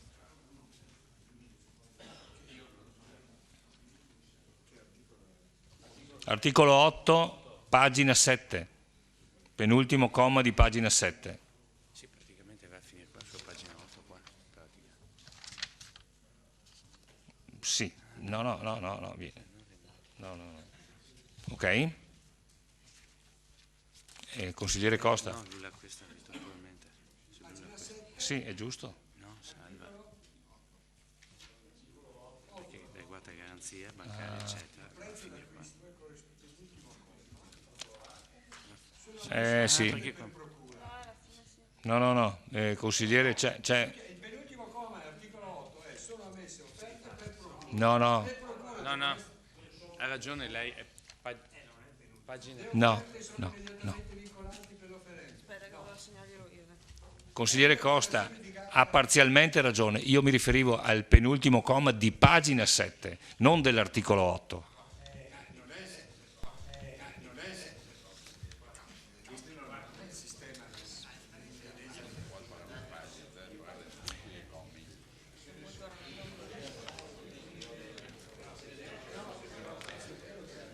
Allora,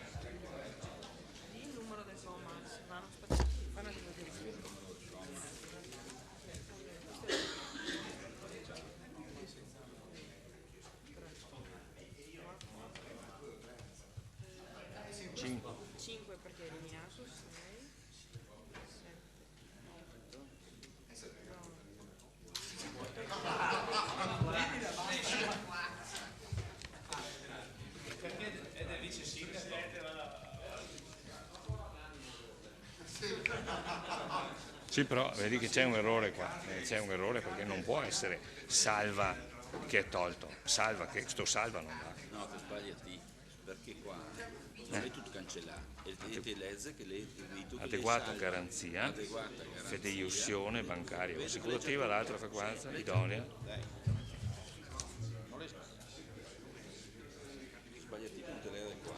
E quindi questo va messo dopo. Te deve continuare a leggere, no?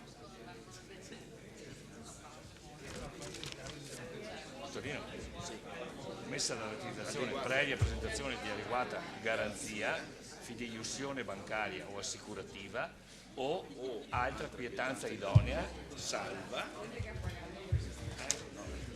Hai capito? Ah, scusa. Sì, salva la facoltà del comune. Allora, chiarito l'inghippo, diciamo grammaticale. La frase del consigliere Posocco può essere aggiunta soltanto dopo la parola interessato, perché il periodo continua e non dove avevamo segnato. Quindi, ripeto l'emendamento numero 2.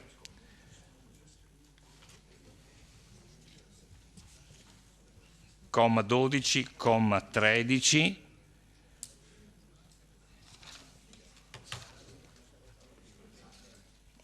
Prima del comma 14, cioè alla fine del comma 13, e siamo all'inizio di pagina 8 sulla copia che abbiamo, va aggiunto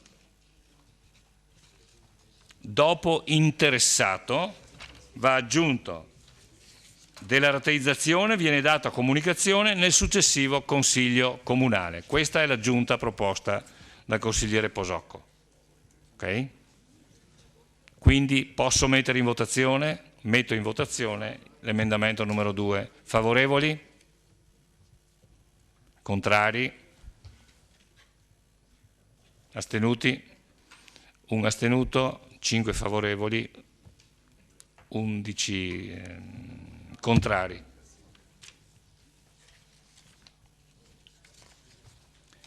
Emendamento numero 3 del consigliere Posocco.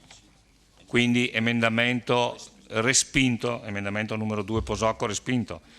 Emendamento numero 3, consigliere Posocco propone di rimettere l'ultimo comma dell'articolo 12 che leggo: la cessione di beni immobili nei casi previsti dal presente articolo deve essere approvata dal Consiglio Comunale. Favorevoli? Contrari? Astenuti?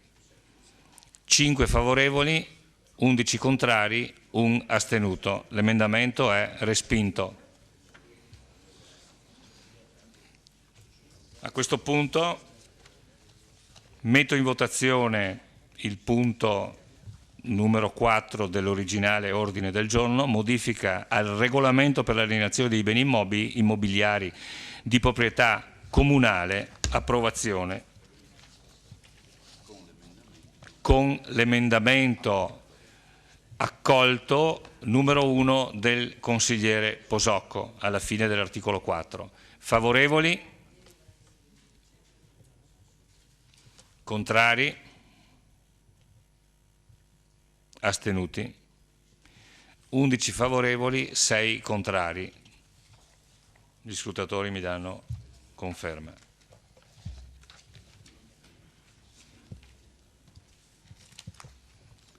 Passiamo al prossimo argomento. La parola al sindaco Tonon. Prego.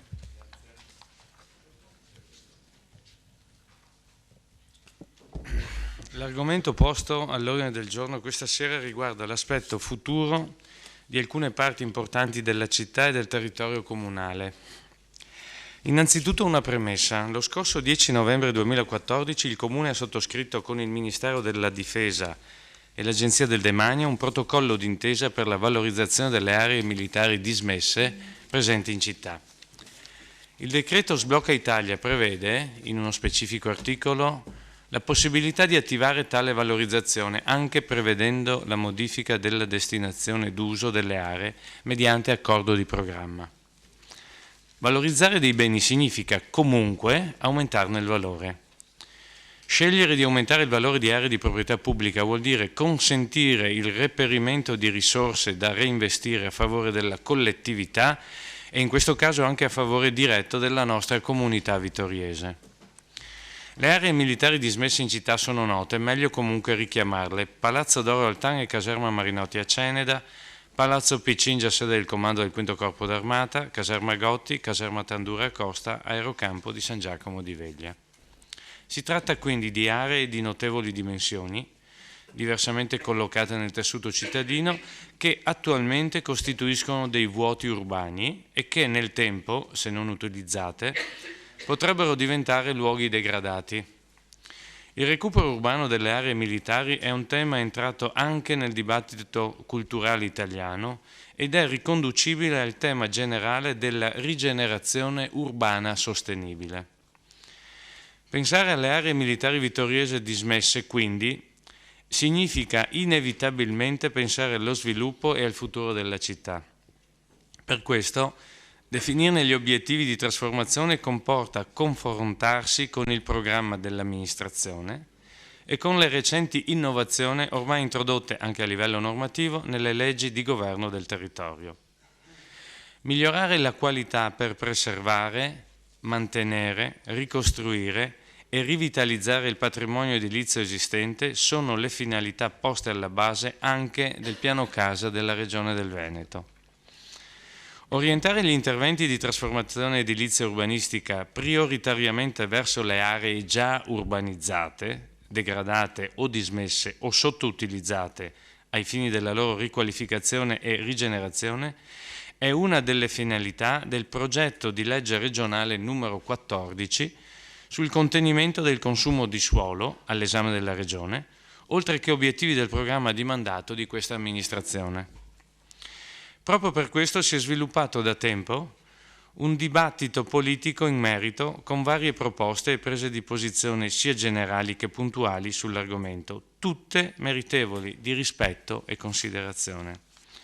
La decisione più difficile da prendere è certamente scegliere se completare, implementare una piattaforma produttiva di rango regionale riconosciuta da tutti gli strumenti pianificatori sovraordinati, PTRC e PTCP, come quella di San Giacomo di Veglia, trasformando un aerocampo militare già urbanizzato e caratterizzato dalla presenza di edifici di notevoli dimensioni e nel contempo, quale eventuale compensazione, salvaguardare aree agricole naturali oggi destinate dal PRG ad uso industriale, oppure riconvertire un'area militare ad uso agricolo mantenendo a destinazione industriale una superficie agricola naturale di analoghe dimensioni.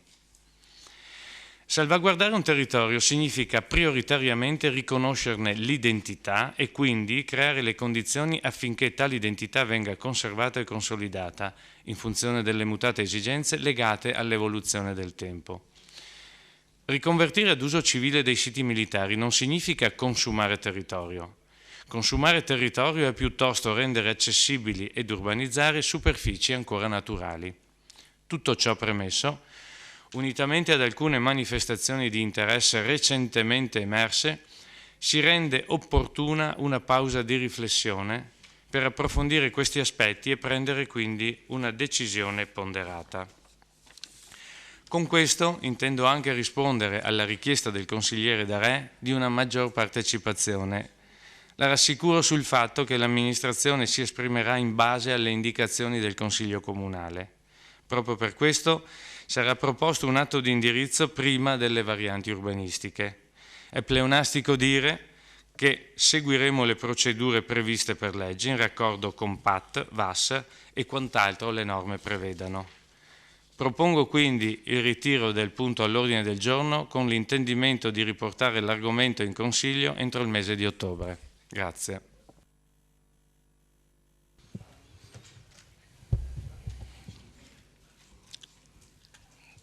Quindi ci troviamo a esprimerci su questa proposta di ritiro che d'altronde è sancita dal nostro regolamento.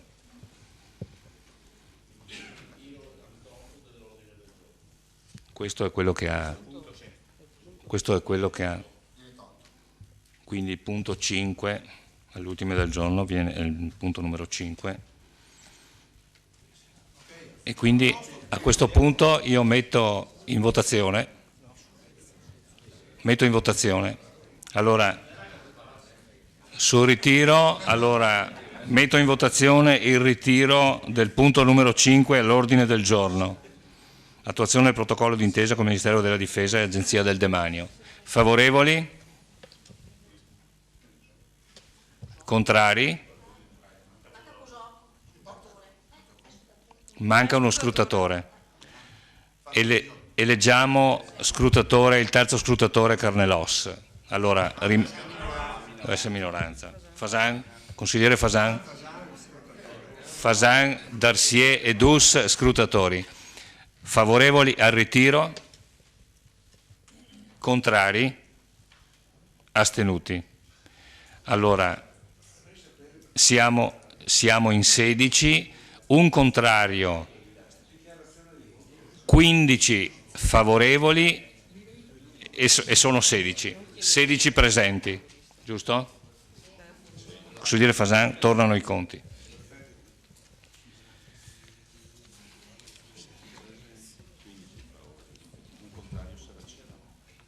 Esatto.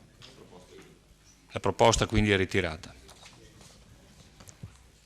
Punto numero 6 all'ordine del giorno, mozione del consigliere Marco Dus, capogruppo PD, per una corretta gestione dei flussi dei migranti sul territorio comunale. Illustra il consigliere Dus, al quale do la parola. Sì, buonasera di nuovo. Era un po' che non parlavamo di questa questione qui, quindi mi pare anche data l'ora il caso di ritornare a parlare della gestione dei profughi. E mi permetterete una piccola premessa, perché trovo abbastanza paradossale il fatto che un gruppo consigliare che si fregia del nome, di un nome politico, che ha al proprio interno dei riferimenti geografici abbastanza precisi come Nord e Veneto, si occupi solo di stranieri. La trovo un po' una cosa strana, paradossale. Comunque, noto che c'è del rumore di fondo.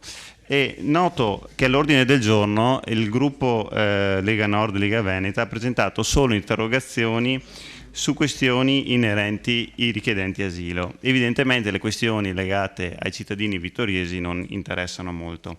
Allora volevo informare il Consiglio Comunale che c'è stato un fatto di cronaca che mi ha particolarmente colpito e che è finito anche sui giornali nazionali e riguarda, mi riferisco a quel caso di quella ragazza di 27 anni che dopo aver scoperto di essere afflitta da una grave malattia è stata licenziata con un atto di barbarie, secondo me, inaudita dal proprio datore di lavoro. E credo che sia una notizia e un fatto sul quale anche il Consiglio si dovrebbe interrogare. Detto questo, passiamo alla mozione da me presentata. È una mozione che ha una caratteristica, è un carattere propositivo e tenta di proporre soluzioni territoriali e applicabili.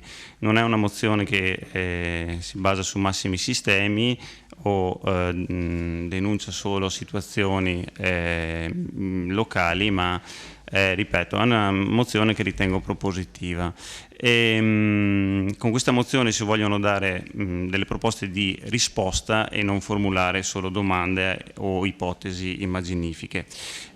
Dato l'ora e anche nel rispetto di chi ci segue da tempo e anche da casa, non so, credo che potrei dare per acquisite le premesse della mia mozione. No, vuole che le legga? Vabbè, se ci tiene mi fa piacere. No, la ringrazio perché premia il mio lavoro, insomma.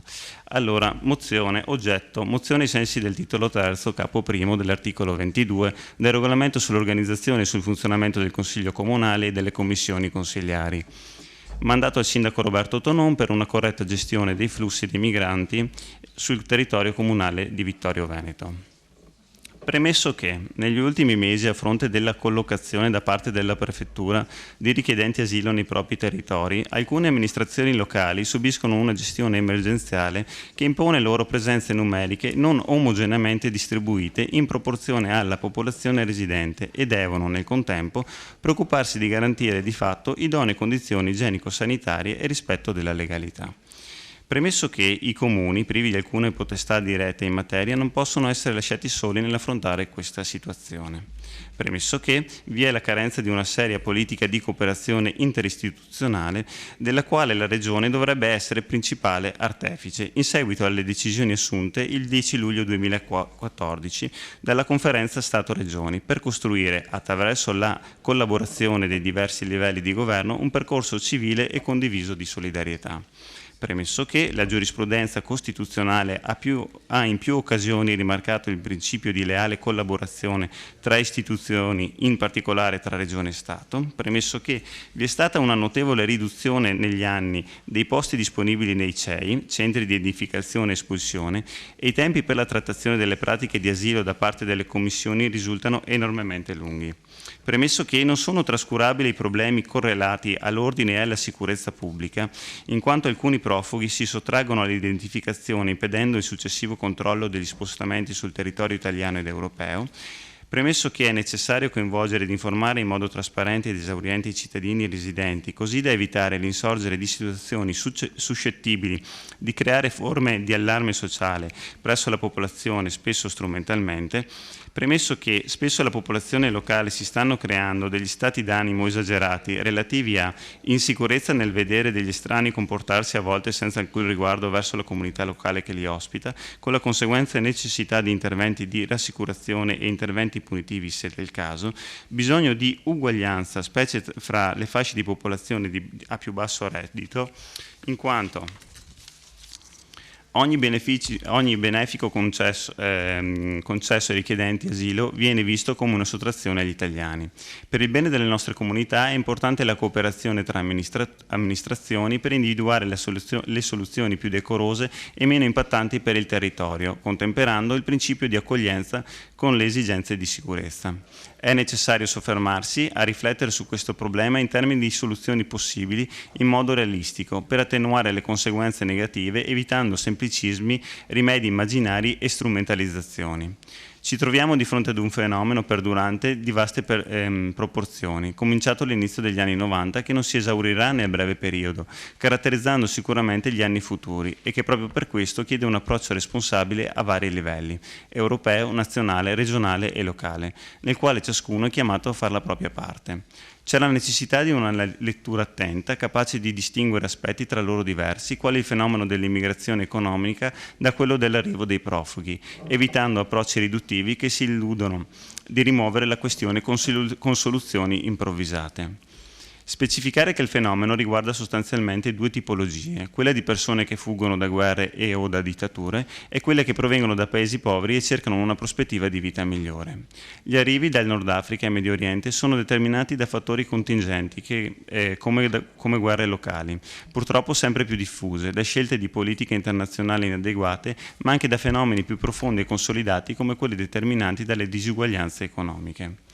Ritenuto che vada realizzata un'azione articolata a vari livelli, a partire da un'azione di sostegno e di sviluppo economico, rispettoso, che elimini alla fonte le cause di povertà che spingono milioni di persone a fuggire da situazioni precarie per trovare una qualche forma di sopravvivenza, considerato che il fenomeno è divenuto altresì oggetto anche di gestioni criminali con significative derive speculative e di veri e propri mercati di esseri umani sia nel territorio di provenienza che nel territorio di sbarco, considerato che questi flussi migratori avvengono in un contesto storico-sociale delicato, caratterizzato dalla crisi economica, con il conseguente rischio di accentuare contrapposizioni che negli ultimi giorni hanno assunto forme pericolose, anche violente, strumentalizzate politicamente. Considerato che le amministrazioni comunali sono gravate da una serie di criticità che spaziano dalle lacerazioni del tessuto sociale per la disoccupazione e l'assenza di reddito minimo per le famiglie, alla recessione economica, alla paralisi di politiche per lo sviluppo dei territori, alle quali è impossibile far fronte in un contesto di totale incertezza di risorse disponibili per i bilanci comunali, vincoli del patto di stabilità e il conseguente impedimento dell'affettivo esercizio di poteri di indirizzo e programmazione economico-finanziaria.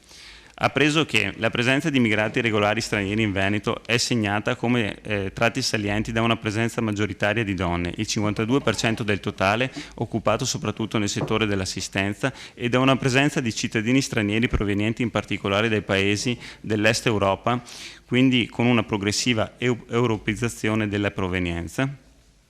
Appreso che i dati relativi alla distribuzione generale dei migranti nelle strutture temporanee negli anni 2013, 2014 e 2015 sono i seguenti: 22.118 anno 2013, 66.066 anno 2014, 82.932 fino a luglio 2015. Dei dati emersi sulla stampa nella Regione Veneto erano giunti ad inizio 2015, a fine agosto, 6.357 richiedenti asilo, pari al 7% del totale italiano, collocandosi al sesto posto per numero di ospiti nella classifica italiana. Considerato che la normativa di riferimento attualmente in essere è stata sottoscritta nel 2003, regolamento Dublino II, e produce tra i suoi effetti a una distribuzione ineguale delle richieste d'asilo tra gli Stati membri, considerato che recentemente le istituzioni europee stanno cercando, seppur con risultati ancora limitati, di superare e integrare quanto stabilito dal Trattato di Dublino, stabilendo che un certo numero di profughi, circa 20.000 di quelli giunti in Italia, devono trovare collocazione in altri paesi europei, considerato che non è stato ancora promosso dall'Unione Europea un adeguato sistema di accordi che consentano i rimpatri, tale da superare la necessità per i singoli Stati membri di procedere a singole contrattazioni con i paesi di origine, considerato che vada creato a livello nazionale un sistema di incentivi e premialità a favore delle comunità locali che si assumono l'onere maggiore in termini di accoglienza, esempio hub provinciali, CEI, eccetera. Meglio se una spesa corrispondente a quella sostenuta dallo Stato per l'accoglienza degli immigrati per la realizzazione di opere pubbliche a favore di tali comunità locali e delle stesse individuati.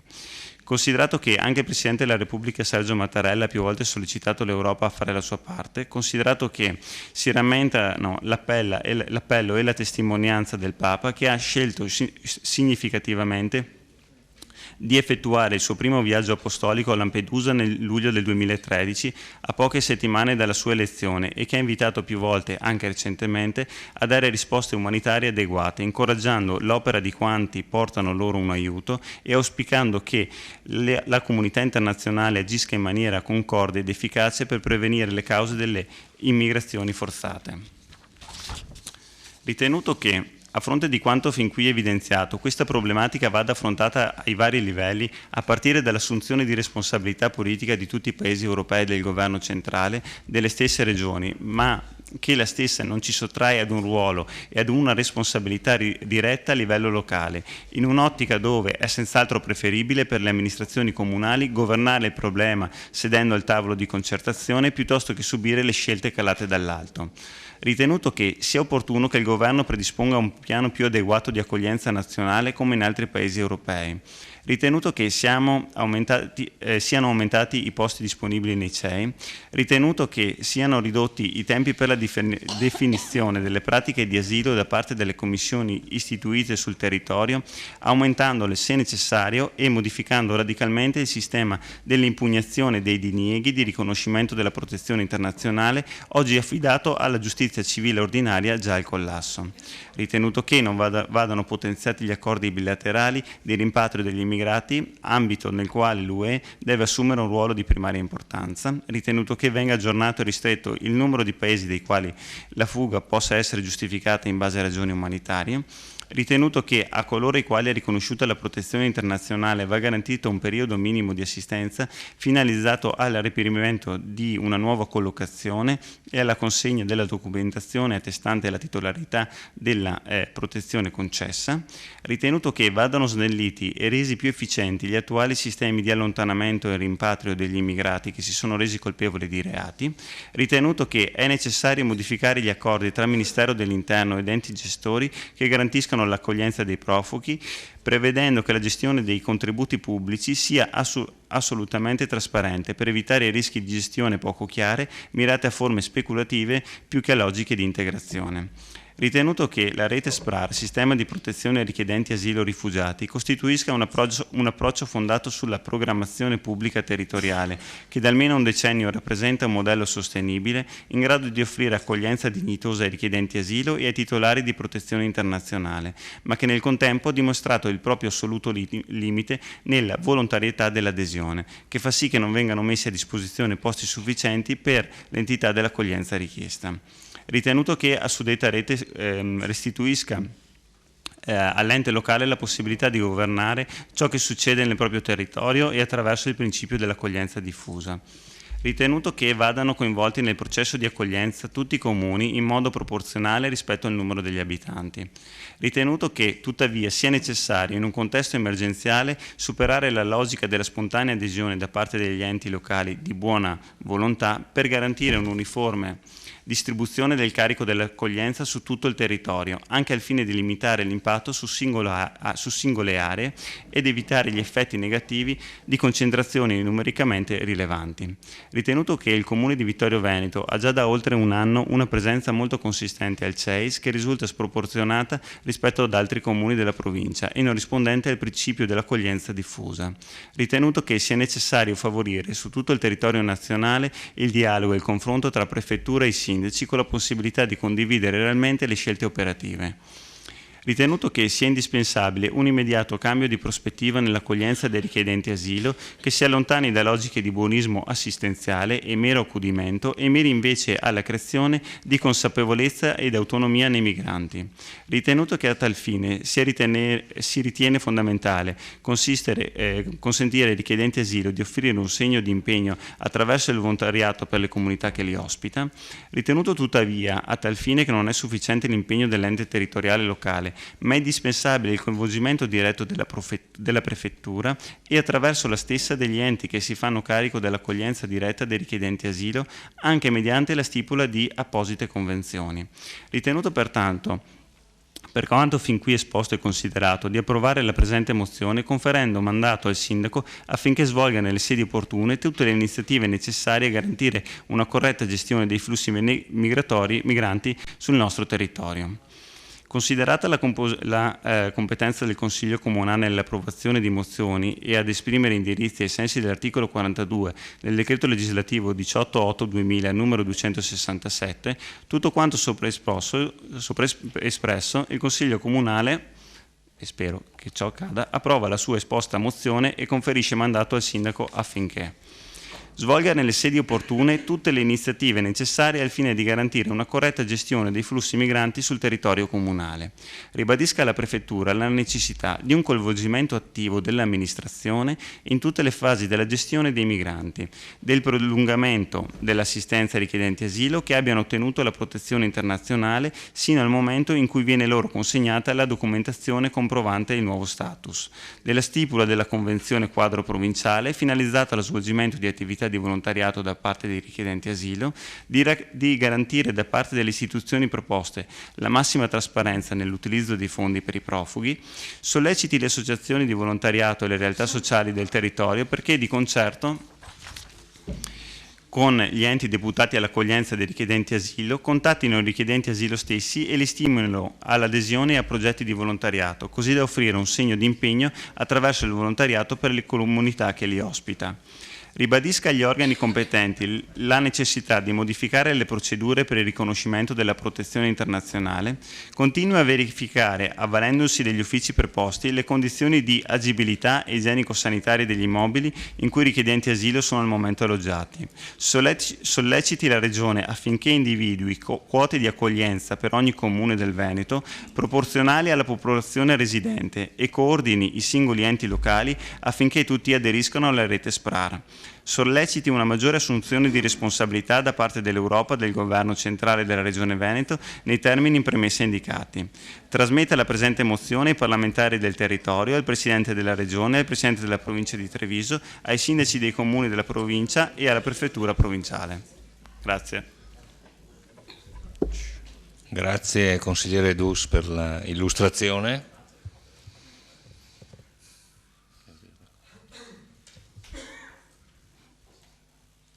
Consigliere Darè, a lei la parola. Compagno Dus, da buon democristiano lei non si smentisce, perché se noi andiamo a vedere i punti dell'interrogazione presentata dal consigliere Fasan, lei vede che su tutte queste c'è stata una risposta da parte del suo assessore. Tra le altre cose voglio ricordare che questo comune sta dando la residenza a queste persone che non hanno forse neanche una carta d'identità, non hanno nulla, e quindi quello che lei ha presentato qua è veramente io direi folgorato sulla via di Damasco, probabilmente fulminato sulla via di Pontida. No, io le faccio la tessera honoris causa della Lega Nord, l'ho qua pronta e le assicuro che se la porto io le la danno per buona, perché questo qua è qualcosa che voi dovevate fare. Lei è anche un frequentatore della Leopolda, dica a Leopoldo Renzi le situazioni del suo comune di Vittorio Veneto in cui lei è capogruppo, dove ormai se lei presenta questa mozione è chiaro che siete in difficoltà gestionali. Noi non possiamo avere i carabinieri, che ringrazio per la loro presenza, presenti sul territorio a badare a queste persone. Abbiamo altri problemi, abbiamo già una delinquenza stanziale e soprattutto che è arrivata dalle varie migrazioni che si sono succedute in questi anni, in cui non riusciamo più a difendersi, tutti quanti. Ricordo che qualche anno fa le nostre case erano aperte di notte, nessuno chiudeva la casa. Adesso siamo asserragliati, fra poco ci vorrà il ponte levatoio. Allora vogliamo dire, dica il suo governo, perché è il suo governo che fa queste cose qua, è il suo governo che gliele manda. Il ministro dell'interno Tale Alfano non è del suo partito, ma condivide tutto del suo partito. Questa qua la mandi direttamente a Matteo Renzi, o come si diceva prima, i polli di Renzi, che siamo tutti noi che subiamo sul territorio. Ricordo che questa immigrazione è stata portata in Italia grazie al suo governo, perché non è stata l'operazione Mare Nostrum non è stata concentrata e concertata con la comunità europea, è stata un'iniziativa nostra, privata, del vostro governo del centro-sinistra, e questi sono i risultati.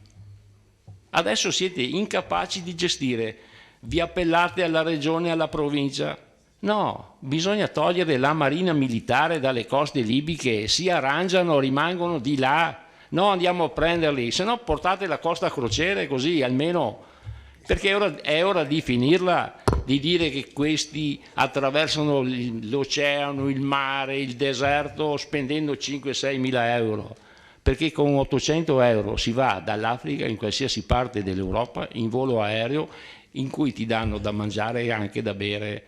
Quindi è ora di finirla, è un'immigrazione calcolata, voluta dal vostro governo e adesso non siete in grado di gestire. Questa mozione, se la vota lei, se la presenti lei, votatevela.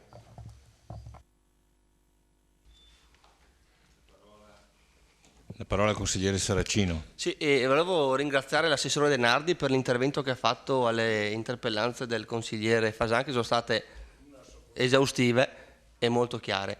Dopodiché sono d'accordo con Darè, questa mozione che ha presentato Dus sembra una mozione fatta dalla Lega, quindi se le dà la tessera metto io metà della cifra la regaliamo. No, perché questa mozione, questa mozione è un insieme di informazioni disarticolate. Adesso entro nello specifico perché non è bello solo criticare. Allora, non si capisce la differenza fra immigrati e richiedenti asilo e mette insieme le due tipologie che richiedono interventi o soluzioni diverse, in quanto entrano nel nostro paese per cause ben diverse. Uno, ragioni economiche, gli altri in fuga dalla guerra. Dopodiché parla CIE, centri di detenzione per immigrati clandestini, richiedendo addirittura il potenziamento.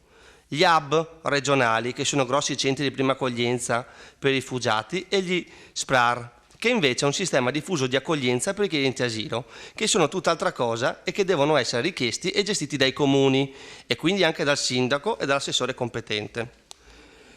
Nel mandato dato dal Consiglio Comunale vengono chiamati in causa prefettura, Europa, regione, la provincia, il governo, ma il comune? Lo SPRAR è un atto che fa il comune, quindi perché non è il nostro comune che lo richiede? E quindi qua si dà il mandato a tutti tranne che il nostro sindaco, che dovrebbe essere lui che si impegna per aderire al bando che uscirà a breve, quindi se volete segnarvelo, a metà ottobre, attivare lo SPRAR come capofila dei comuni vicini. Ricordo che il costo è a carico dello Stato su finanziamento europeo. Quindi mi dispiace che questa interpellanza, dopo un bellissimo intervento fatto dall'assessore che spiegava le cose in modo molto chiaro, venga fuori questa mozione che, ripeto, mi sembra un insieme di informazioni disarticolate. Viene mischiato un po' tutto, creando confusione, si parla anche di reddito minimo che onestamente va a mettere in difficoltà l'intervento fatto dal suo assessore, mi dispiace dirlo. La parola al consigliere Botteon. Grazie. Allora, ho molta difficoltà io dopo aver sentito l'intervento del consigliere Darè, perché per l'ennesima volta non viene assolutamente visto l'aspetto umano di persone. Sembra che il problema l'abbiamo solo in Italia, solo a Vittorio Veneto, a sentire il suo intervento, invece questo è un problema che sta invadendo tutta l'Europa, invadendo una brutta parola, chiedo scusa, sta interessando tutta l'Europa e non solo via mare, ma anche via terra, e penso che se avete visto qualche telegiornale, e vi consiglio di farlo, avete capito che è un problema che sta arrivando dall'Ungheria, dalla Serbia, dall'Ungheria all'Austria, alla Germania, a tutti i paesi dell'Europa, quindi non è una cosa di Vittorio Veneto, non è una cosa del governo Renzi. E non si può sempre fuggire ai problemi, bisogna anche saperli affrontare. La mozione che sicuramente voteremo del consigliere Dus cerca di abbracciare un po' a 360 gradi, non è disarticolata, cerca di affrontare un po' diversi aspetti. L'aspetto dello SPRAR è un aspetto su cui stiamo dibattendo e non posso garantirle ancora il nostro impegno, ma sicuramente è una cosa di cui stiamo dibattendo all'interno della maggioranza.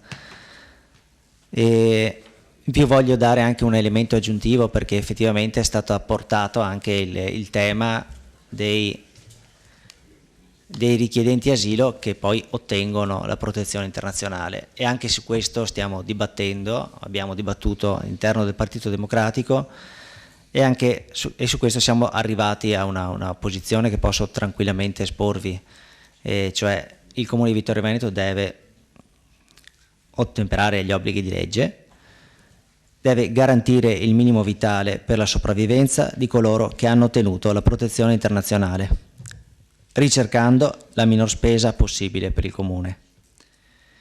In particolare riducendo al minimo l'elargizione diretta di contributi ai soggetti, nel contesto di un programma di inserimento sociale. Tale trattamento non deve differire da quello garantito a qualsiasi altro residente che si trovi in analoghe condizioni. Tali contributi dovranno essere commisurati alle capacità e alla volontà di integrazione e raggiungimento di autonomia dei soggetti. E questa è la posizione chiara del Partito Democratico su questo tema, continuamente stimolato dalla minoranza. Grazie.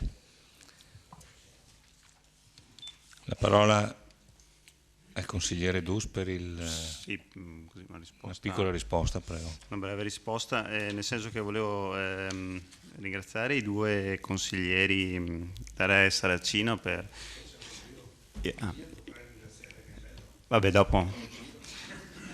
Ma intanto ringrazio loro per il simpatico umorismo e noto che sono uniti da un comune destino, che è quello di essere in minoranza, per cui magari possono unirsi anche in un comune destino partitico che è la Lega Nord. Io la tessera del PD non ho nessuna intenzione di darvela perché preferiamo altre figure, e i carabinieri, che ringrazio pure io per la loro presenza e il loro lavoro, credo siano qui principalmente perché ci sono persone come voi che provano piacere nell'incitare i cittadini ad assumere atteggiamenti di profumo fascista. Ma tant'è. Grazie. Consigliere Carnelossa, a lei la parola. Dunque, carissimo collega D'Arè, mi sembrava Figaro prima. La calunnia è un venticello, lei ha presente, di rossiniana memoria. Gridare al lupo. Vede, quelle persone che lei descriveva non hanno documenti, non hanno carte, non hanno niente, hanno un'anima e sono persone. Ed è davvero squalificante che chi ha responsabilità ed è classe dirigente in un paese davvero mesti nel torbido, perché vede, il sonno della ragione genera mostri. Se facciamo un flashback storico, noi vediamo che è facile ottenere il consenso individuando un nemico. Le ricordo che la mia è la prima generazione senza guerra, e la guerra precedente è nata dicendo che c'era qualcuno di diverso dagli altri, che era la rovina di qualcosa. Mi viene in mente Hitler, che attribuiva la colpa di tutti i mali della Germania a chi? Ai Rom, agli ebrei, e lì applausi, perché è facile. Nel momento in cui si trova il nemico, il soggetto a cui imputare tutti i mali di una società, lei ha le folle che la seguono.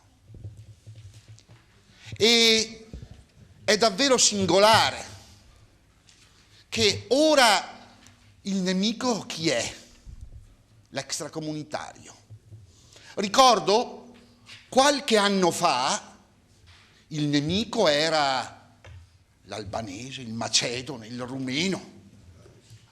20 anni fa il nemico era il meridionale. Stessa logica, stessa impostazione intellettuale per ottenere lo stesso risultato. Non la vogliamo, la tessera della Lega. Le assicuriamo, anche perché ci mettereste non come soci di quelli che votano, ma di quelli che portano e servono, perché voi li avete quelli di serie A, di serie B, di serie C, di serie niente, noi no.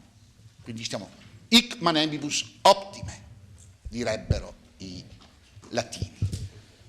E le dico questo anche perché quella tessera 20 anni fa ha avuto incremento perché si diceva che tutto il male veniva dal Po in giù, mentre invece la classe eletta era quella dal Po in su.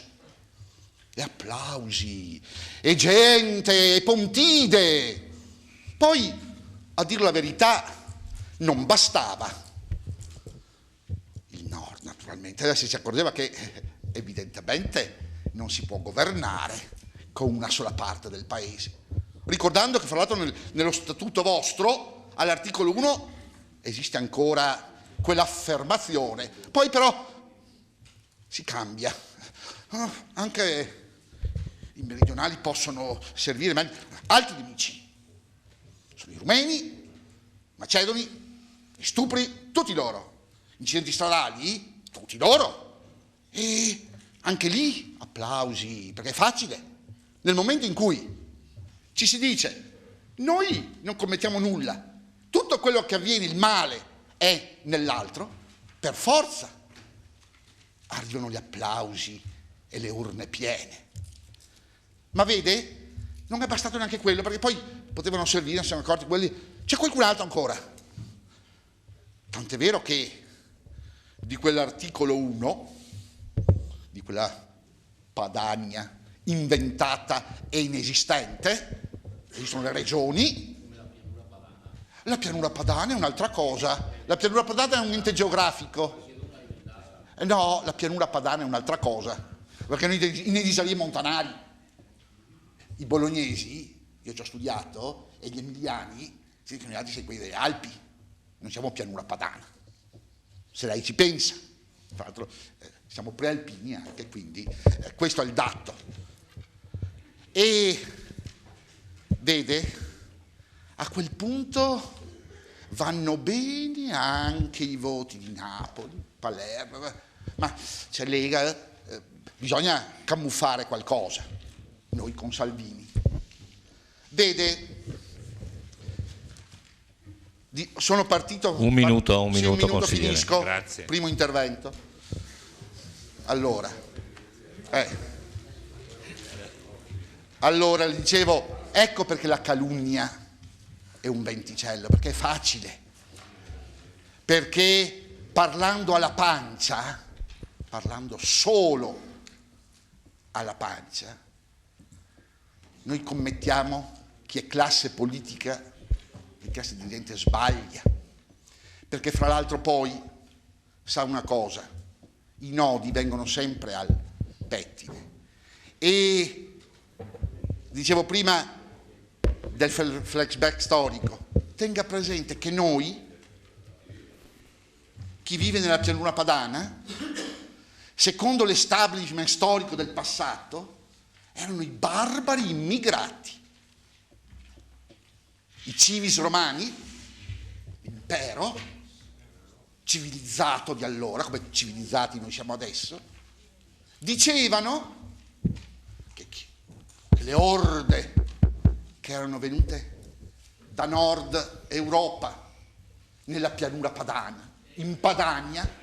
Consigliere. No, finisco. È scaduto adesso il ho tempo. finito. E vede, noi siamo quegli immigrati di quella volta. Finito il primo intervento. Grazie. La parola al consigliere Fasan, prego.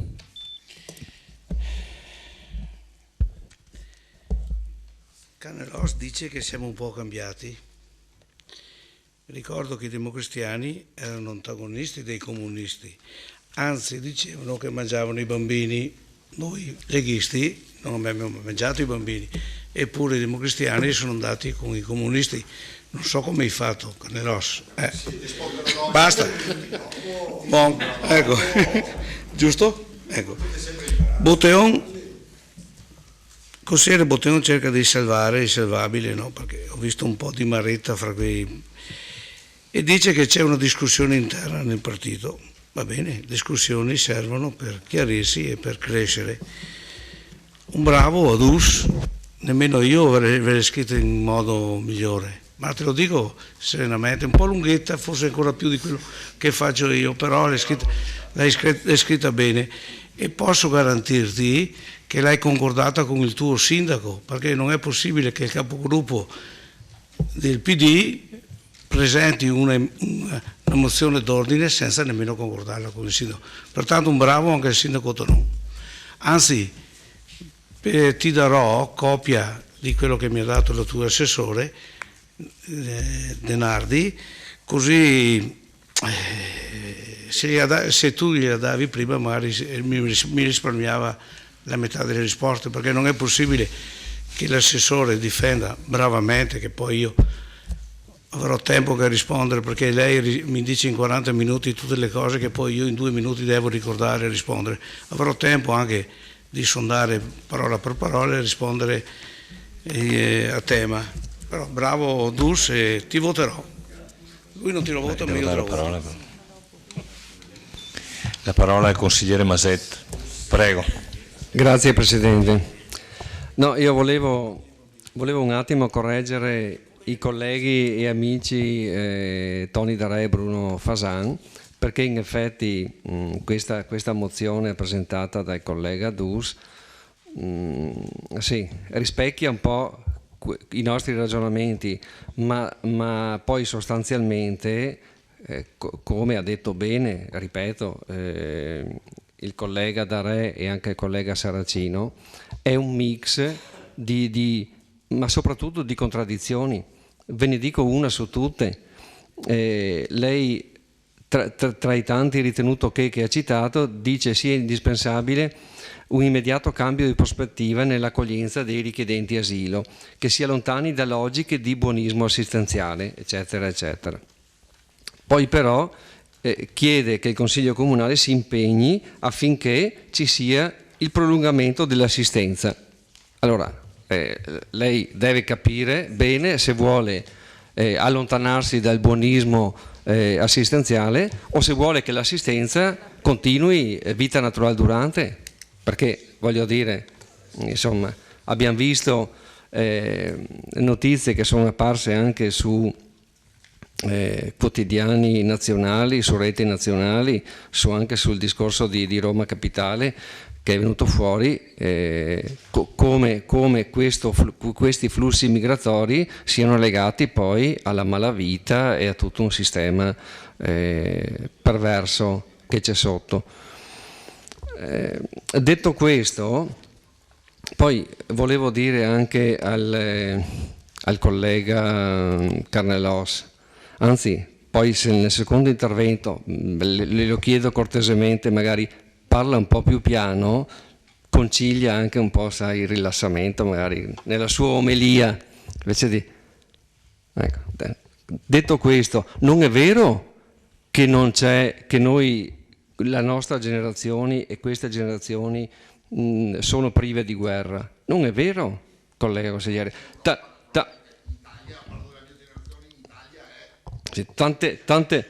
Tant'è vero che sì, si dice che queste persone scappino dalla guerra, però sì, appunto, voglio dire.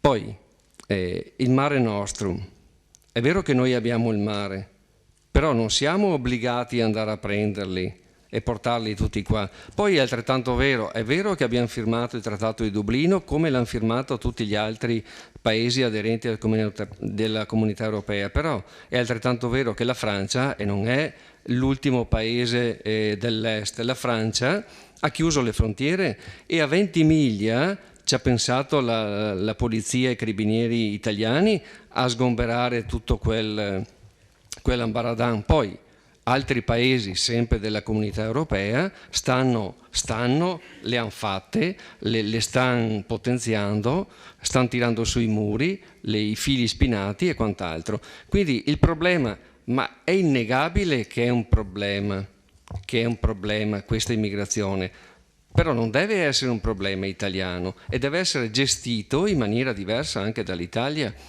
Tra l'altro questi personaggi allora spendono 4-5 mila euro per attraversare il mare, possono anche scappare dalla guerra. Allora noi, io, lei e tutti i miei colleghi qui presenti sanno bene, perché l'hanno sentito, perché non l'hanno vissuto, che anche noi appunto abbiamo avuto una guerra e 2 guerre, e abbiamo avuto invasioni, abbiamo avuto liberazioni e quant'altro, e non siamo scappati dai nostri territori. No, io no, ma mio padre anzi, voglio dire, io ho avuto anche il papà che comunque ha fatto anche la campagna di Grecia e Albania, quindi voglio dire, ma non siamo scappati dalla guerra. Allora, prima considerazione, perché tutti scappano dalla guerra e arrivano qua in Europa?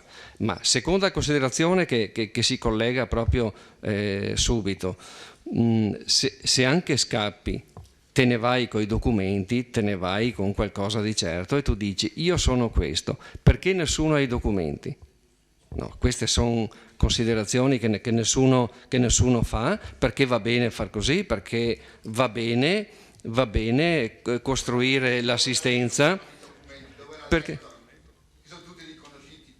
no.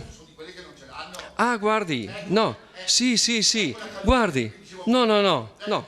Ah, guardi, le faccio, no, insomma, disinformato sarà lei, mi permetta.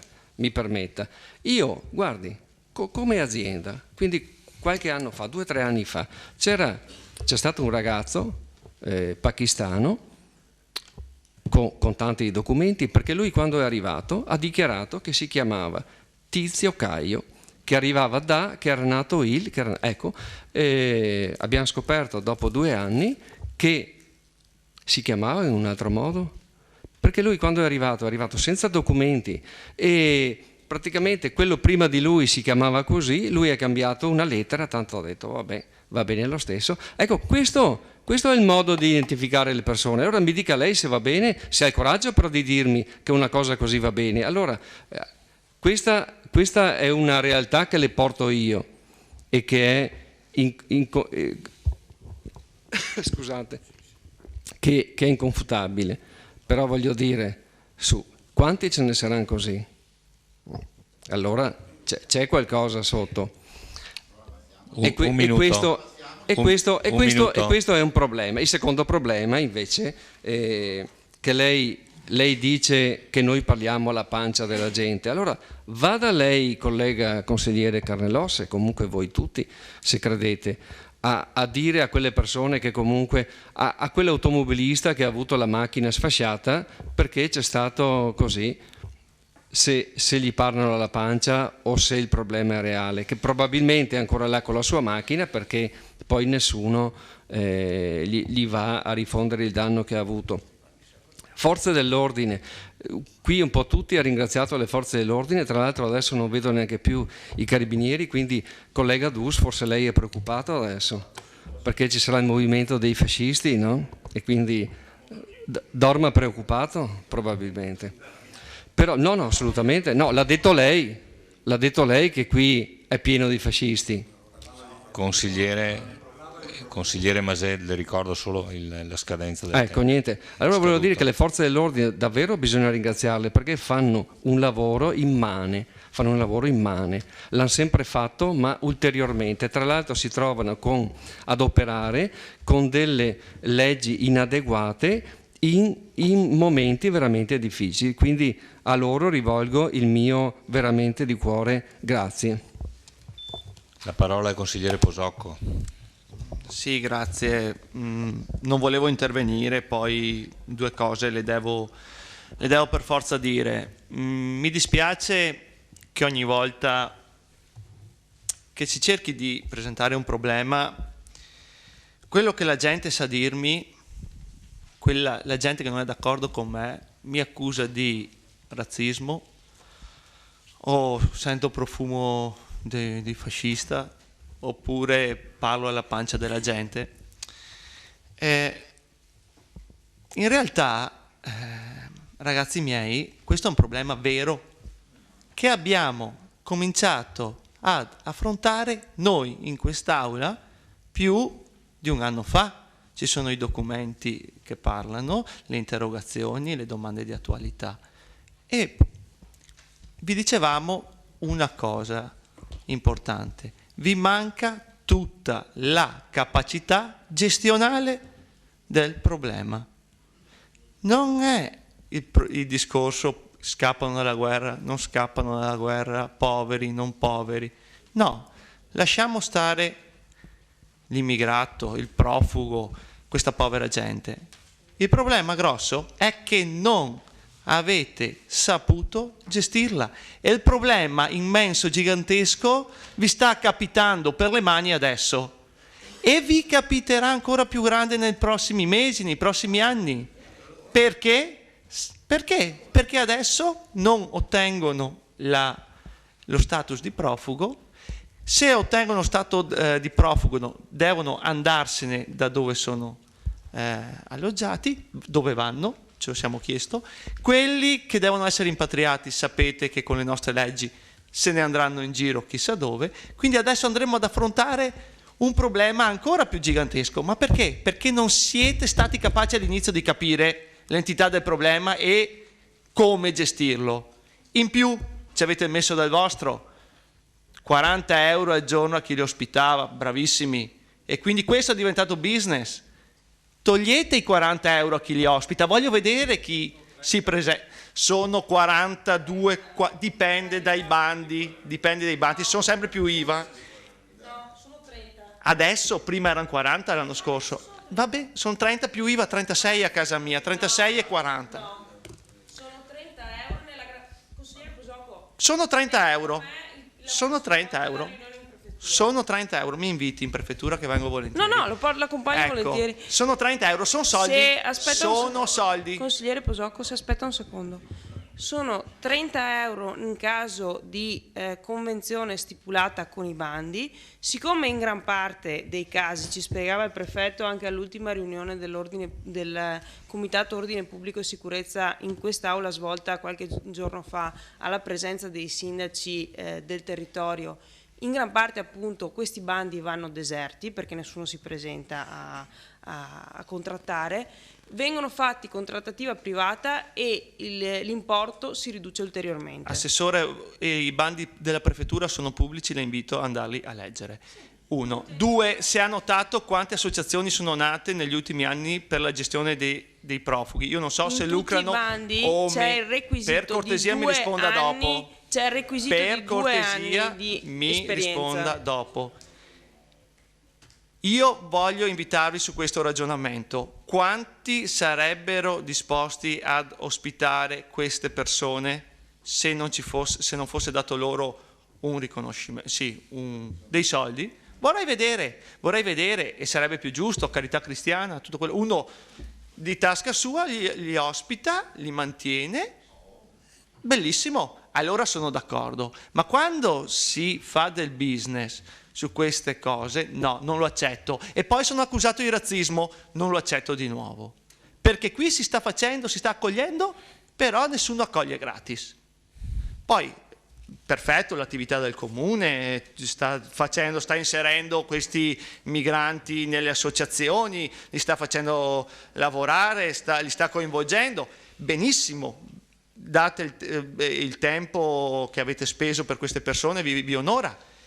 Fate le convenzioni, poi però le associazioni attendono da un anno la convenzione, eppure vi sfalciano l'erba, fanno tutti i lavori, però a questi non rinnovate le convenzioni.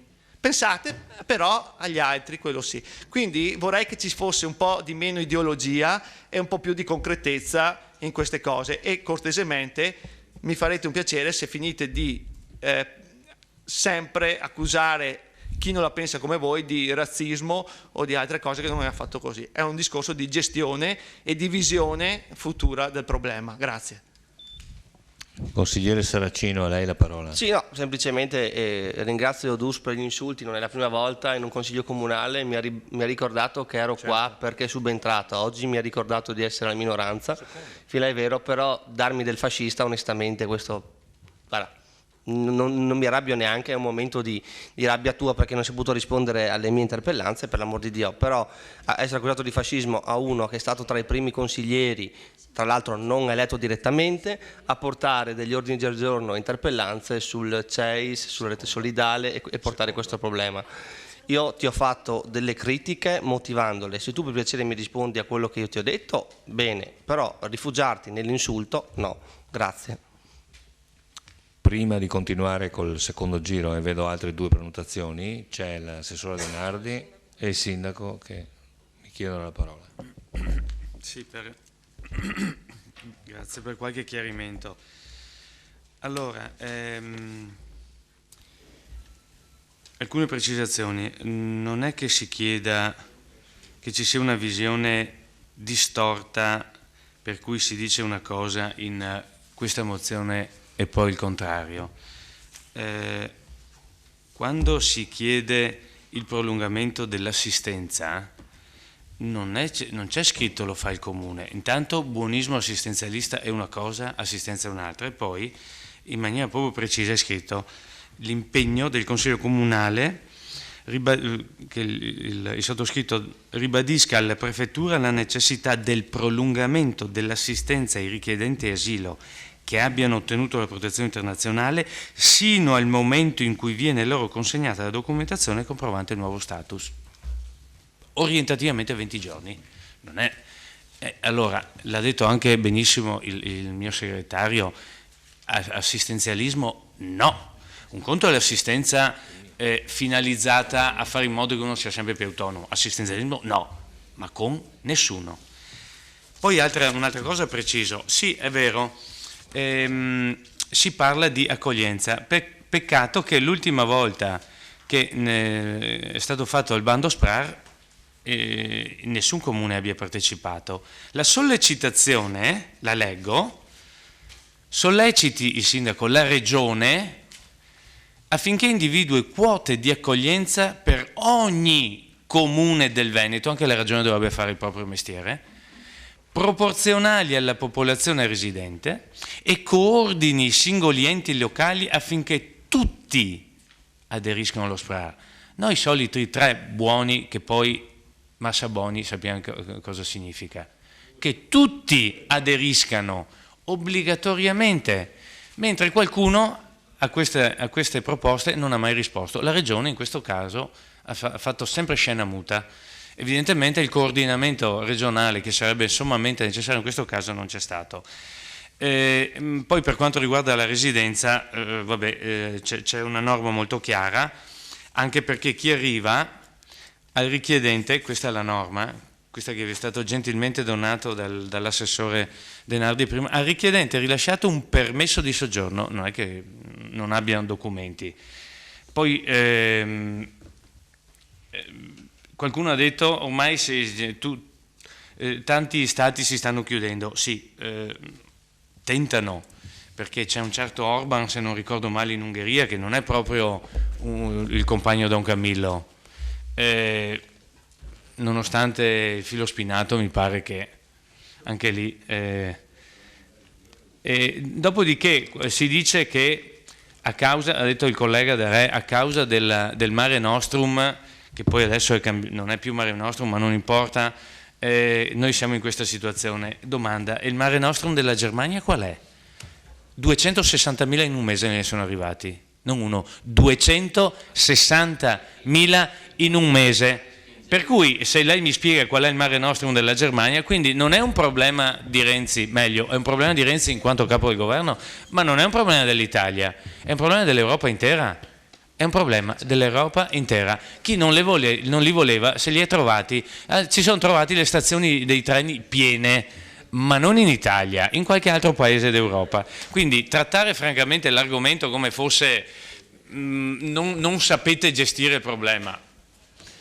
Mi sa dire qual è la gestione comunale, quali sono i vincoli comunali, visto ha detto voi non sapete gestire, qual è la responsabilità comunale? Qual è? Qual è la responsabilità comunale? Guardi che all'interno dell'accoglienza dei profughi non c'è nessuna funzione comunale, punto. Voi non sapete cos'è la gestione, no, si informi prima anche lei. Perché guardi, evidentemente non ha ascoltato la risposta, o forse se l'è già dimenticata, essendo molto dettagliata e lunga la risposta dell'assessore Denardi. Ha già risposto prima? Assessore Denardi. Allora, innanzitutto ringrazio per i complimenti di prima ai consiglieri.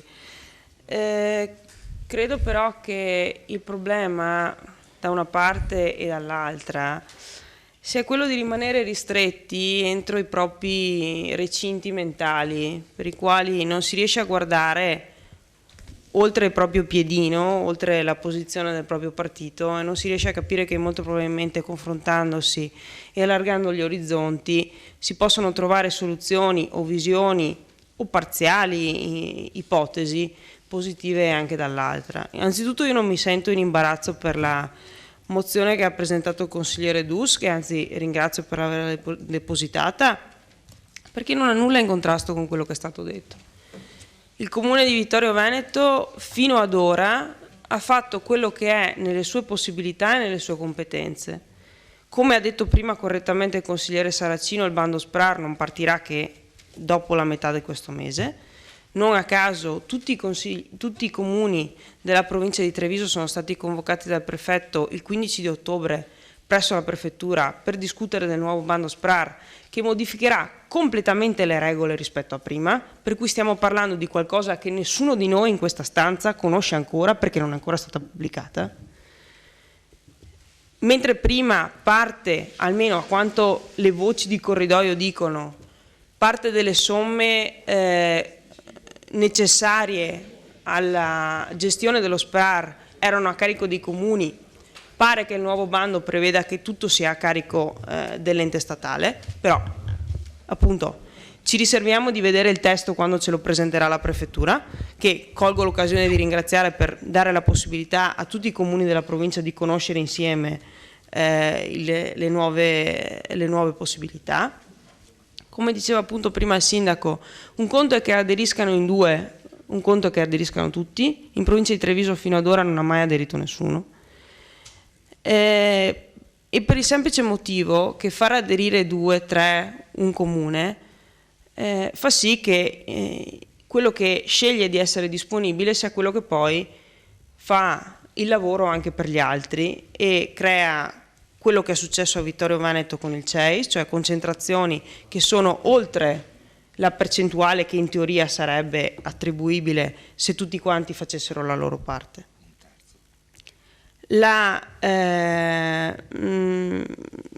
Al consigliere Masetti, integrando quello che ha detto il sindaco prima, spiego che il problema è originato dal fatto che in alcune province, alcune prefetture, prevedono l'allungamento dell'assistenza, e l'assistenza della prefettura è quella che viene fornita dallo Stato attraverso i fondi dell'Unione Europea.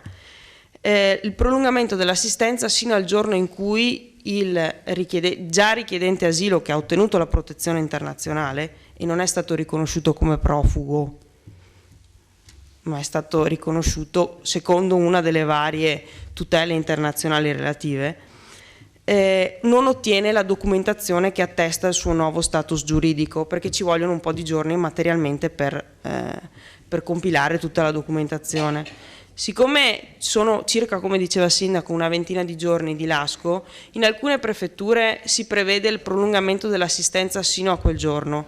In altre prefetture questo non avviene. Nella prefettura della provincia di Treviso questo non avviene.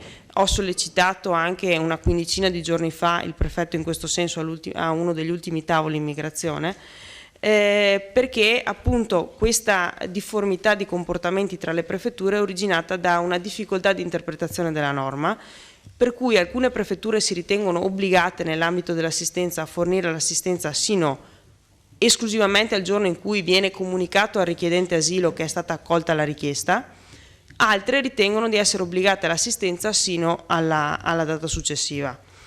Per cui il motivo di questa indicazione è originato proprio da questa discrepanza della quale ci siamo resi conto nella gestione poi pratica della quotidianità dei richiedenti asilo anche a Vittorio Veneto. Quindi non ha nessuna valenza particolarmente strana o di chissà quale motivo. Ribadisco, come detto al consigliere Fasan nella risposta, il Comune di Vittorio Veneto fino ad ora, e presumo in proseguo, salvo che ci siano indicazioni completamente diverse, ma non mi pare che siano emerse, è impegnato nel rispetto della normativa e nel fare quanto ha in suo potere e in quanto è in sua possibilità perché vi sia una gestione per quanto possibile positiva di questa vicenda. Noi non abbiamo competenze dirette in materia, ci siamo sforzati al punto di diventare, e lo abbiamo visto sulla stampa nazionale anche, punto di riferimento per le attività di volontariato, perché abbiamo stipulato la convenzione prima addirittura della prefettura di Treviso, primi in tutta la provincia di Treviso. Non possiamo intervenire direttamente nella collocazione, nell'individuazione dei luoghi, in quant'altro che è di potestà e di facoltà esclusiva della prefettura. Come detto prima, la gestione della sicurezza è demandata dalla Costituzione alle forze dell'ordine, a meno che non pensiamo che i consiglieri comunali abbiano intenzione di andare a fare le ronde. Mi pare che sia già successo da qualche altra parte con esiti non particolarmente gioiosi. Ognuno poi è libero di fare quello che vuole dalla mattina alla sera, in uno stato di diritto fate pure nei limiti della legge quello che ritenete più opportuno.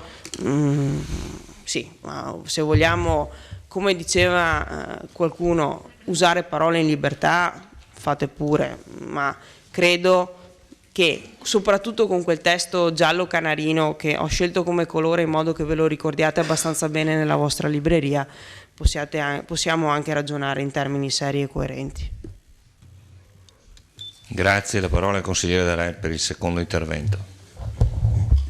Grazie del giallo canarino, ma Fea Verde vede prima sicuro. Comunque grazie.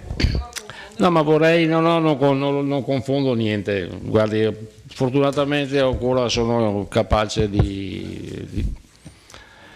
Volevo solo dire, tutta questa mozione che viene presentata dal consigliere, ma vedo che è condivisa dal sindaco, dall'assessore, ma se fate un ordine del giorno non stavate prima, cioè fate la mozione per evidenziare i problemi che sono quelli che ha evidenziato Fasan in maniera molto e anche molto lunga, ma vedo che è stata molto lunga anche la sua esposizione.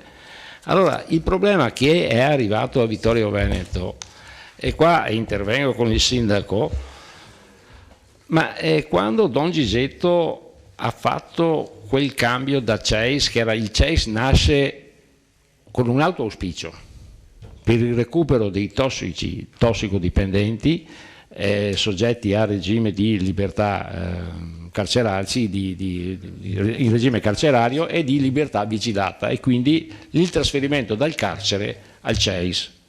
È stato stravolto l'intero progetto per fare poi di fatto un centro di prima accoglienza.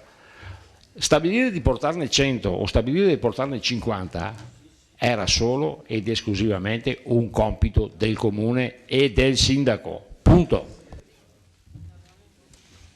La parola al consigliere Carnelos. Sì.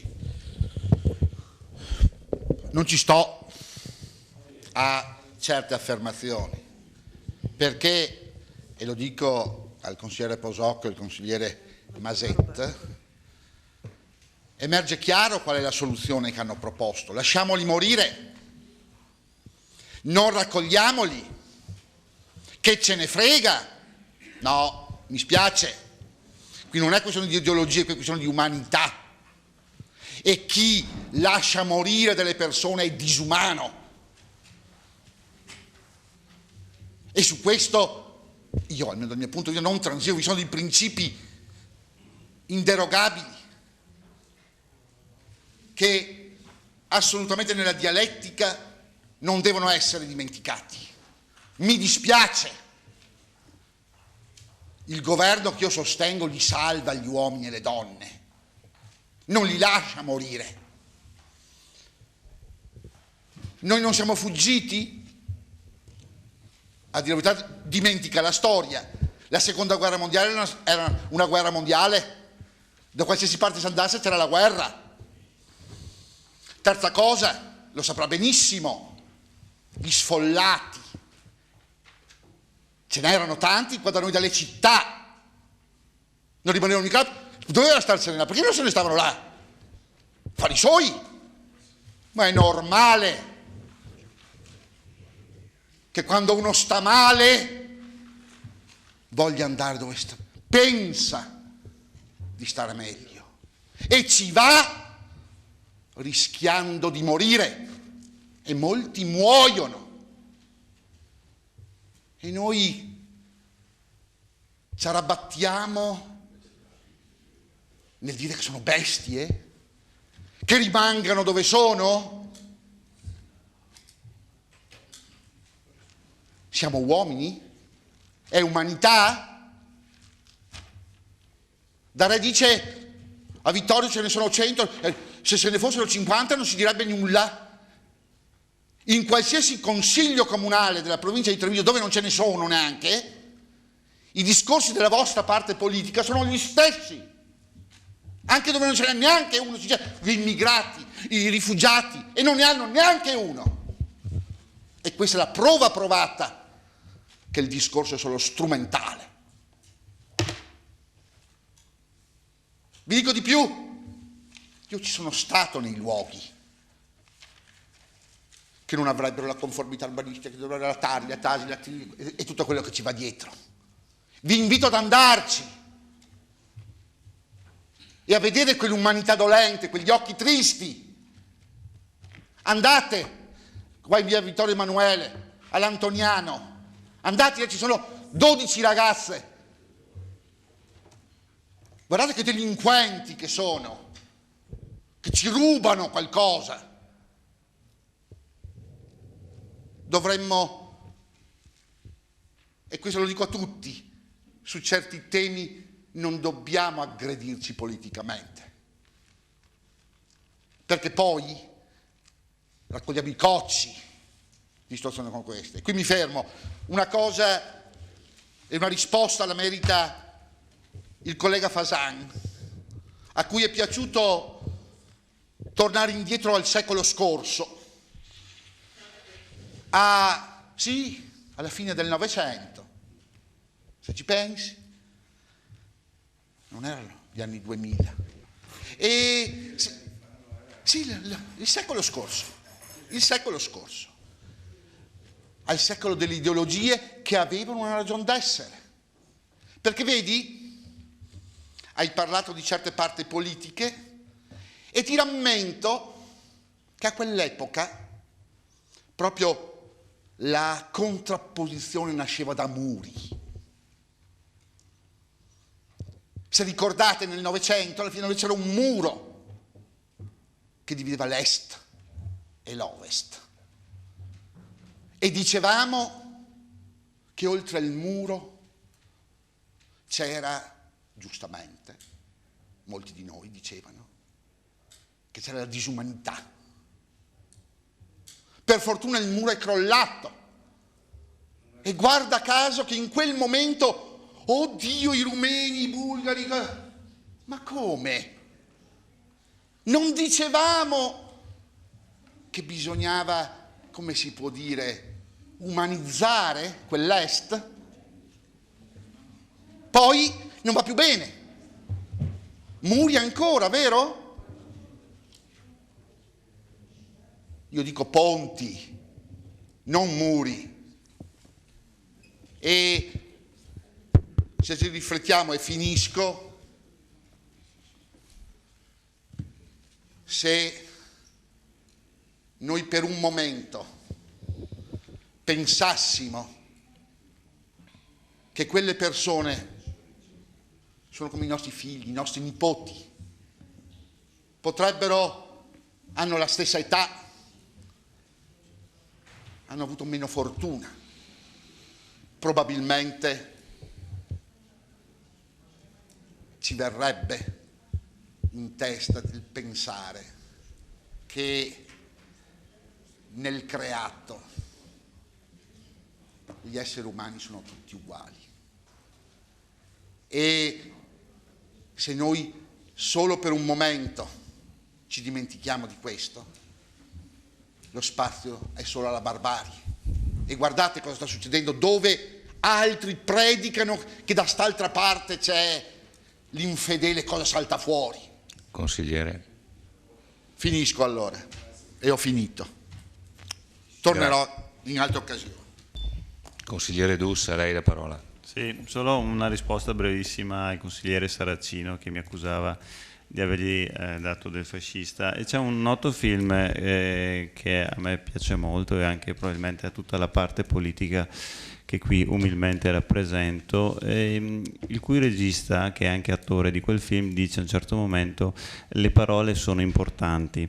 Allora, io non ho detto che lei è un fascista, ho detto che ci sono delle persone che provano piacere nell'incitare alcuni cittadini ad assumere atteggiamenti di profumo fascista. Ecco, grazie. Consigliere Fasan. L'ora tarda, però due parole di risposta doverosamente a Graziano.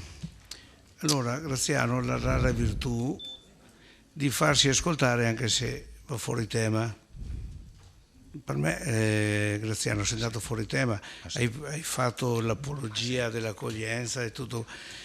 Quanti ne arrivano, quanti ne abbiamo ospitati quest'anno, l'anno scorso in Italia di questi migranti? 150.000? E tutti si preoccupano di questi 150.000 quando abbiamo 300.000 esodati che nessuno fa neanche una piega, e magari ci sono 200 che si sparano perché no, vado fuori tema anch'io.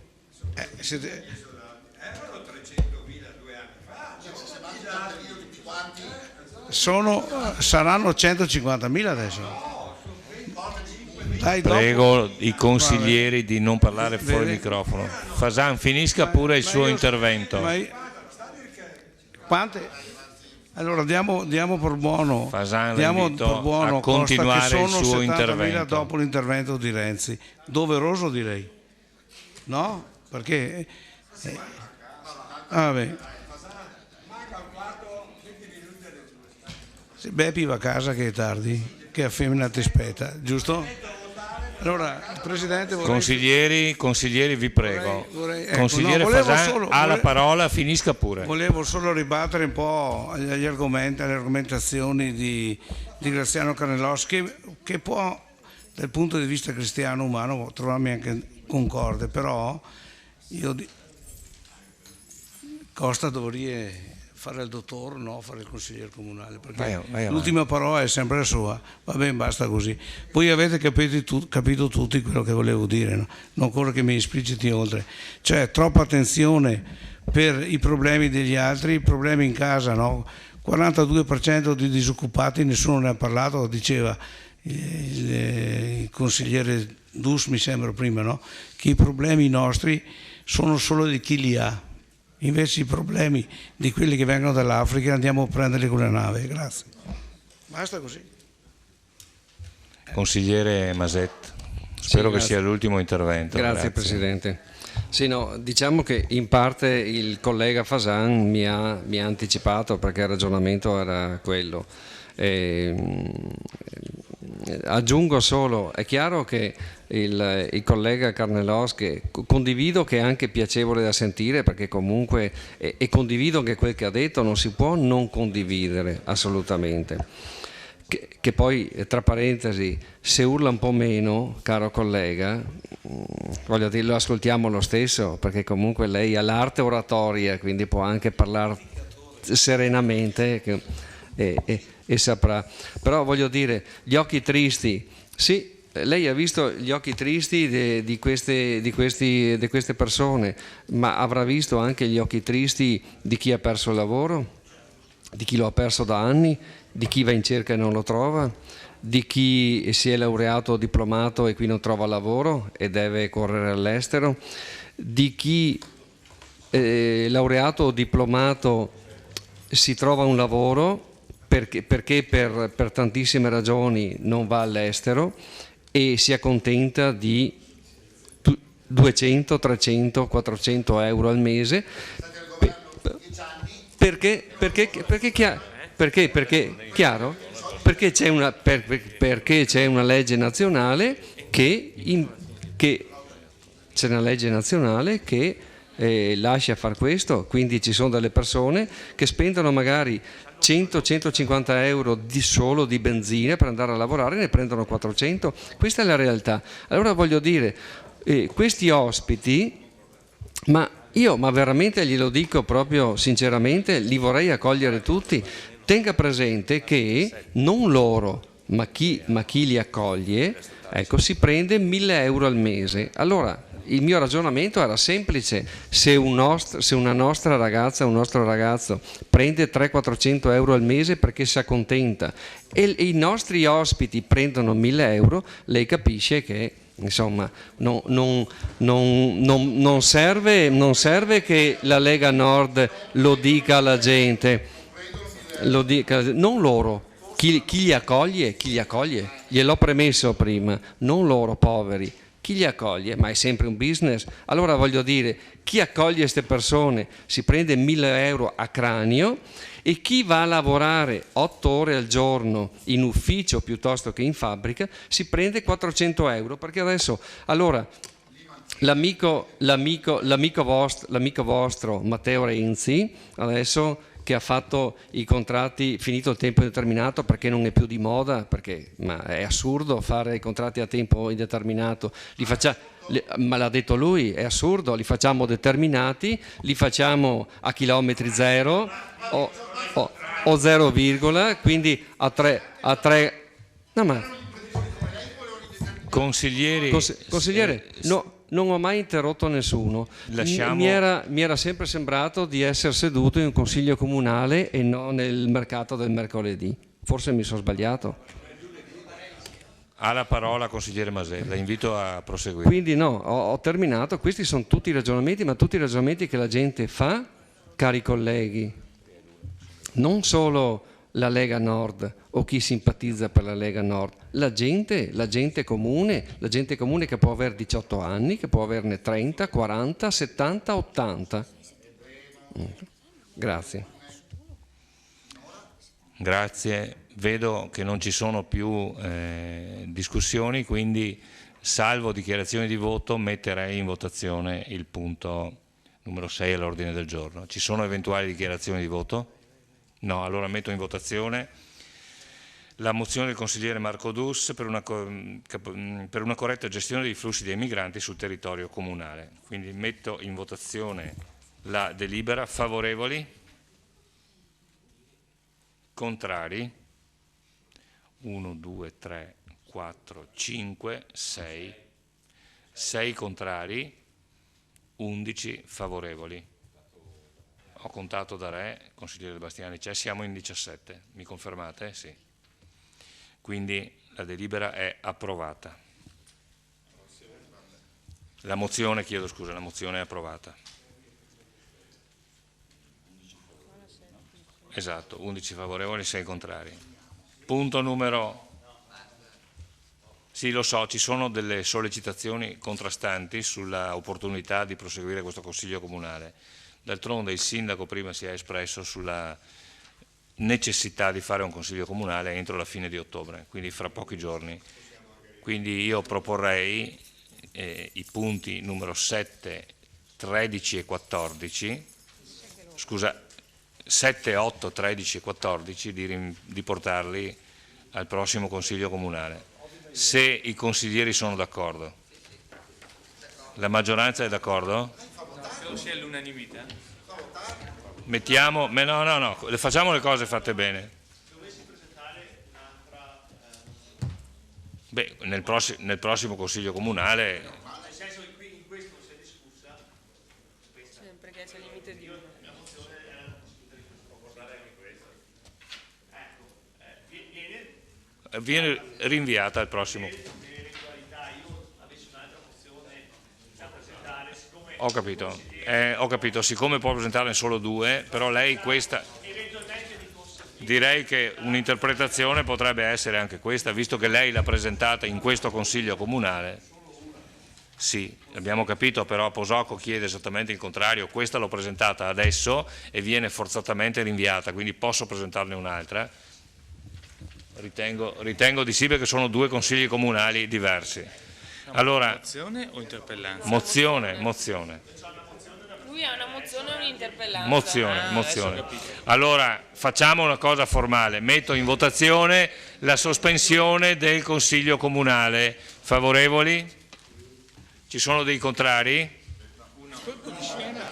Un contrario. Allora,